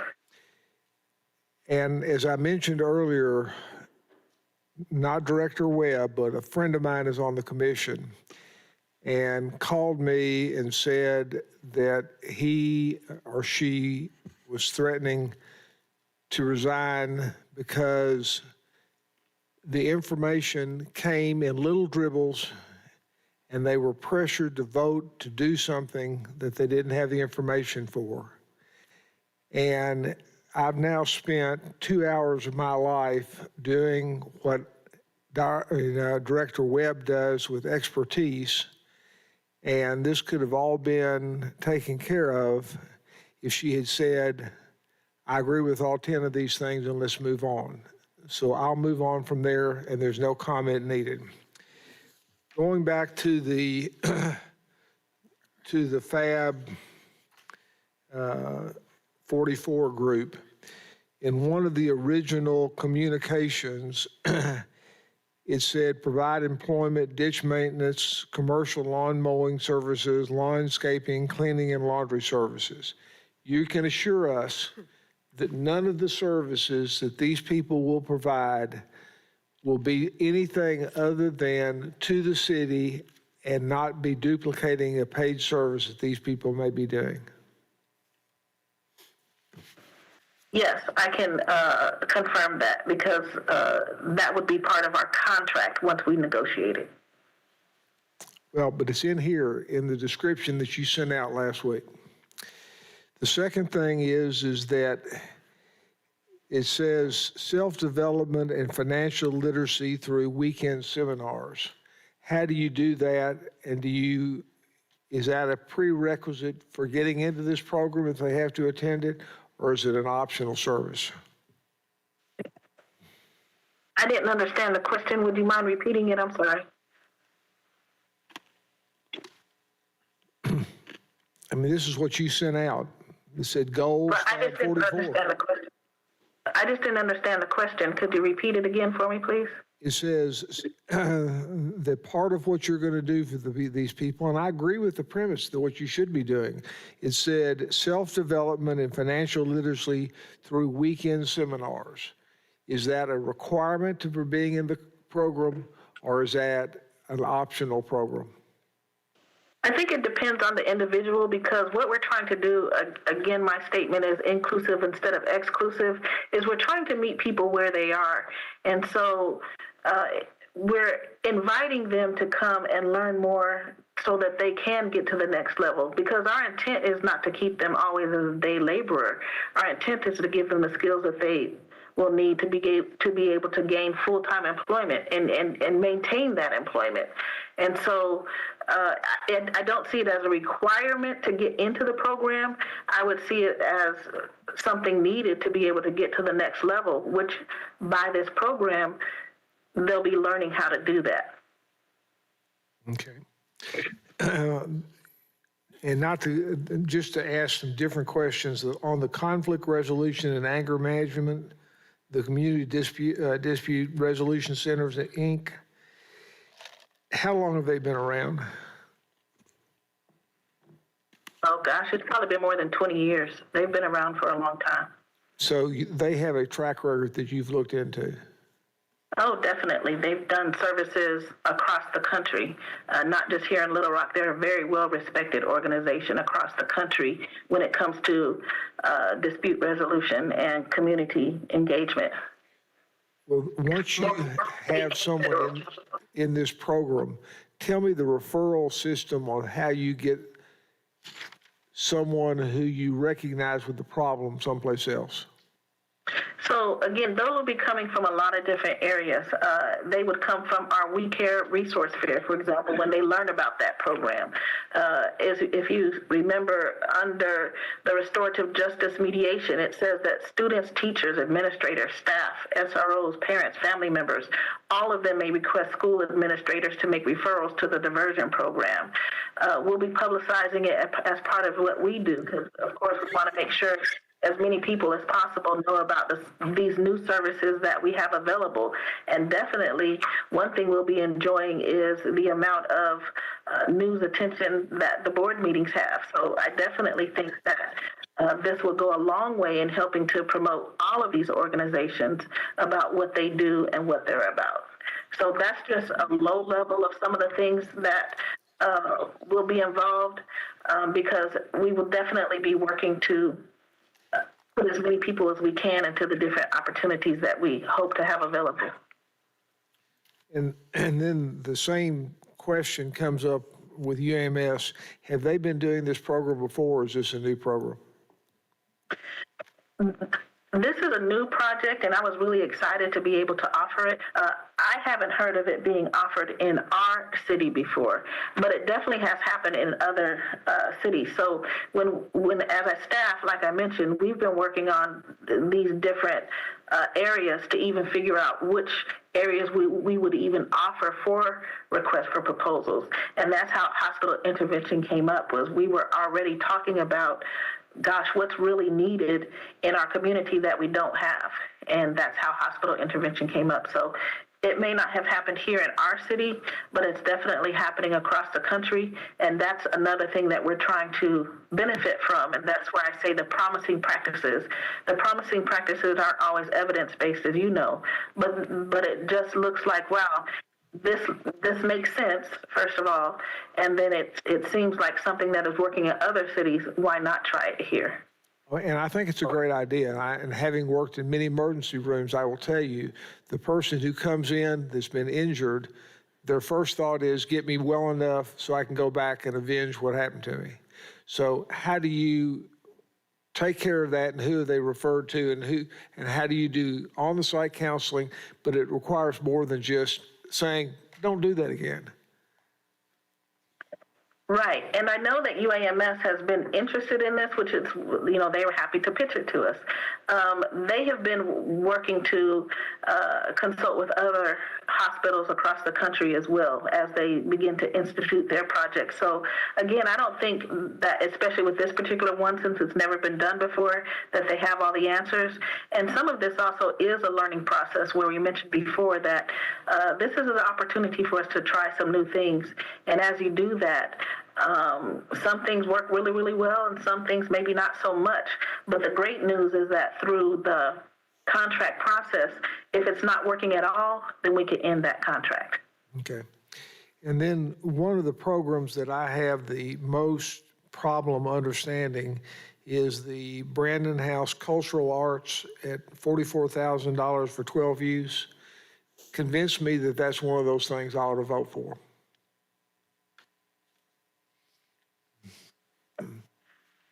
So Brandon House has actually been around for a while. We worked with them for several years on their contracts, and they have always been successful. I can really say that Brandon House goes the extra mile too. They're definitely, again, with my phrase, inclusive instead of exclusive. They work with every what do you call it? Suggestion that we've made to them. They not only do it, they go over and above to make sure that they do it and let us know what's happening along the way, and let us know about new things that, hey, your idea that you gave me over here made me think about this. And so now we're doing this. They've expanded their services. They have expanded their location, because they just recently moved to a new location. All of this has been a result of wanting to grow with us and wanting to grow with their students. And so this is definitely one of those hidden gems that we have in our city, because if you were to talk to anyone who does know about their work, they will not only echo what I say, they will have some additional things to say. So this particular program, I'm very proud of, because they have definitely been the type of organization that we would love to be able to duplicate. And then more than that, they are also willing to train other organizations. And so we're really excited about that. And I want to say that they have presented to the board in the past. I'm almost sure that they have given some of their success stories. Actually, I remember when it was. It was a couple of years ago. If you may remember, those students that had written books, they had written their own books, and they were like in kindergarten and first grade and second grade. That was actually Brandon House. So that's an example of the type of programs that they have done, because now you have probably 30 kids who are now actual published authors. So they use the arts to inspire students, and they use the arts to allow kids to express themselves through art. So that's how I would convince you about that one. Okay. You may have, but I'm a little bit more inclined to think that as Ken has said, we need more people on the street, and that something like Lessons Learned, where you're putting another $50,000 into that to have people who understand what the problem is talk to people on the street right now, is more what I'm inclined to think we need to be doing. Capacity. Thank you. Right. And if I could make just one comment on that, we definitely do need people in the streets, but then we also need someone to refer them to. And so this would be an example of a program that if you see someone in the street, or for example, the families that Restore Hope comes across. If they have younger students, they're going to need a program to send them to, and this would be an example of one of those programs. So we were trying to create a healthy balance between both things that are happening on the street as well as some programs that we could refer residents to. Thank you. Director Miller. Thank you, Mayor. First, I want to thank Emily and Dana for this presentation. It has answered a lot of questions and, of course, has brought up a lot of questions. I can tell you that right now I feel like I'm on the review committee. I don't think that's my role to be on the review committee. I take seriously my fiduciary responsibilities as a director, but I depend on subject matter experts to give me this information. I'm not an expert in this area. I depend on Director Richardson, I depend on Director Webb, who are subject matter experts in this field, to lead me and give me some guidance with this. And so, you know, I would hope, you know, that going forward that we wouldn't have to spend 3 hours going over this, but this has been discussed maybe at an agenda meeting or wherever, so that when it comes before the board, all these questions would have been answered. I think it's whatever the observation that one of the board members made to get this PowerPoint presentation today at 6 o'clock, it was going to lead to a bunch of questions. And we needed this last week or even 2 weeks ago. And I think, Mayor, I know you would appreciate it if we had been able just to take a look at this and do a vote with all these questions. But I think that's one way we can try to address that. Just as a general observation, some of these appear to be long-term problems that we are giving short-term contracts to, and I understand that. I understand why we have to give 12-month contracts with maybe 2 one-year options with that. But again, some of these things take a long time. And I don't know if we are expecting too much out of some of these community-based organizations. When we give them a 12-month contract, that's no magic wand that they're going to be able to fix a lot of these problems in 12 months. But again, I understand how we can stand up some organizations, and I'm not against standing up some organizations and working with organizations that have a proven track record. I've been around long enough to remember the Future 500 program that Sidney Moncrief stood up for Carver YMCA. That was a very successful program, but it ran out of steam a few years after it happened. And I see, you know, history repeats itself on a lot of things. So I think we have to just admit to ourselves that some of these are long-term problems that involved a lot of interaction, maybe more so over just a 12-month period of which they're going to get funds in a contract. But again, we need to make sure that when we put these proposals out, that these organizations understand this is a 12-month contract. You will be reviewed, and there's no guarantee that you're going to receive the 2 one-year options, or option one in second year, or another option, depending on how you perform. This doesn't seem to be, you know, something that is going to address some of these problems, because I believe they're going to take longer than 12 months, and they should take longer than 12 months. When I get a phone call from a resident who says, well, there are a bunch of students, school-age students over in Centennial Park, 50 to 70 of them. Do we call Little Rock School District? Do you call the police? Do you call truancy? Yeah, we can do all that, but why are they leaving the schools in the first place? We've got to address that. Just rounding up these students and putting them back in school, and then they leave out of school again, I don't know if that circle is really being broken. We need to find out why, what causes these students to leave out of the classroom. That's just one example. I've had a lot of young people come up to me and thank me for my involvement with the Scouts years and years ago when we had 6 or 7 Boy Scout troops in the Community Services District, which was an urban core district troops were sponsored by churches and other groups. I think we have 1 Scout troop now in the urban core. Those programs help those youth that came through those programs, but just like anything else, it needs leadership. And so when we can stand up a program that has, one person that is really leading it, an expert, I think we really need to talk to them about what the, what the strength of the bench is. Because if one person leaves, then the whole program goes down the drain. I've seen programs like that. I've seen successful community garden programs over by Arkansas Baptist College, and then when the individual who was running that program passed, the program went away. It was a great program. And so I want to make sure that, we take a look at this, because some of these programs are based on the strength of one individual who is the leader of that. And so we really need to take a look at that and see how that's scored. Mayor, I understand the urgency to get some of these funds out. It is a tough job. We receive these American Rescue Plan. I want to get these funds out too. The process starting back in, August, and now we're at this point.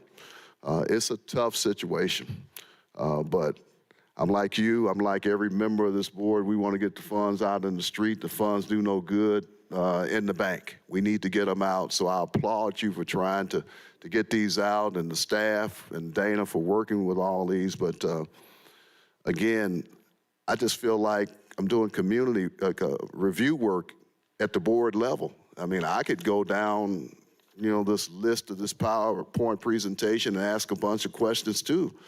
But to me, that should have been done already, and we should have been as on the same page as much as possible if we had a chance to review this. And so I'm just making an observation that hopefully going forward, that we will have a chance to review this information. It will be presented to us. We'll have a chance to ask the questions that we need to, so that when we come to this meeting, all these questions are answered. And we would not have to do this down in the weeds work with the questions that we're asking. And I support every board member's right to get into the weeds with this. And I know you do too, and I know the staff does too. But it seems like we should have done that prior to this meeting tonight, which is still ongoing, and it's 3+ hours. I'm dependent on subject matter experts. I'm not a subject matter expert here, but it seems like we could have cut through a whole lot of this if we'd had this information, and a lot of these questions could have been answered prior to this. So, Thank you so much. Thanks, Mayor. Director Miller. I believe Dana wanted to make a statement. Yeah, there's just one point that I wanted to state to make sure that everyone remembers this. And I only repeat it because I think sometimes it gets lost, and that is that these are contracts.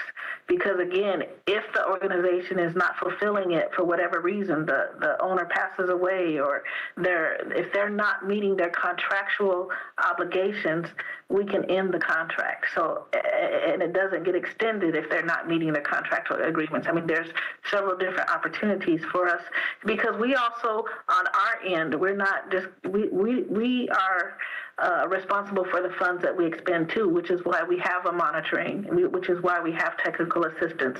So I just want to stress that again, this isn't that we're just giving them this pot of money and they get to run off into the sunset. It's that we are watching this, we are monitoring it, we are trying to make sure that they are doing what they're supposed to do in terms of meeting their contract obligations. So I just wanted to make sure that you understand that they don't get to keep the funds, that we could be monitoring that along the way.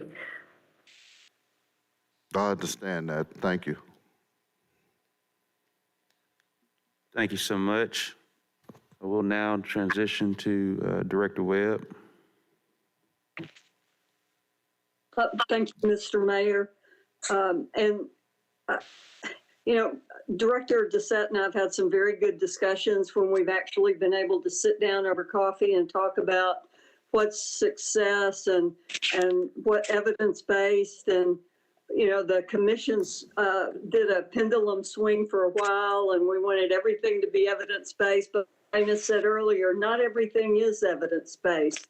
And some of the measures that we were looking at one point, maybe were not always the right measure. And things have changed over the 7 years that I've been on this commission. And I think we have taken a lot of the politics out of the commission. But at the same time, I strongly disagree with two things that were recently said. And I just want to touch on those quickly. First of all, to make the analogy that the CYF recently voted on something and comparing it to the potential contract for Big Brothers Big Sisters, in my opinion, was apples and orange, because we voted that programs should not be able to hold seats for people who were temporarily not available. So I would argue that that was not an accurate analogy.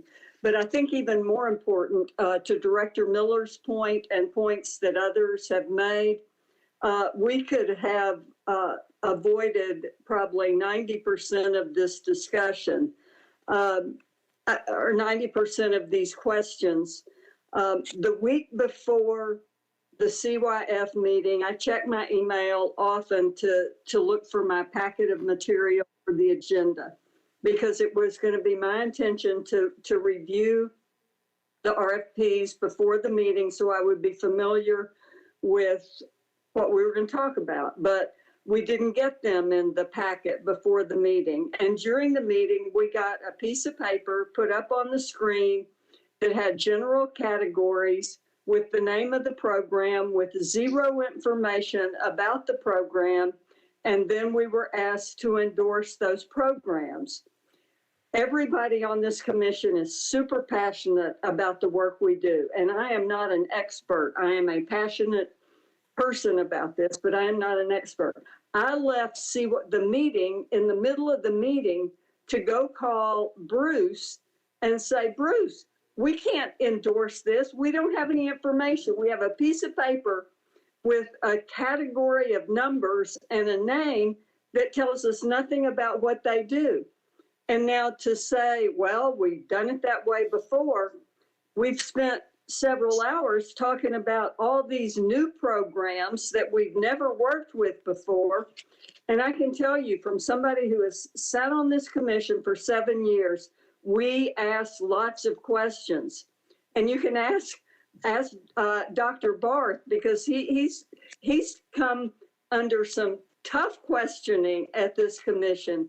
And it's because we take our fiduciary responsibility and the responsibility to the youth and the families of Little Rock very, very seriously. So we got this piece of paper and said, y'all need to endorse it. Board meeting. So I tried to call Bruce to say, Bruce, we can't do this. And then finally we said, look, and they're like, you got to endorse it today.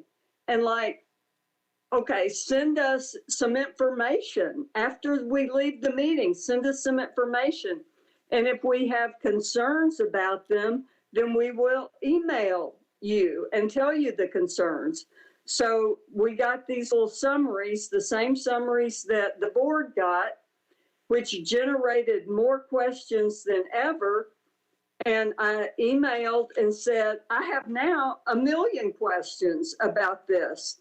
You know, and if these were life skills for youth and Bridge to Success and some of the programs that we deal with all the time, we probably wouldn't have had so many questions, but they weren't. And so to say that, to act like we endorse these just carte blanche, I think is a very unfair statement. And I've been getting texts throughout the meeting from people and for the last week from CYF members who've been watching with millions of their own questions. So I just want to make those points clear. And again, I did sort of make a motion in the middle of my remarks last time that I would like to vote on these separately. And at some point when everybody's had a chance, I would like to remind the body that I wanted to make that motion. So thank you, Mr. Mayor, and I'm sorry I took too much time.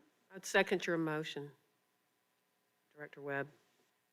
And I will eventually get to the motion, Director Peck. I just want to make sure we get to every board member, but I think because of some of the questions Director Webb made in regard, Mr. Moore, I mean, what happened? Can you share in regards to the information that Director Webb is talking about?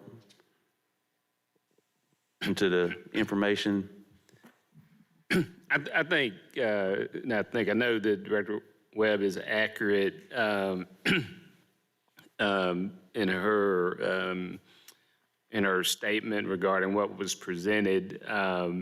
In fact, when she first called, I was on another call, and then she sent a text, and so I did call her back. I want to be clear, I wasn't the one that made that statement that this had to be done that day. But though the board voted on this or set aside the money in August, the staff did spend a lot of time on developing these different categories because, as Director Wright often says, you keep doing the same thing over and over, you can get the same results.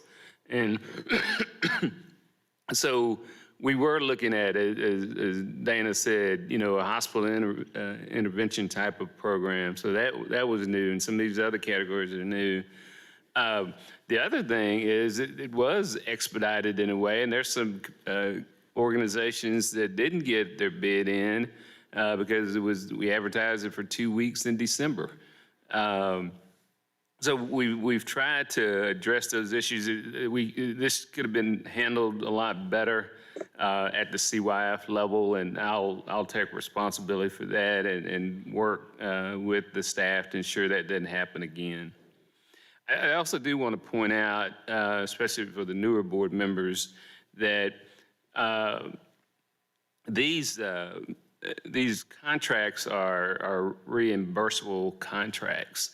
So when you see Arkansas Community Dispute Resolution Centers up to $199,000, well, once we enter into that contract, we just don't write a check for $199,000. They usually can get some startup money. It's usually about 25% startup money.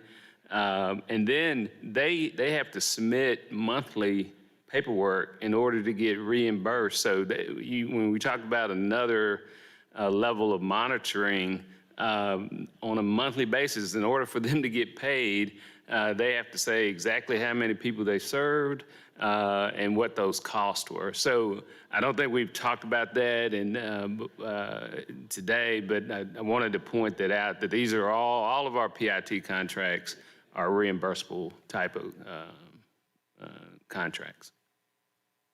Thank you so much for the explanation, Mr. Moore. We have Director Phillips and then Director Wright, and I think those are the last of the questions from the directors. Director Phillips. All right, thank you, Mayor. Again, I want to thank Director Dossett for sitting here going through a 3-hour deposition. You did a great job, and thank you to you and your staff for being prepared to handle these type of questions. Shout out to, I don't even know who's on the committee, but I know this is work to be done. So shout out to those folks as well. And shout out to my colleagues for asking the questions and make sure we're being a fiduciary. With that being said, I do agree with Director Miller about the processes, but I know we didn't know it a lot this time, so people wanted to ask some questions. And I would kind of piggyback on what Director Webb said about the time and the process. In addition to getting information to CYF, I think this conversation would have been right for an agenda meeting. So I would ask the city manager to take note of that as well. So when we have these type of issues, there's, we know each other and we know each other enough that people are going to ask questions. But let's make sure we have the presentation available during the agenda meeting so we can discuss these issues. Then on board day, we can vote if we need to. I also wanted to say a couple of things, Mayor. I think Director Dossett mentioned this. My understanding is that these are contracts, and I appreciate the city manager for highlighting that these are reimbursable contracts and that everyone's going to be held accountable to these dollars. I think it's important for our constituents to hear that.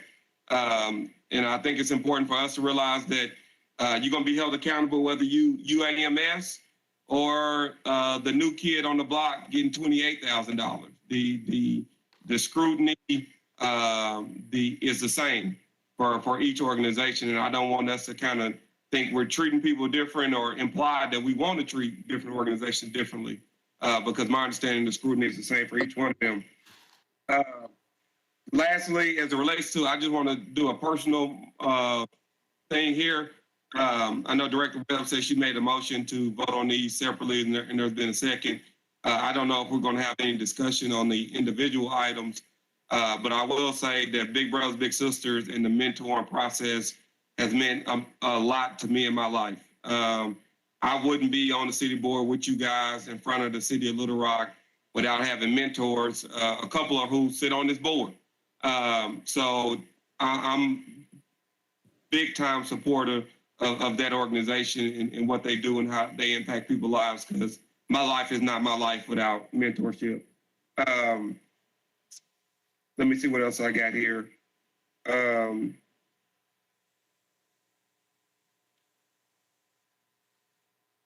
Oh yeah, two more things. I think this is important. My understanding from Director Dossett is that these entities are ready to start work ASAP. And I know there were some questions about that and what a couple of weeks mean, but this is where I'm coming from, and I'm talking to my colleagues. If we can get money on the street where it helps a kid, it helps a family starting in March, and there's intervention, there's training, there's resources provided for a family starting in March that's going to prevent them from making a decision that could change their life or someone else's life forever this summer, that's worth doing. And that's where my heart is. And that's the way I'm looking at it. Am I willing to make an investment today and to allow these organizations to get to work in 2 weeks to start impacting people's lives immediately? So we don't have a summer of kids who we say, well, we should have, or, well, we waited 2 weeks, who knows what would have happened. Let's not take that chance. Let's act today and give these organizations the resources they need to touch the people in a way that can be beneficial to them, their families, and ultimately to our city. And Mayor, I respect Director Webb's motion as it relates to the different votes on each entity. But I think at this point, with deference to Director Wright, because I know she had her hand up as well, I would like to call the question. My comments are not regarding this. It's something else. Okay, so Director Wright said her questions are not regarding this, so we'll honor the call to question. Point of order. Mayor. Vice Mayor Hines. We already had a motion that you said you recognized before the motion and a second on a motion to vote on these individually before Director Phillips made the motion to call the question. Mayor, did you not see my hand? I did not, and Vice Mayor Hines, I don't think I said, I heard the motion. I said, come back to, I wanted to talk with the other board members first. I don't think I entertained the motion, just for clarity. But we will get to Director Webb's motion. I just wanted to make sure all the board members, and I believe from a call to question standpoint, it makes us go straight to Director Webb anyway. I just want to make sure that from parliamentarian, that's still correct. That's correct. If the question is called, then debate stops and you go to a vote. It takes a majority vote to call the question. All those in favor, please say aye. Aye. Oh, well, you're correct. There was a second. I guess you got to do a roll call. There was a second from Director Peck to call a question. No. No, Director Peck's second was to the motion to vote separately. Yeah, we did, yeah. that is correct. Is there a second to call the question? Just help everyone understand, a second to call the question gets us to Director Webb's when we ever get to it.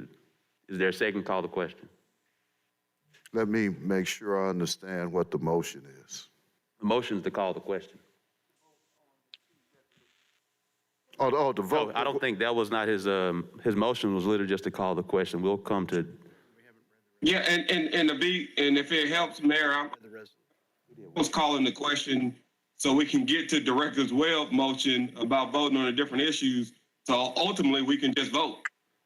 So that's what I'm trying to supersede Director Webb's motion at all. Board members, I think we're trying to get to what everybody wants to do. Director Phillips wants to call the question. There's a motion. Is there a second? Point of order, Mayor. Yeah. So I can clarify, I don't know what we're calling the question on because we haven't read either one of the resolutions. We've read 9. Right, okay. Yeah. We've only got to 9, and we're still in Director. Okay. When I get a chance to entertain Director Webb, she will go into more detail. That's why I'm trying to get us to that point, everyone, just based on the parliamentary procedure. I understand, Mayor. My hand been up for a while, sir. Yeah, and Director Richards, I understand, but when you get a call to question motion, that's undebatable. Is that correct? That's undebatable. I can't control that from a parliamentary. Right, and it has to have 6 votes. second. Yeah. Order, Mayor. Everyone, we're trying to get to the vote. Point of order, Mayor. You have the order. Okay, thank you. I was calling the question on item number 9. My understanding is Director's Webb motion relates to item number 10 with a 10 different items. Is that not correct? Yes. And we haven't even got to item number 10 yet. We've only got to item number 9. Correct. That's what I'm saying. I'm trying to get us to vote on 9 So we can get to 10 and entertain Director Webb's motion. So do we still need a second on that motion, Mayor? There's If there's no other discussion on 9, just vote, because it's before you. You don't have to vote on the motion table, or to call the question, because it's already before you. Thank you, parliamentarian. So now, for everyone understands, there was a call to question from Director Phillips. There was no second. The parliamentarian said, since we've already read number 9, we can just go to the vote. All those in favor of item number 9, well, actually, we're going to do the roll call as we have to do on this. It's a resolution. You just vote on the resolution. There's not a motion and a second. Director, City Attorney, if You do not have a motion. if the City Attorney just told us. Not have a motion and a second. I move that we approve Resolution 9 as read. I'd second that. Motion and second. All those in favor, please say aye. Aye. All those opposed, Aye. all opposed, please say nay. Nay. We'll do the roll call. Just for the record. Aye. Director Richardson, Nay. Director Webb, Yes. Director Peck, Yes. Director Wright, Yes. Director Wyrick, Yes. Director Compuris, Director Phillips, Yes. Director Adcock. No. Vice Mayor Hines. Yes. The resolution passes 8-2.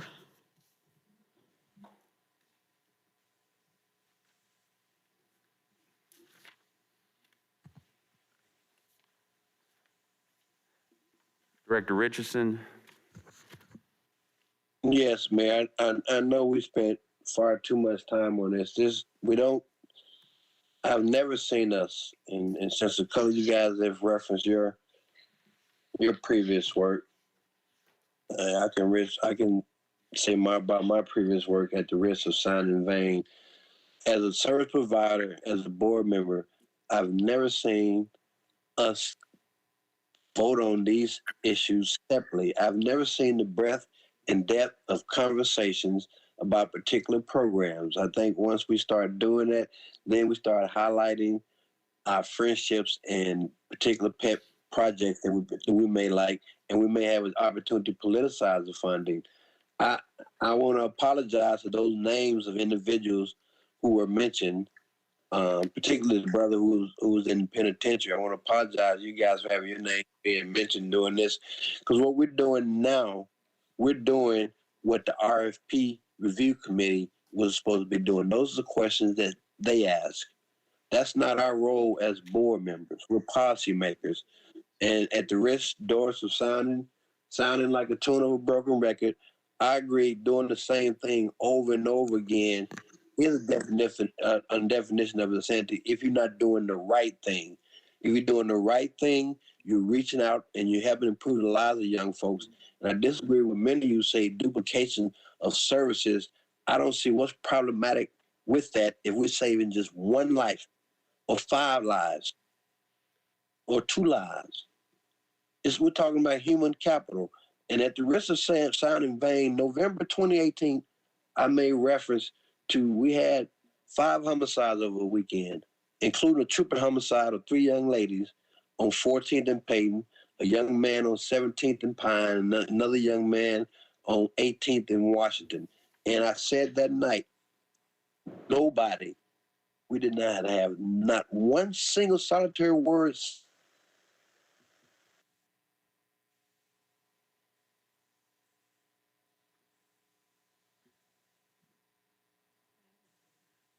Director Richardson. I lost Director Richardson. Did that happen to everyone? Sorry, I understand that Director Richardson dropped out of the WebEx. Okay.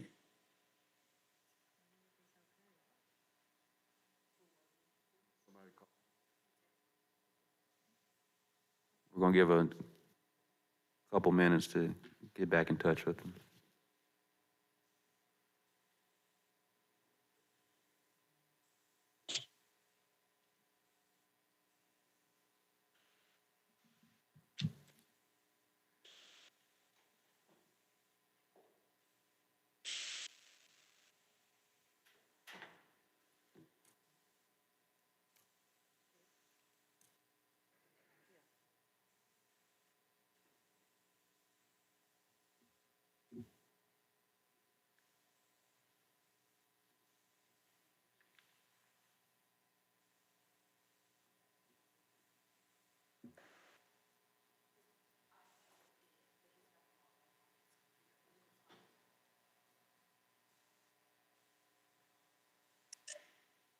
Mayor, he said he's working with Ash to get reconnected. Thank you, Director Phillips.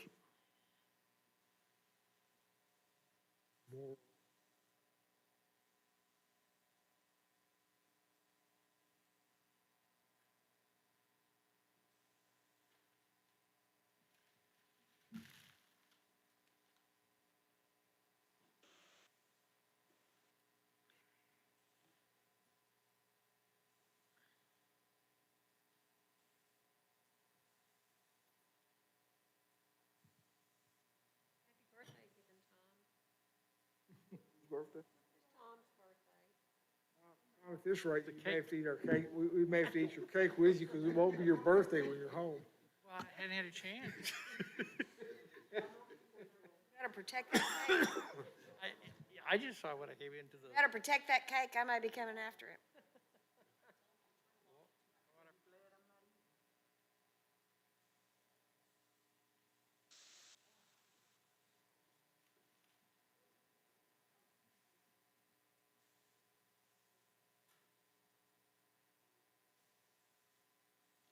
Want to go? Yeah, please, we can move forward with that. Yes, we can move forward with your. Okay, well, we've had so much bad news, we've dealt with so many heavyweight issues that I think we could use an infusion of some good news. And I have some good news. A project I've been working on since 2019, and it's called The Main Event. I am pleased to announce that the lease has been signed, and we will have the only Main Event center in the state of Arkansas. And I can give you a little bit of information.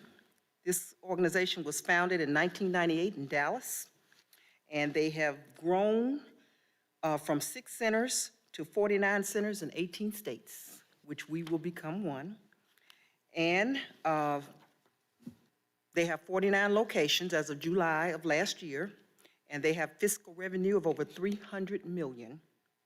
And they have annual guests per center of 500,000. It is, let me read you some of their offerings. It's eat, bowl, and play is their motto, and they offer chef-inspired food and specialized catering menus loaded with delicious, shareable, like wings, loaded nachos, stuff like that. They have a state-of-the-art bowling lanes, each with unique technology, a variety of games and luxury seating, and full table service. And they have, beyond bowling, the guests will be able to play laser tag, gravity rope course with zip lines, billiards, shuffleboard, mini golf, rock climbing, and a games gallery featuring over 130 of the latest interactive virtual video games and more. And I'm pleased to announce that they will be locating in Shackelford Crossings. In the old Gordman's building. As you know, that Gordman's has been vacant for a long time. And this organization is so committed to us, Mayor, that they sent me some renderings about how they propose to reposition that shopping center. And as you know, right now, it's currently dead, but the renderings that they sent me are outstanding, and I am so pleased. They gave me permission to let the board know that they are coming to Arkansas and they're coming to Little Rock, and we will be making a formal press release later on. But they did submit this to me for a city council presentation. We've gone so long tonight, I didn't want to try to put it on the screen since it wasn't on the agenda, but I did want you all to know that the main event will be coming to Little Rock. Yes. Congratulations. Now, isn't that good news? It's good news. Yeah, that's going to drive all the traffic from the front where all the restaurants are to the rear, back where the cavities is, and them as the anchor will allow other tenants to be able to succeed back there because they will be driving the traffic, and they're going to be putting in outdoor dining, and there'll be a dog park, Director Adcock, for people that want to walk and shop and eat and play. So 2019, it seemed like a lifetime ago that I started these conversations, but they have signed the lease and it's a done deal. Thank you so much. Ashley, do we have Director Richardson back? How about, can we just call him via speakerphone and put him next to the microphone? Let's just do that. And Mayor, while she's doing it, one final thing, Mr. Moore, I do also want to announce to the board that, again, this year, well, we did it in 2019 on site, but we will be bringing the HBCU Awareness Foundation annual HBCU College Tour back to Little Rock. They will be at the West Central Community Center on March the 6th. And Mr. Moore, we need to get that press release out to the local high schools because HBCUs are historically black colleges and universities. And when they were on site, we had 28 colleges, places like Wiley College, Langston University, Beecher Stowe, Florida A&M, Tuskegee. All of these colleges had recruiters at West Central, in the gym, where college, high school students that are interested in going to college could have access and sit down one-on-one with a college recruiter, and these people had scholarships ready to give out. It was a major event. It'll be on a Sunday afternoon, so people get out of church, they can come, and kids can bring their ACT scores or whatever they have to do now. Stuff keep changing on me. I think they still require that, but it's a very, very, I think, advantageous development for us to be able to bring them back physically again. Last time they came in on a tour bus, they set up in the gym, and it was just outstanding. It was 28 colleges and universities last time. So I would encourage you all to come by on March the 6th and just to see that. I still got pictures on my phone that I have to look at periodically to encourage myself. You know, we were moving and grooving there for a minute, and then the pandemic hit and everything just stopped. So we did try to do it online, and we were able to get 210 students hooked up with those recruiters. And so hopefully we'll have even more March the 6th. But Mr. Moore, we need to get that press release out. The flyer was sent by Corey. So I don't know if, I thought I forwarded it to you, but we need to get the press release to LRSD, to the high school, so the kids will know. Yeah, I saw an email last week. Yeah. So I know Kevin and everybody was working on it, but I'll have to get an update. Please follow through, because I like to do things 30 days out. That way, once you start, then you can get it out and it's in people's mind. And I'd like all the churches to know about it as well, because most of them have college, high school students that could be interested in this. So it's a very good project. That's all I got. Thank you so much, Director Webb. For members of the board, just and as well as the audience, in a virtual setting, when a board member is virtually, they have to be seen via video. When there's a vote, while Director Richardson was going to make commentary via phone due to his technical difficulties, City Attorney shared, well, if he intends to vote, he has to be seen via camera.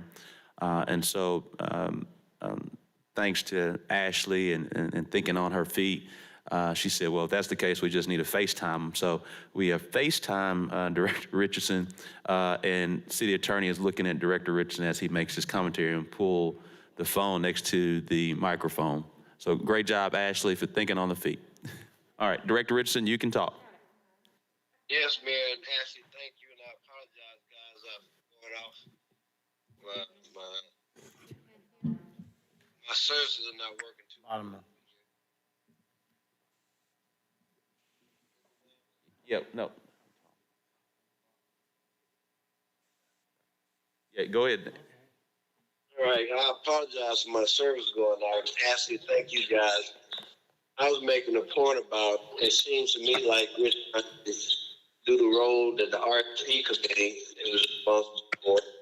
In fact, we've even added another component to another program.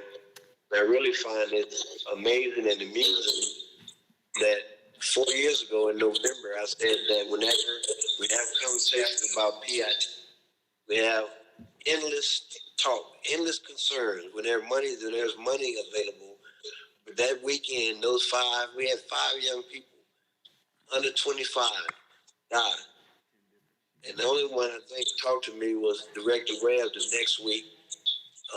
She expressed her concern. And a lot of these activities are site-based. And I take offense to people saying duplication of services. If you only know what services we're duplicating, I mean, it's one thing to know what the problem is and the issues are, and it's another thing to work with the people who can address them. And not often, they're not the ones that are most educated, most employable, or have the best employment history. We had to create PIT because those institutions that we're talking about now, some of them were not reaching those kids. State institutions, institutions that were not community-based, were not reaching the young people that we need to reach. And I just think it's so ironic that we're making references to all these programs that are out there already, but none of them are working, apparently. they were working, we wouldn't have the need to have this conversation every day tonight, which I find amazingly ironic, given the history of some of us with our efforts working with helping young people. We're talking about lives. We're not talking about sidewalks. And Mayor, I hope you would agree that we need to have an intermediary back on contracted with the city to do the kind of work that some of my colleagues are having questions about. I haven't heard these many questions about the $250,000 we get a chamber every year. I've never. And whenever we talk about funding, certain police funding, a couple of us equate that to defund the police, which is not the case. It's just making a reference that we don't have any sacred cows or sacrificial lambs. And we're losing far too many young people, not just young people. I think with this conceptual framework that we're operating on tonight is about kids. There are grown adults. There's that disconnected adult and youth population that I sponsored an ordinance that was defeated some 8 years ago.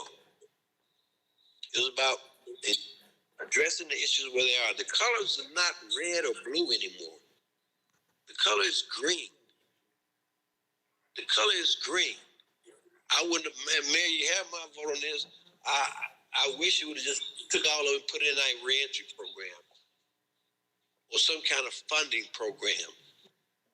It's interesting to expect people to reach people that they're scared of. That can't happen. Hasn't happened. It won't happen. We've seen that.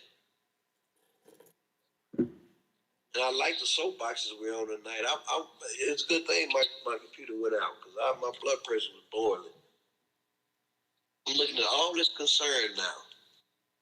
All this concern. And Mayor, you guys are laying down a framework. It's not the panacea. We're going to have to build upon it. But I hope and trust that you feel that New Future's not in existence anymore. So you guys don't have to worry about Director Richardson and New Futures anymore. But in the past, we voted up and down on all those that have been recommended. We never singled them out. We never voted on them individually. We have never done that. And I just think that's the part we really need to examine and think about why we're doing it now. Why? Let's be honest with ourselves. Why are we doing it now? Why not 3 years ago? Why not 4 years ago? We've given out more PIT money than this in the past. I don't know why we raised that issue up to that amount up to $200,000, Bruce and Dana. I don't know where that came from. But if you guys, I trust in you guys, and y'all say that's what we need, these are the things that we're going to fund, then let's roll with it. But to vote on them individually, that's ridiculous. We've never done that before. And we've done a lot of things, man, we've never done before since you were elected.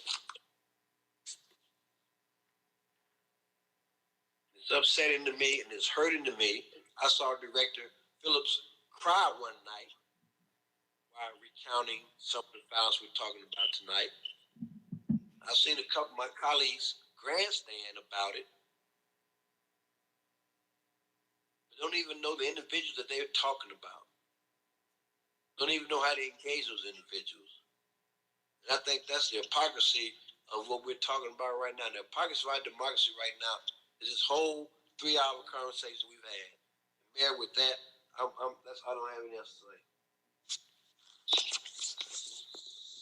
Thank you, Director Richardson.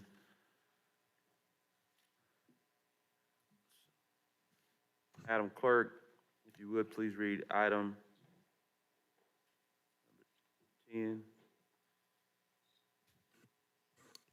Am I just reading 10, or are we going to recognize the motion to separate them? It has to be read. I think it's more in a form of amendment based on the parliamentarian. It has to be read first, then there's an amendment.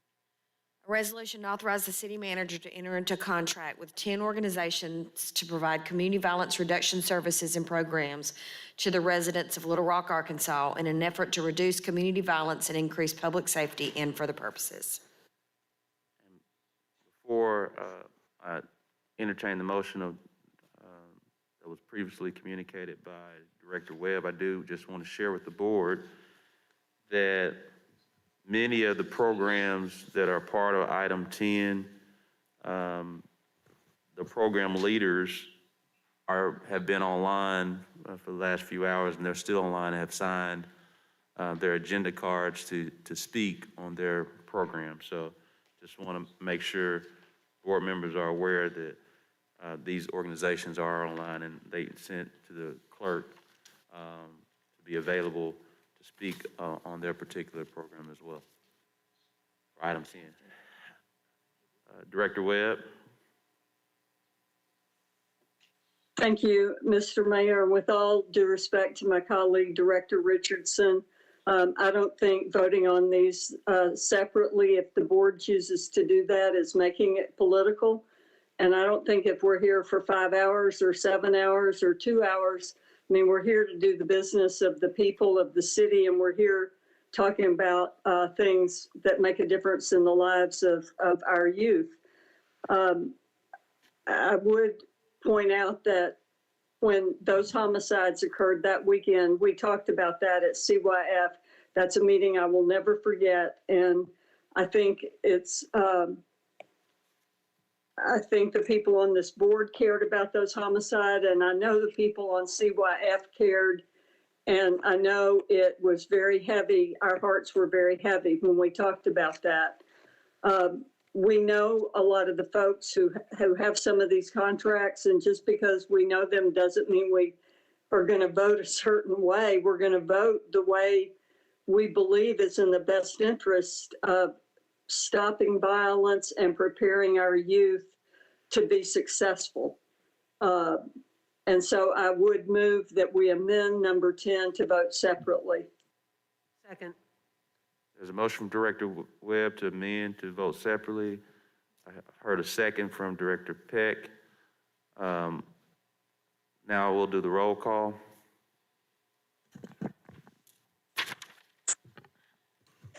Director Miller. Yes. Director Richardson. Director Webb. Yes. Director Peck. Yes. Director Wright. Director Wyrick. Yes. Director Compuris. Director Phillips. No, and City Clerk, I can't hear some of my colleagues when they're voting yes or no. So if you can let me know how everyone voted, I appreciate that. Okay. Director Adcock. Yes. Vice Mayor Hines. Yes. The vote is 8 to amend and 2 to not. So 8 to 2.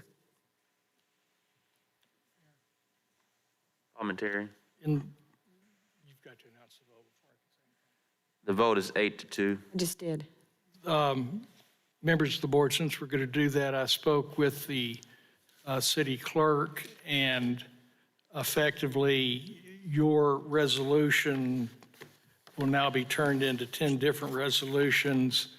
Most of the language will remain the same. The resolution will, as she reads it, will deal specifically with a program and will include a not to exceed amount for that program. And then we will make stylistic changes throughout to keep it from being multiple programs to just one program, and sign 10 different resolutions that way. Thank you. Thank you for that clarification. So, Madam Clerk, if you'll help me, the first, I've got them already typed out. if you'll read the first. A resolution to authorize the city manager to enter into a contract with Arkansas Community Dispute Resolution in amount not to exceed $199,900 to provide conflict resolution and anger management in an effort to reduce community violence and increase public safety, and for the purposes. Move for the adoption of resolution.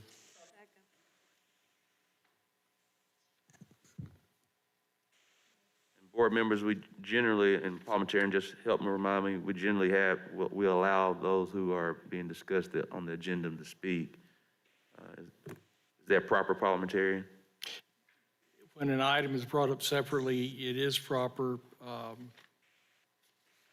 If you want to recognize somebody now, or if the board wishes to do so now. I will recognize we'll bring up the ACRC persons. They've been on here for a few hours. I think we need them. I'm sorry, we can't hear you back here. We're going to let the organization, the Arkansas Community Resource, to speak. Are they on? If they're not, we'll just go to the vote. Just make sure. Okay, we'll go to the vote on that one. Make sure they got the name.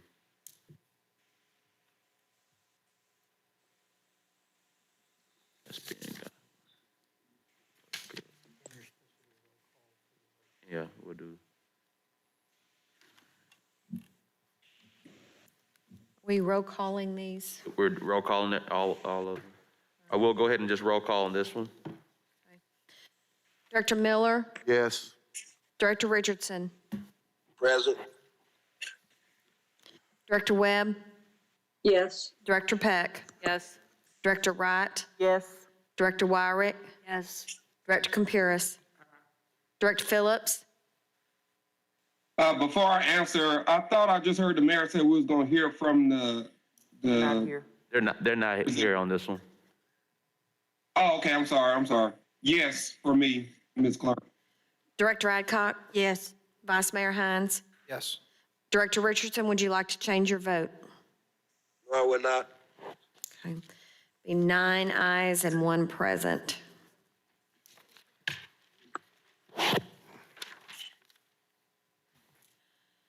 A resolution authorizes the city manager to enter into a contract with Unity Martial Arts in an amount not to exceed $28,500 to provide conflict resolution and anger management in an effort to reduce community violence and increase public safety and for the purposes. Move for adoption of the resolution. Second. There's a motion, hold on one second. We do have someone to speak. You'll come on shortly. Hi, thanks for hearing me. I first want to say to you guys, I really appreciate listening to you guys tonight. Appreciate the care of your deliberations. It was very encouraging as a citizen and a community leader in this town to hear the heart that you guys all put into this. And so I just want you to know that. Most of what I would say in a statement is in our application. And so I don't need to keep you guys up any longer than you need to. I mostly wanted to be here to answer any questions about the program if you had them. Just make myself available in that way. Seeing no questions, all those in favor, please say aye. Aye. Roll call. Roll call. Director Miller, Yes. Director Richardson, Present. Director Webb, Yes. Director Peck, Yes. Director Wright, Yes. Director Wyrick, Yes. Director Compuris, Director Phillips, Yes. Director Adcock, No. Vice Mayor Hines. Yes. Director Richardson, would you like to change your vote? No, I would not. So they're all the same. Have 8 ayes, 1 nay, and 1 present. Resolution passes.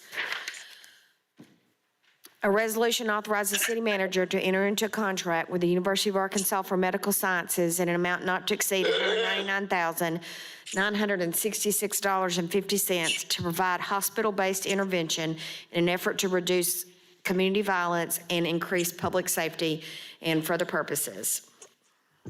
Move for the adoption of the resolution. Second. Second. Is anyone from UMS signed up? They're not. Roll call. Director Miller, Yes. Director Richardson, Present. Director Webb, Yes. Director Peck, Yes. Director Wright, Yes. Director Wyrick, Yes. Director Compuris, Director Phillips, Yes. Director Adcock, Yes. Vice Mayor Hines. Yes. Director Richardson, would you like to change your vote? No, ma'am. 9 ayes and 1 present. A resolution authorizes the city manager to enter into contract with Brandon House Cultural Arts at an amount not to exceed $44,432 to provide life skills and/or workforce readiness in an effort to reduce community violence and increase public safety and for other purposes. Move for adoption of the resolution. Second. There's a motion second. We do have Dr. Pam Bax. She's still on? Yes, thank you so much for allowing me to speak. I wanted to make a correction, however. Dana mistakenly said 12 students or a youth. It's 25 that we're proposing. But first, I want to thank the board for consideration of this contract and for allowing me to speak. The proposed intervention program will serve at promise and opportunity youth. One of the directors had mentioned meeting these individuals where they are. One particular aspect of our program is using technology. And so we go where students and youth are and bring them into our center. Because one of the things that we're doing with our iHustle program, I Have Unique Skills to Learn and Earn, is to engage them in hands-on work skills training along career pathways of videography, audio and music production, photography, animation, graphic design, where we're teaching these individuals how to use technology to learn these skills, to go into a career. And so I wanted to address that. I also wanted to address the facts. Some of the members were concerned about the evaluation. And I think Department of Community Programs do a wonderful job in giving us technical assistance and the monitoring and the coaching that they do for programs such as Brandon House, who's fairly new, to look at some of the ways that we can enhance our promising practices. The other thing that I wanted to speak about is the wonderful programs that are on this bid. It allows organizations like Brandon House to do what we can't do because we're focused more on art-based career development, to do more of wraparound to those individuals who need mental health services or services that we can't address. So this particular bid would help organizations like Brandon House to connect with other organizations to provide wraparound services. So again, I just want to thank the board for allowing us to even present at this meeting. And I think together we could make a difference as we together address prevention of community violence. Thank you so much. Thank you so much. Roll call. Director Miller? Yes. Director Richardson? Present. Director Webb? Yes. Director Peck? Yes. Director Wright? Yes. Director Wyrick? Yes. Director Campuris? Director Phillips? Yes. Director Adcock? Yes. Vice Mayor Hines? Yes. Director Richardson, would you like to change your vote? Ma'am. Be 8 ayes, 1 nay, and 1 present. Resolution passes. A resolution authorizes the city manager, A resolution authorizes the city manager to enter into contract with Restore Hope in an amount not to exceed $197,596 to provide life skills and/or workforce readiness in an effort to reduce community violence, increase public safety, and for other purposes. Move for the adoption of the resolution. Second. There's a motion and second. Is Mr. Chapman available? I'm here. Can you hear me? Yes, sir. Yes, thank you, Board. I do appreciate you considering our proposal here. Restore Hope Arkansas was created by the governor in 2015 in an effort to organize the agencies and the community organizations to be able to work together to increase outcomes for those coming back from jail and prison, as well as individuals who were in the child welfare system. Started in Fort Smith, and we've now moved and are operating this collaborative alliance using our model and software in 4 communities, soon to be 6 communities.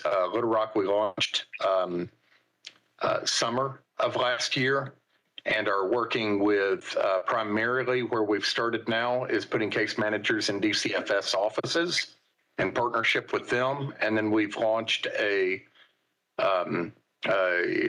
innovative program with the sheriff where we have a barracks inside of the jail.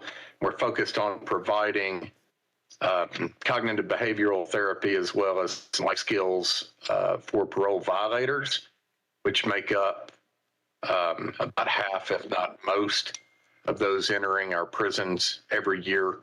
And so the funding that we've requested here would be to set up a spot at what we call a resource center, which is part of our model. It would provide a nightly or a weekly night where individual clients that we would meet coming from jail, parole probation office, those that we meet off the street or from the DCFS offices could gather. We would provide childcare if they have children, and then we would have classes there at that site, which would include an engagement with Pulaski Tech. We currently run a model very similar to this, or partner in a model in Van Buren with the district court and the adult ed and many other partners there. And we have seen outcomes of increasing full-time employment amongst participants a pretty significant amount. So 66% of all of those participants did not have any income or a job when we met them, and we routinely see a drop to 25% in about 2 months for those participants. So that's the proposal here is we would create a night that would work with other funding and the rest of our wraparound programs. And then we would use this night to create some community and a bridge into educational and other wraparound services. All right, roll call. Director Miller? Director Richardson? Director Webb? Yes. Director Peck? Yes. Director Wright? Yes. Director Wyrick? Yes. Director Campuris? Director Phillips? Yes. Director Adcock? No. Vice Mayor Hines? Yes. Director Richardson, would you like to change your vote? Of course not, no ma'am. The 8 ayes, 1 nay, and 1 present.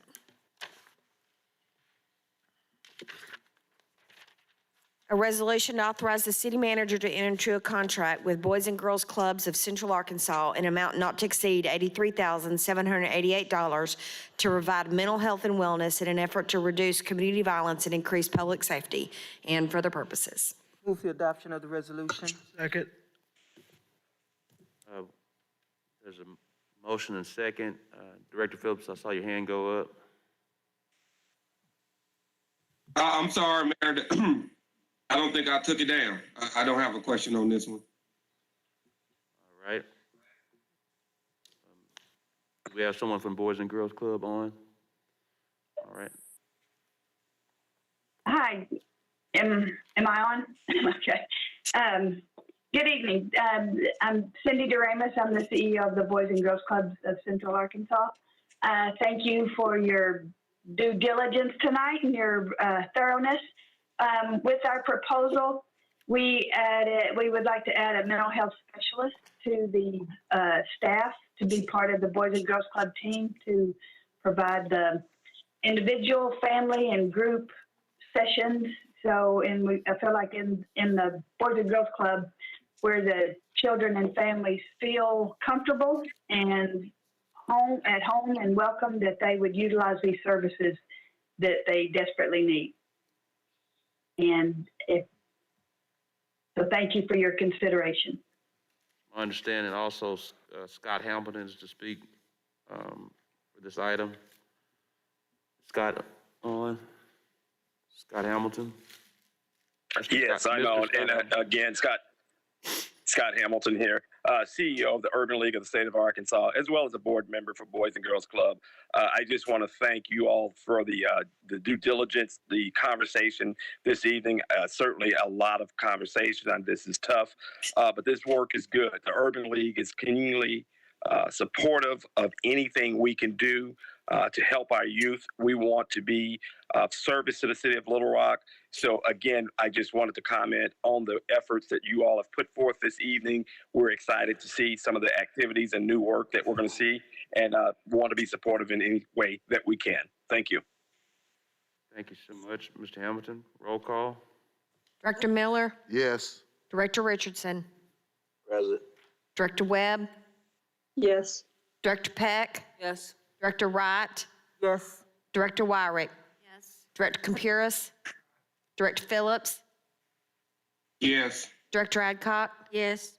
Vice Mayor Hines. Yes. Director Richardson, would you like to change your vote? No. Be 9 ayes and 1 present.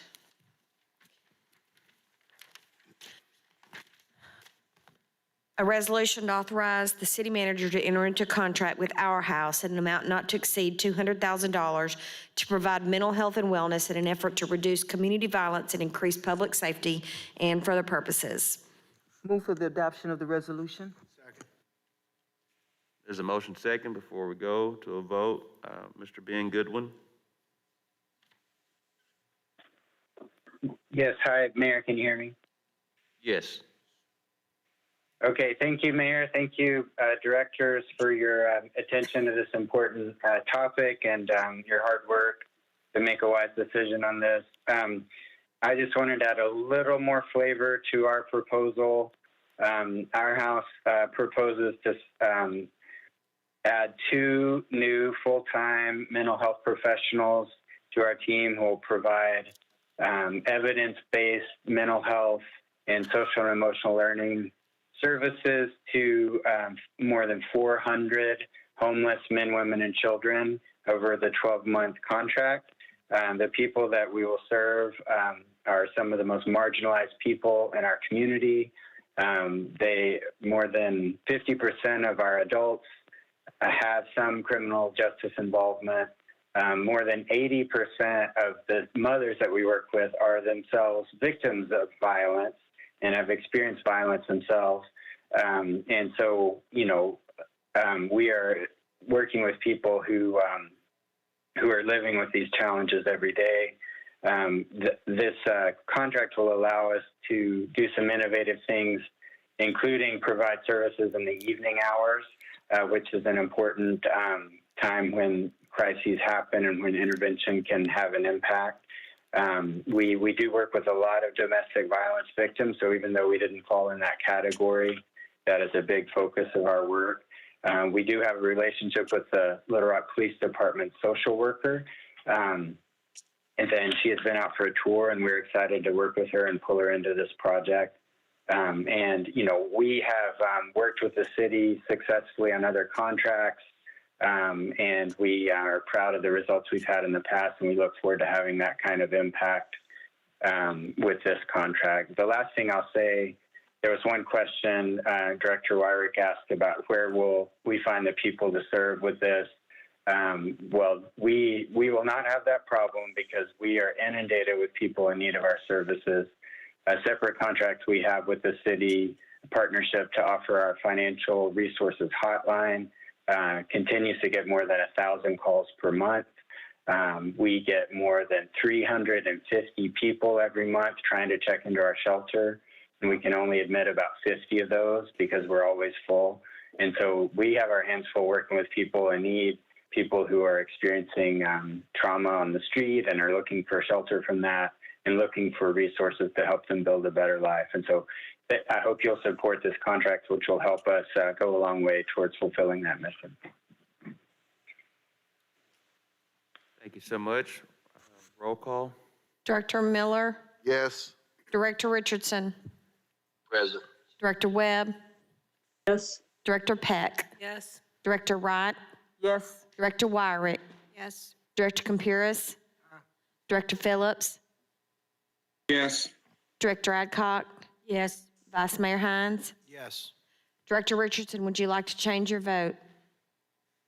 No, ma'am. If he's still at the podium, I have a question for him, or any one of my colleagues. We have these cap phrases that we toss around like wraparound services or marginalized. Can somebody tell me what's a marginalized child and what's a wraparound service? And it don't have to be him. One of my colleagues can tell me as well.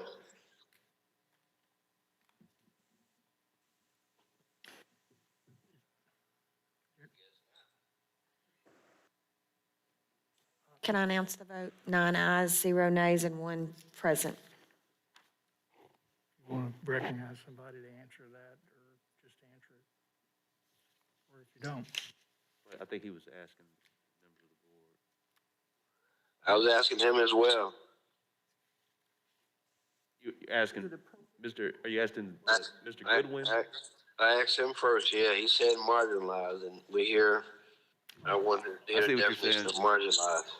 Mr. Goodwin, I think Director Richardson is asking you that question. Can I confirm that you can hear me first? Yes.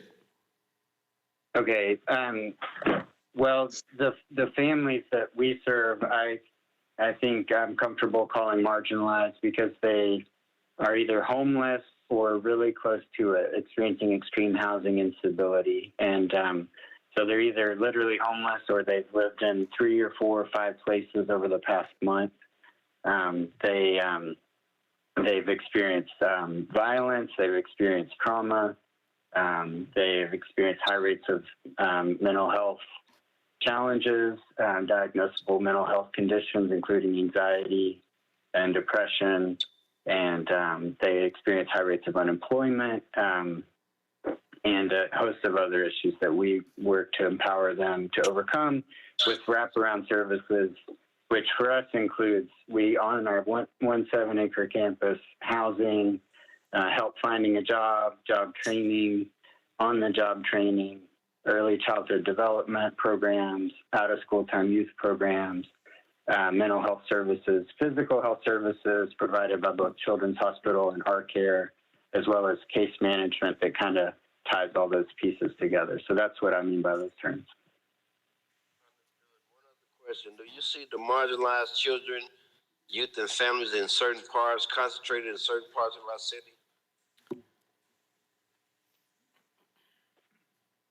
Well, from our perspective at our house, we're serving families that lack the stability of a home or of a home neighborhood, and so we're focused. We're located in Ward 1 in Southeast Little Rock, but the people who come to us, have connections and roots and have previously lived in other parts of the city, but at the time they engage with us, we're working to help them establish roots in a part of the city. So we're working with folks who haven't, aren't neighborhood based, I guess, if that makes sense. Thank you, Director Richardson. Madam Clerk, will you read Big Brothers Big Sisters? A resolution authorizes the city manager to enter into a contract with Big Brothers Big Sister of Central Arkansas in an amount not to exceed $88,642 to provide prevention of criminal activity through violence intervention in an effort to reduce community violence and increase public safety and for other purposes. Move the adoption of the resolution. Second. There's a motion and a second. Do we have someone from Big Brothers Big Sisters? No one from Big Brothers Big Sisters? All right, roll call. Director Miller, Yes. Director Richardson, Present. Director Webb? No. Director Peck? No. Director Wright? Mayor, can I have a point of order? I'm sorry to interrupt the vote, but Mayor, I raised my hand before we started voting because I wanted discussion. Parliamentarian. If you didn't get recognized, I'm sorry about that, but we're in the middle of a vote. You're not supposed to have debate during the middle of a vote.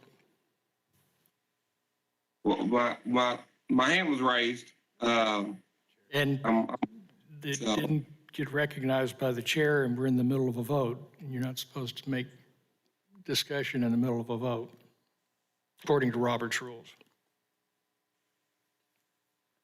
Director Phillips, I did not see that, so I do apologize.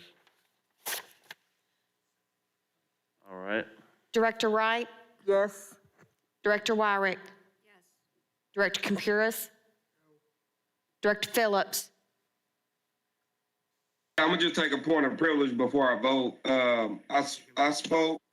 Mayor, that's out of order. That's directly out of order, and it's not to be allowed under Robert's rules. He can vote yea or nay or present. Director Phillips, if you will please vote yea or nay based on the parliamentarian. All right. I was trying to use some privilege. I guess I don't get to. Everybody don't got it, apparently. Yes. Director Adcock? No. Vice Mayor Hines? Yes. Director Richardson, would you like to change your vote? No, I would not. 5 ayes, 4 nays, and 1 present.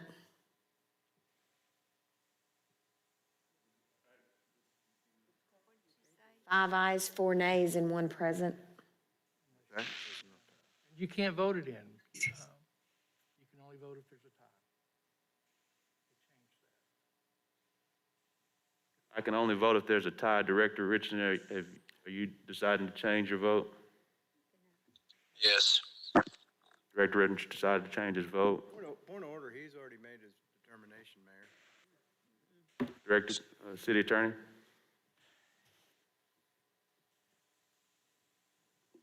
The basic rule is that you can change your vote without permission prior to the end of the vote. I called it. The vote has been announced, therefore, without unanimous consent of the board, he cannot change his vote. You know, I'm gonna get that. Say, Director Richardson? He didn't think he would get unanimous consent. All right. 5-4-1. Big brothers, big sisters fails. 5-4-1. I think you still have to ask the question as to whether the board will give him unanimous consent to change his vote. Board, would you give City Director Richardson unanimous consent to change his vote from present? Director Computer says yes. Yes. Director Wyrick Peck says yes. Director Yes. Miller says yes. Director Adcock, do you say yes? I guess so. She says yes. Director Wright says Director Wright, do you say yes? yes. Director Hines, you say yes?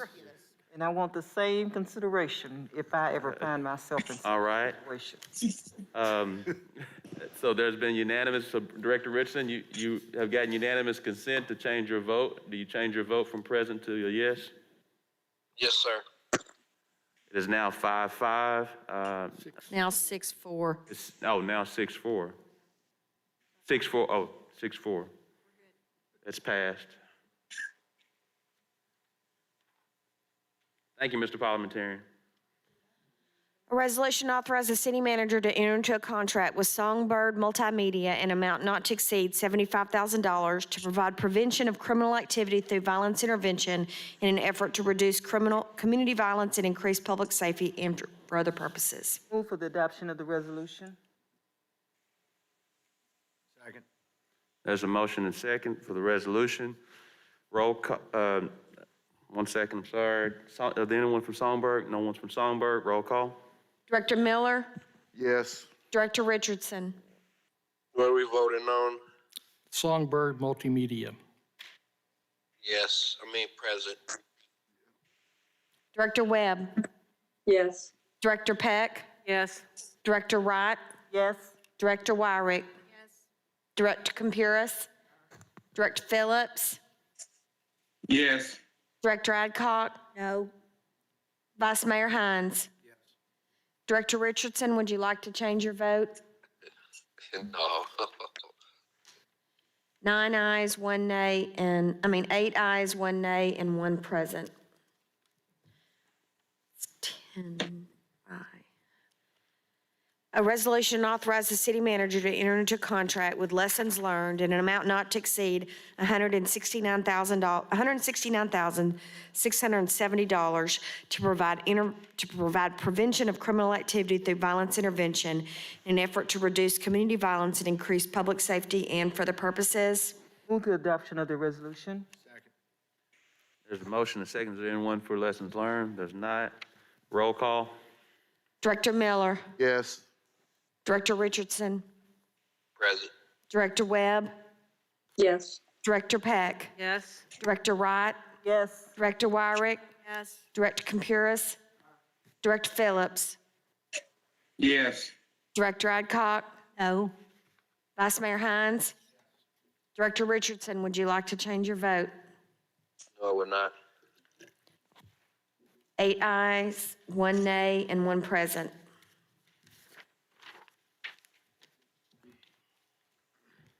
I believe that is it. I want to share to members of the board, great appreciation to each of you for passing these community violence intervention proposals funded by the American Rescue Plan Act. Also want to take time to share appreciation to city staff that's been working on this for 5 months.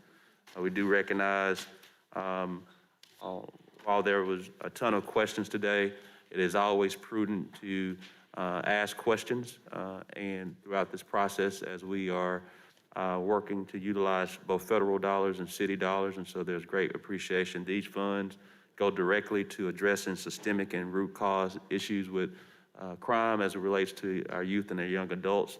I'm happy that we have new opportunities with new organizations to give a new set of eyes in addition to our existing partners as well, with this being a both and approach. And so again, just want to share appreciation to each of you for voting yes to fund this close to $1.5 million in American Rescue Plan Act dollars and to get this on the street. And as we acknowledge with Director Wright, this also allows for the second round of funding for anyone who wasn't able to receive original dollars. They are able to apply for new funding. So that means there's more opportunities as well. This is again separate and apart from prevention and intervention treatment dollars, but also there'll be more opportunities for that as well.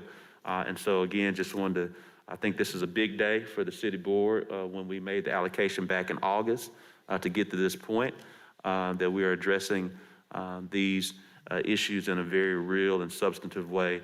And that's how we lean in and address the youth and young adult development, prevention, intervention, and treatment. So thank you so much. We'll now go to item number 11, Madam Clerk. Yeah, it's already been read 3 times. Excuse me? It's already been read 3 times. Item 11 has been read 3 times. I believe I read Mr. Hugler's statement earlier. That was already added to the record. Mr. Grant Cox, is Mr. Grant Cox on? Yes, I'm here, Mayor. Mr. Cox, if you would. Sure. Mayor Scott, Vice Mayor Hines, members of the board, we appreciate you staying up late and considering our application. Rather than listen to me, and I'm sure you don't want to do that, I'd rather you hear from the applicants themselves, Brad and Jessica Sun. If the clerk can provide them access.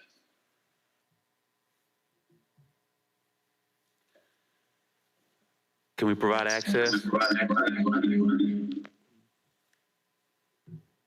you hear us, sir?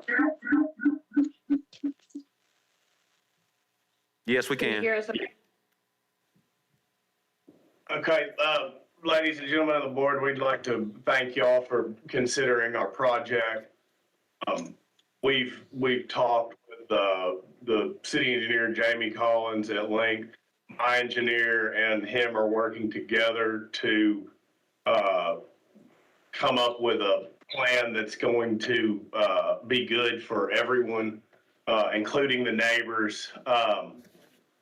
Note that, one of Mr. Hungler's concerns was the sound wall and the size and the height, and that is to be determined by the city engineering and the sound engineer and our engineer. We have given up over half of this property to buffer and protect this neighborhood from any kind of nuisance sound or visual deterrent. And, we're willing to do whatever it takes to make this a good project for the city of Little Rock. But that's really all I've got to say. I think we talked to everyone, and including neighbors, and I think everyone would. We appreciate your considerations. Any questions you've got, we'd be happy to answer. Director Wyrick has a commentary. I also want to share, Director Wyrick.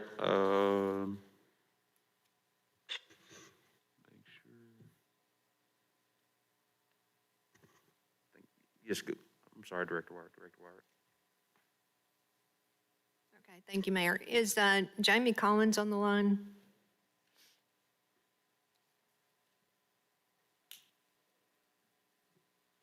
Yes, Director Collins.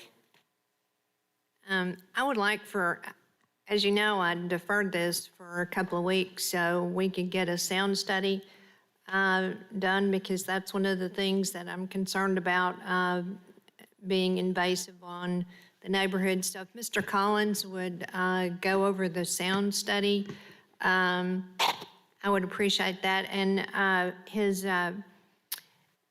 and Mr. Collins, also, the next steps that you think needs to happen in regards to sound. And then the last thing I want to know is the sound engineer made a recommendation for them to move their retail sales into the I'm not sure exactly where. Do you think that's helpful? And if they did that, would that be a change in the project where it'd have to go back to planning? Well, Director Wyrick, let me address the very last one first. Okay. The internal movement of that, we're not changing the operation or the use. Just the shift or movement of a internal operation to that plant, which is already part of the use. I would not consider that a change of the application. Okay, all right. I did review the sound study, and I did actually talk with the applicant last week regarding my findings of that. I did consider it a preliminary analysis at the time and went over some things that we needed to see in a revised study. That is a map showing where they took the measurements for the proposed development. We didn't see any measurement of any existing noise level. There was descriptions of some adjacent uses that would generate noise, but no measurements to speak of. And we need those to really compare what would be a base level of noise to see if there's any increase at a later date if this gets approved and is operational, because we're looking for really a sound study is like any other engineering study for us. It's what a consultant believes it will be. We really want to know what it is after, if it's approved and it's operational, and then we can adjust accordingly. If everything is fine and great and it reduced the noise to the level that everybody agreed upon, then it's good to go. If not, then we need to seek remediation to do what needs to happen to get it down to the levels agreed upon. We also wanted just a table kind of showing the comparison, kind of like a quick review summary so that people can understand it and see it. And then at the end, a detailed description schematic of what type of sound barriers are to be installed, and so that we can inspect accordingly. So those was the comments that we went over with them. The applicant understood those, and as stated previously, they are working to provide amendments to that for us to review. So, like I said, this would be something that we would request, and once approved, and we'd work through it. So, I consider that a preliminary study, just to get like a feel or an inclination of what could happen at that site. Jamie, this is Tom Carpenter, and this is for you and for the applicant. During the presentation, the applicant said that they were willing to do engineering studies, including a sound study that would be acceptable to the applicant's engineer, the city engineer, and the planning department. If that is offered to the board by the applicant as an amendment to the ordinance, then we could add that language as an additional section, probably section 8, as to the sound study, and then that would have to be agreed on by everybody. Do you have any problem with that from the city standpoint? Well, it has always been a review at staff for technical studies to make decisions on once the policy is adopted at the board, like the drainage manuals. So we don't present storm drainage manuals or traffic studies to the board for approval if there's an amendment to be made. Good examples are schools. When charter schools come in, we require traffic studies to be performed, and they are just a study. And then we require measurements after the fact and adjustments made as determined by staff to accommodate what would be concerns presented by the board. So in my opinion, the board presented concerns that was the sound going to be reduced at the property lines, and that would be a study. So I do not know if that necessarily needs to be at a board level approval, but that is just my opinion. Yeah, I didn't ask for a board level approval. The approval as it was offered was be their engineer, our engineer, your department, and we make that a section of the ordinance, and then when all of those things are done, they can move forward. I understand that what you're explaining, Mr. Carpenter. That is already in there. That has to be done to receive their building permit. It's already conditioned in the application for the planning commission. Yeah, but it doesn't say that in the ordinance, and we're fighting a battle right now about what's not in the ordinance.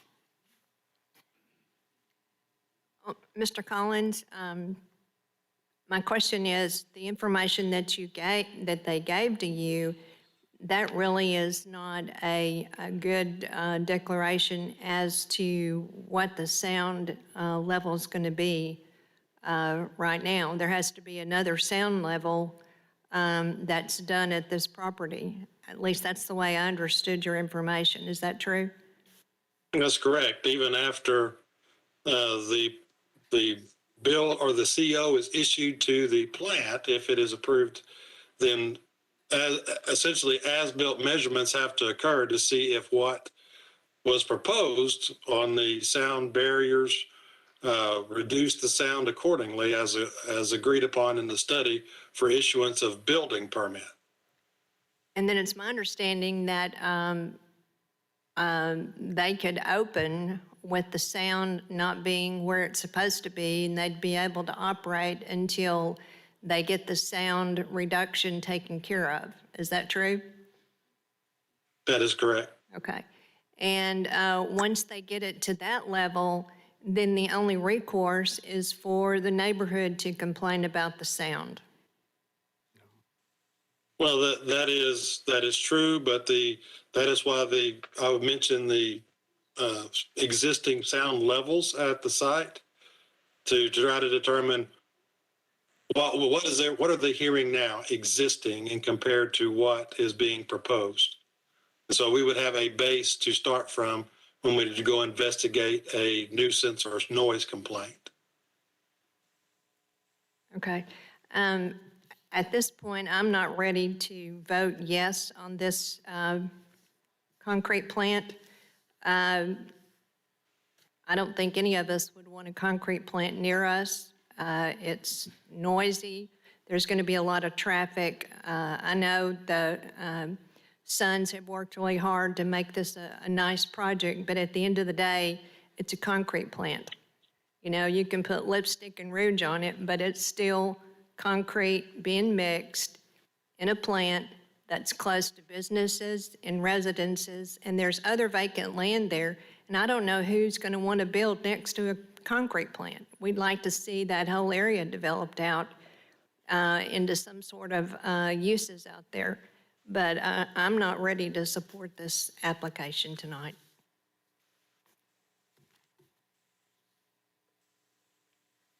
Director Peck, is your hand up? Oh, I never took it down. I'm sorry. Director Adcock, is your hand up?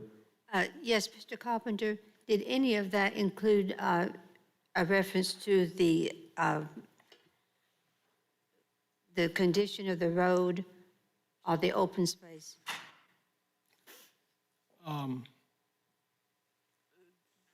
No, I mean, it basically deals with what they're supposed to do in accordance with our ordinances, but it doesn't really deal with I would agree with Director Wyrick. I'm not ready to vote for this. There's still questions about the road. The culverts underneath that road have collapsed, and who's going to build them?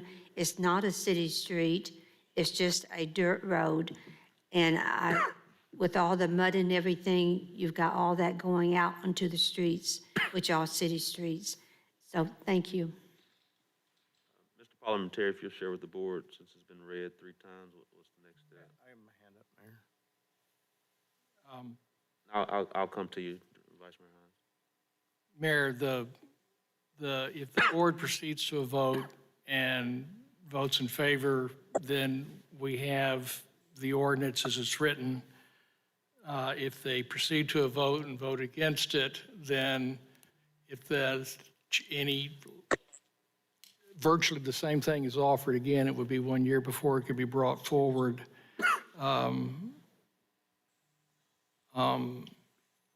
You can move to table a matter anytime before the vote is taken. Director Hines, Vice Mayor Hines. So I had 2 questions. So Jamie, on this, what I thought I heard you say was that if this is approved, then they are required to come back and get a sound after the facility's built, correct? They're required after they start operating to get a sound level to give to your staff. And if that sound level is not what was agreed upon, then you have a trigger to further get remediation. Is that what I heard you say? That is correct. Okay. But the plant's still running during this period of time when they're trying to correct. I get it, but it's the same application that would apply to anybody, the dog park, any of the folks we've had sound studies done before. And my faith, I'd like to hear from the applicant. Tom had a question, and we haven't heard back from them if they're willing to, if that amendment's amenable, that we might give a little more comfort and teeth to it. They actually have to offer it. Yeah, they have to. We can't ask them to do it. We would offer that amendment as you're talking about. We're happy to agree to that, and we want the noise levels to be acceptable to the neighbors and definitely be a nuisance to the city. And also about the dirt roads, we're going to build a paved road up to the standard of the city.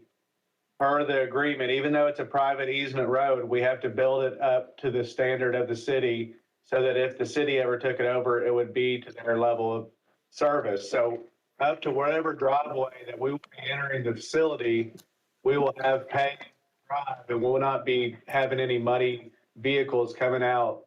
It'll be coming out on pavement. All right. Director Wright and Director Phillips, is your hand up as well? Mr. Mayor, regarding, Yes, it is, Mayor. Director Wright first. Mr. Mayor, regarding the building the road up to the city standards, who's going to ensure that that happens? And let me explain why I'm saying that. Right now, I have a road in my ward that wasn't built to city standards, and the city will not do any maintenance on that. And I have some apartments on that street, and the owners of the apartments have contacted me ever so often, not in the last couple of years, but several years in a row, about lack of maintenance, potholes and things on that street. And when I've turned those requests in, I'm told that it is not, that road was never accepted by the city. So unless that is reviewed and insured when they build this road, then the same thing is gonna happen here. So who will ensure that it's built to city standards? Public Works generally deals with those road development, but Mr. Collins may clarify or correct me. Director Collins. That is the responsibility of our department in the private development. As they are building it, we do inspections, and before a final building CO is released, everything has to be accepted. Okay, I'm gonna, y'all heard what he said, because I'm telling you, I can take you right to that street, and the city will not do any maintenance on it, because it was never accepted by the city. And after this meeting, Director Collins, if you'll reach out to Director Wright and see what's going on with that particular issue that she has. Director Phillips. Yes, Mayor, I would like to call the question. Second. And offered by the applicant. There's a motion to call the question by Director Phillips, a second from Director Webb. All those in favor, please say aye. Aye. All those opposed, please say nay. Ayes have it to call the question. The item has been read. Is there a motion? Is there a motion and a second to vote? Second. There's a motion from Director Wright, a second from Director Peck. Roll call.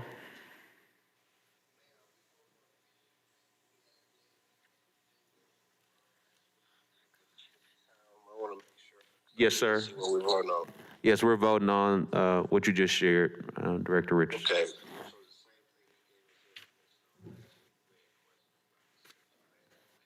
Yes, sir. Roll call. All right, I have a question for the city attorney because I got a little lost. Is this just straight vote or was it as amended? There was no amendment offered. No amendment, okay. Yeah, they did all. Applicant offered the amendment. They did offer amendment. Thank you. I didn't hear that. I apologize. Yeah, and they offered the amendment, so it would be as amended by the applicant. As amended by the applicant. And thank you, City Clerk, for that clarification. Okay, so this is as amended by the applicant.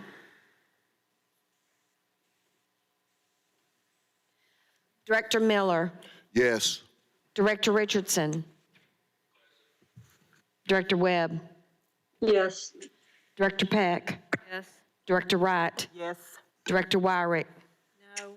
Director Compuris, Director Phillips, Yes. Director Adcock, No. Vice Mayor Hines. Yes. Director Richardson, would you like to change your vote? No, we're not.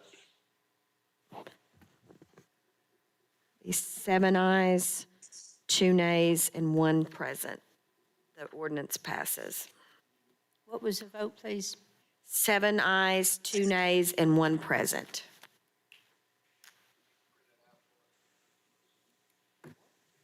Kathy, did you not vote no? I voted yes. Don't you need one?